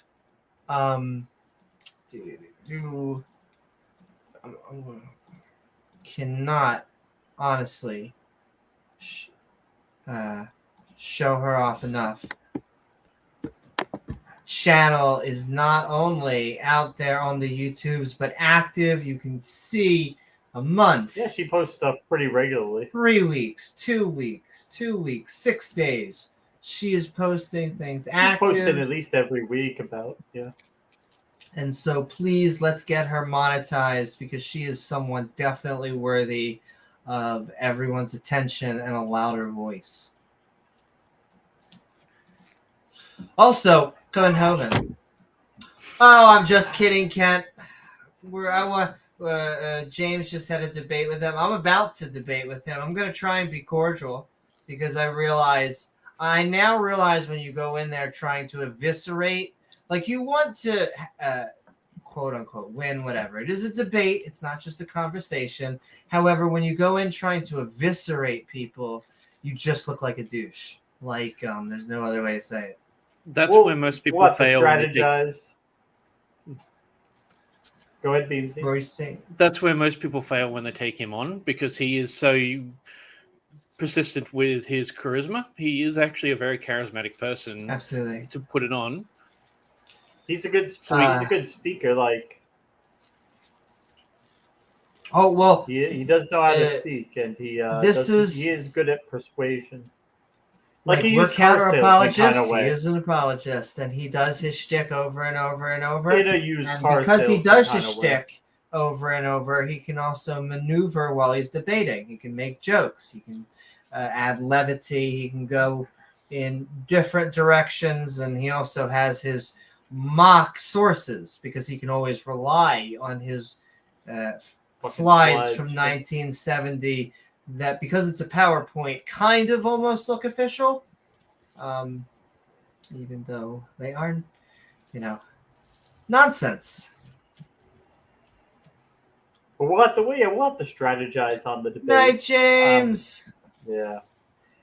Most of what you're going to be doing, I find anyway, is not because he's not really going to respond so much to the evidence. You know what he's going to say. It's going to be his talking points. You just need to get prepared to deal with his talking points that he's going to spout at you. Yeah, it's all about coming up with your own talking points and just stump him on them. He will never answer a question. And I have a weird goal, extremely weird goal, that made me a better debater. I think my second time with Witsit Gets It. And that is, I went in with the goal of trying to get Witsit to laugh.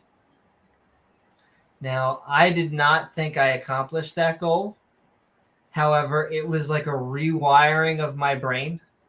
I literally had to, because I realized when I was setting that goal, how I did have a lot of condescension. I did have a lot of looking down upon and all this. And so refocusing and trying to be like, I'm going to try and be as I hate to say as human as possible, but humanize him a little and try and make him laugh.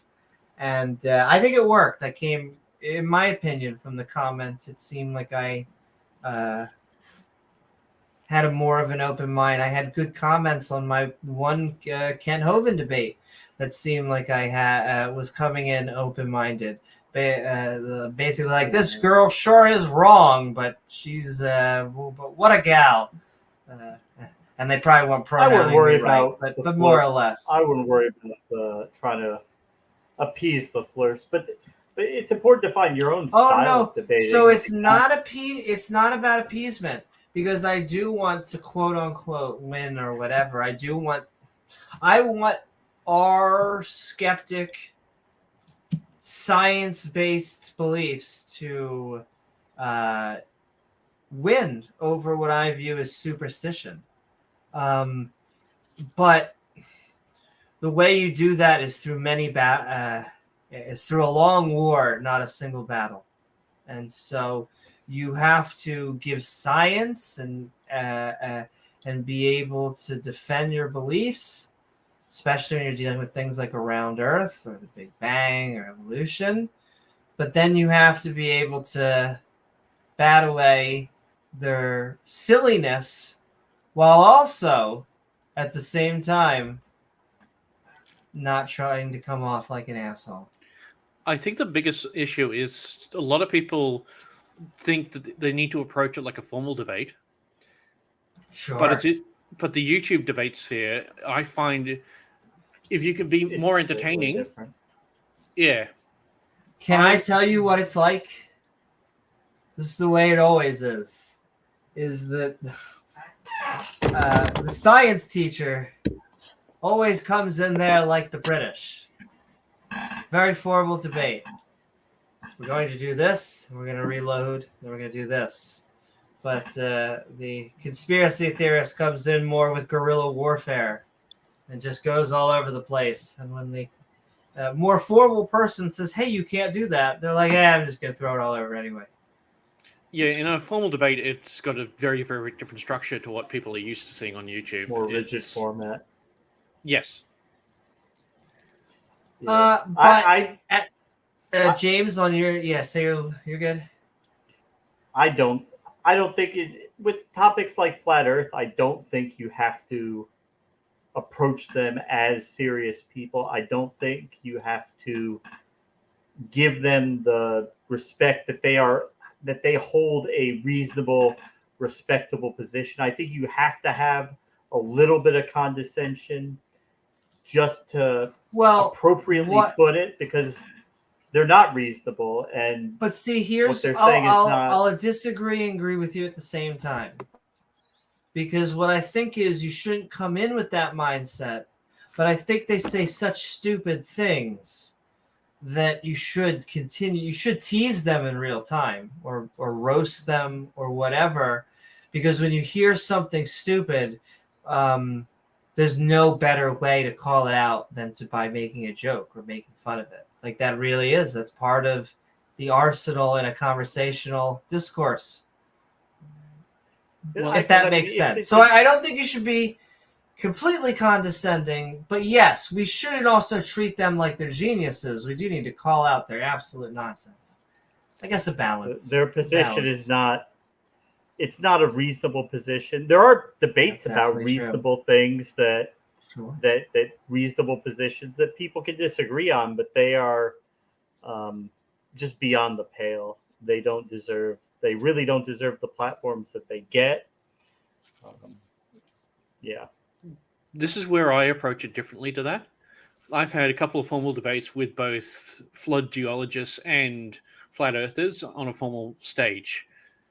I approach them like I would a small child who wants to learn.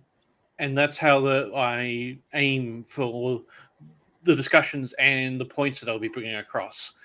Keeping it as simple, easy to understand as possible, rather than trying to bring in the aspects of high degrees of science, high degree of knowledge. They want to bring it up into that high degree of knowledge to basically use words. Basics. They want to use their word salad and their gish gallop to confuse people. Because what happens is that they end up using terms that, yes, are indeed English, but they are jargon terms that they are using incorrectly, and you wouldn't know that unless you were in the field. But it goes over the head of most of the viewers anyway. Yeah, like they use the term dark energy and dark matter. That's not actually a thing. The dark energy and dark matter are just representations of a theoretical aspect within science. I can't. Over here, you can see that this graph is actually the longest, but you can see here these two are in fact the shortest. But the main point really is that these are somewhere in between. But overall, it looks rather gay.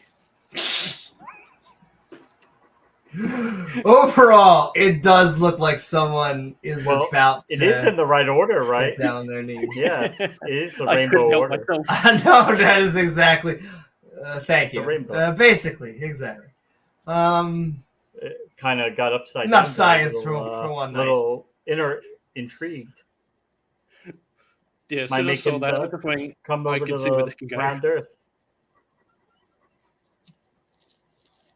Woo! What's up, Randolph? I got my recording done for an introductory speech about atheism for my live stream tomorrow. Fantastic, Randolph. If you actually throw it back into stream, I'll show it up one more time, because we're actually about to head out of here. We are wrapping up. Though it has been a lot of fun, we have been Skeptic Bible studying on Israeli Idol, where Moses did indeed give us his best karaoke rendition of Sweet Home Yahweh Bama. I thought it was, I know a song that'll get on your nerves, get on your nerves, get on your nerves. I know a song that get on your nerves, and it goes like this. I know a song, yeah. Very, very perceptive upside down guy. Nothing gets by him. I mean, did you know that nothing gets nothing goes over my head? My reflexes are too fast. I did not know. See, James isn't a Marvel fan. I am not a. That's one cult I can't. Listen, I don't belong it's to a as good of yet. replacement. Maybe you guys will get win me rid over. I have to show that though. Hold on. Do it to me.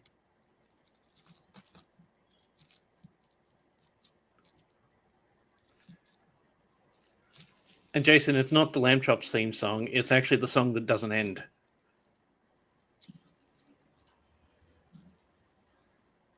And Amy's muted herself again. There's the one time for She the does stream. that because people get triggered when she types. So she's very good about muting anytime she's going to type anything. And we're gonna watch this, and then Beamsy's starting off our open mic, but I just can't help it. I am a fangirl. This is every family ever. I have a plan. Cease your yammering and relieve us from this irksome confinement. Yeah, I'll have to agree with the walking thesaurus on that one. Do not ever call me a thesaurus. It's just a metaphor, dude. His people are completely literal. Metaphors are gonna go over his head. Nothing goes over my head. My reflexes are too fast. I would catch it. I'm gonna die surrounded by the biggest idiots in the galaxy. Woo! Indeed. I love Guardians of the Galaxy. Good times. Where computer loves Allah. What's up, computer? Again. Sending so much love to you. Leave them alone! Leave the Marvel fans alone! We do.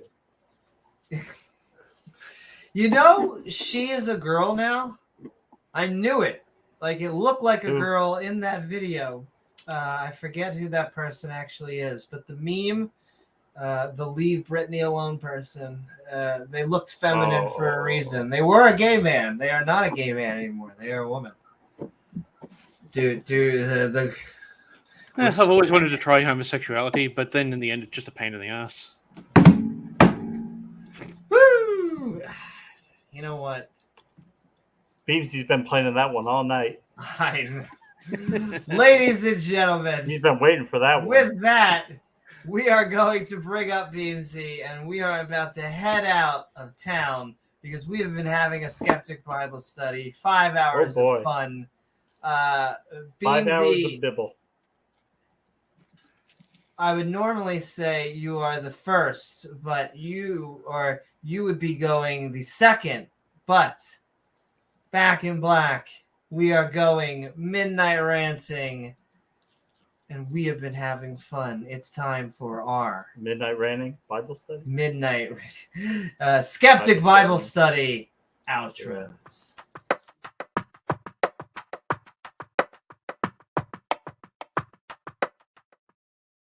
Woohoo! Thank you so very much, Beamsy. Woo-hoo. Lovely having you on. As always, what do you got going on? And of course, what is your final thoughts? Oh, I always go with the final thoughts of tacos. We all know that. But I'm basically stuck in lectures at the moment, trying to continue on with the BA that I've been studying. But I've also lost the login information of the channel that I was actually uploading to. I know that feel. It's not a big loss. Because I was going to rebrand and do a couple other things on it, but it doesn't matter. I'll just use this channel to upload the stuff on geology. Was that your K-Nut Hoven? You lost the login for that? Yeah. Oh. It's just that I wanted to stick with working with geology because that's where my expertise is. And I still got about 90 hours worth of recordings to go through.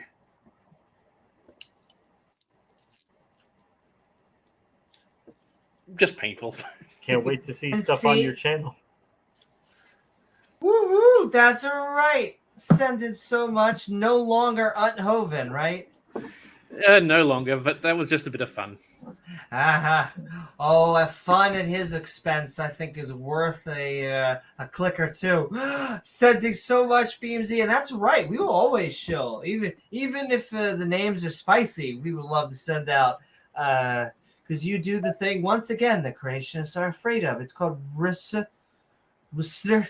Oh my God, it always gets Beg your pardon, sir? research. Oh, there we go. But thank you so very much, Beamsy. It was lovely having you on as always. Always wonderful to be here. Thanks, Woo-hoo! Beamsy. And James yeah. W. We have been Skeptic Bible studying. We have been we have. sitting on the judge's seat tonight, listening to Moses sing his heart out.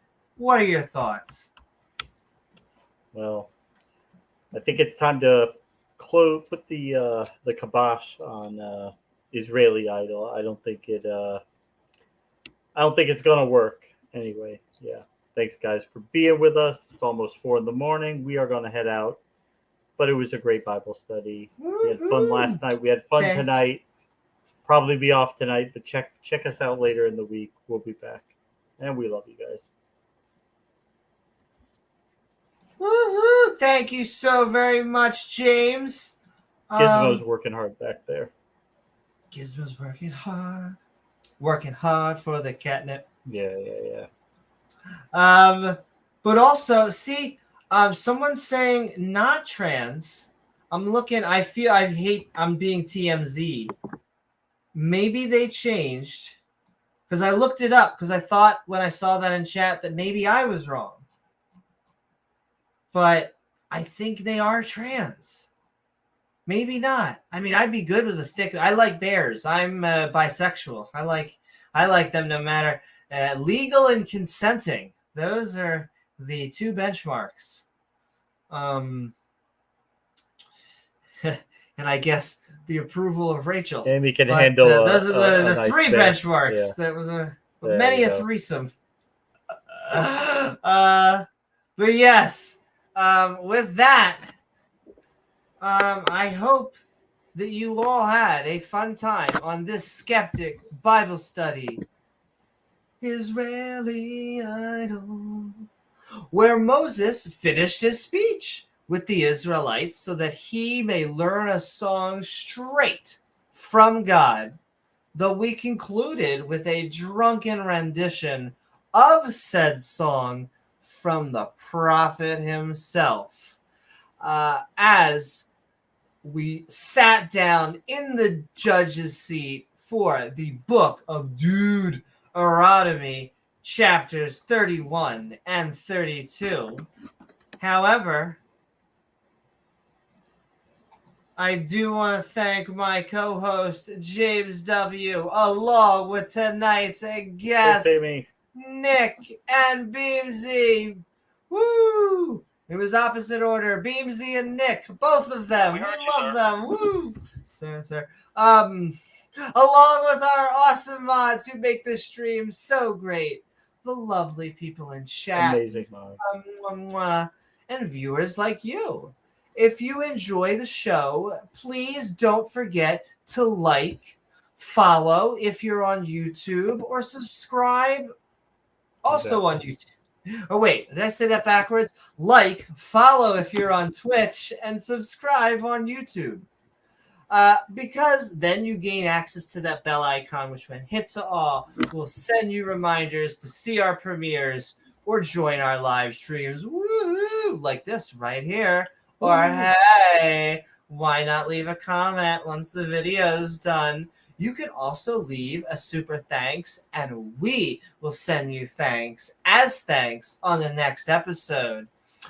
The Skeptic and Ranting Discord server will also be opening up if anyone would like to have an after show fun, along with the description in the link in the description below, along with all of our channel members. You can see the gears grinding, folks. All of our fantastic channel members have access to our badges, which just naturally evolve along with all of our emojis.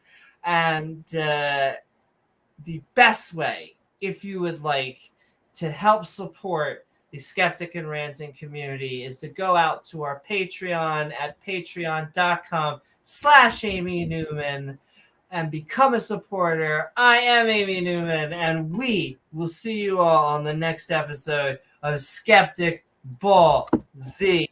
Good night, everyone. Mwah!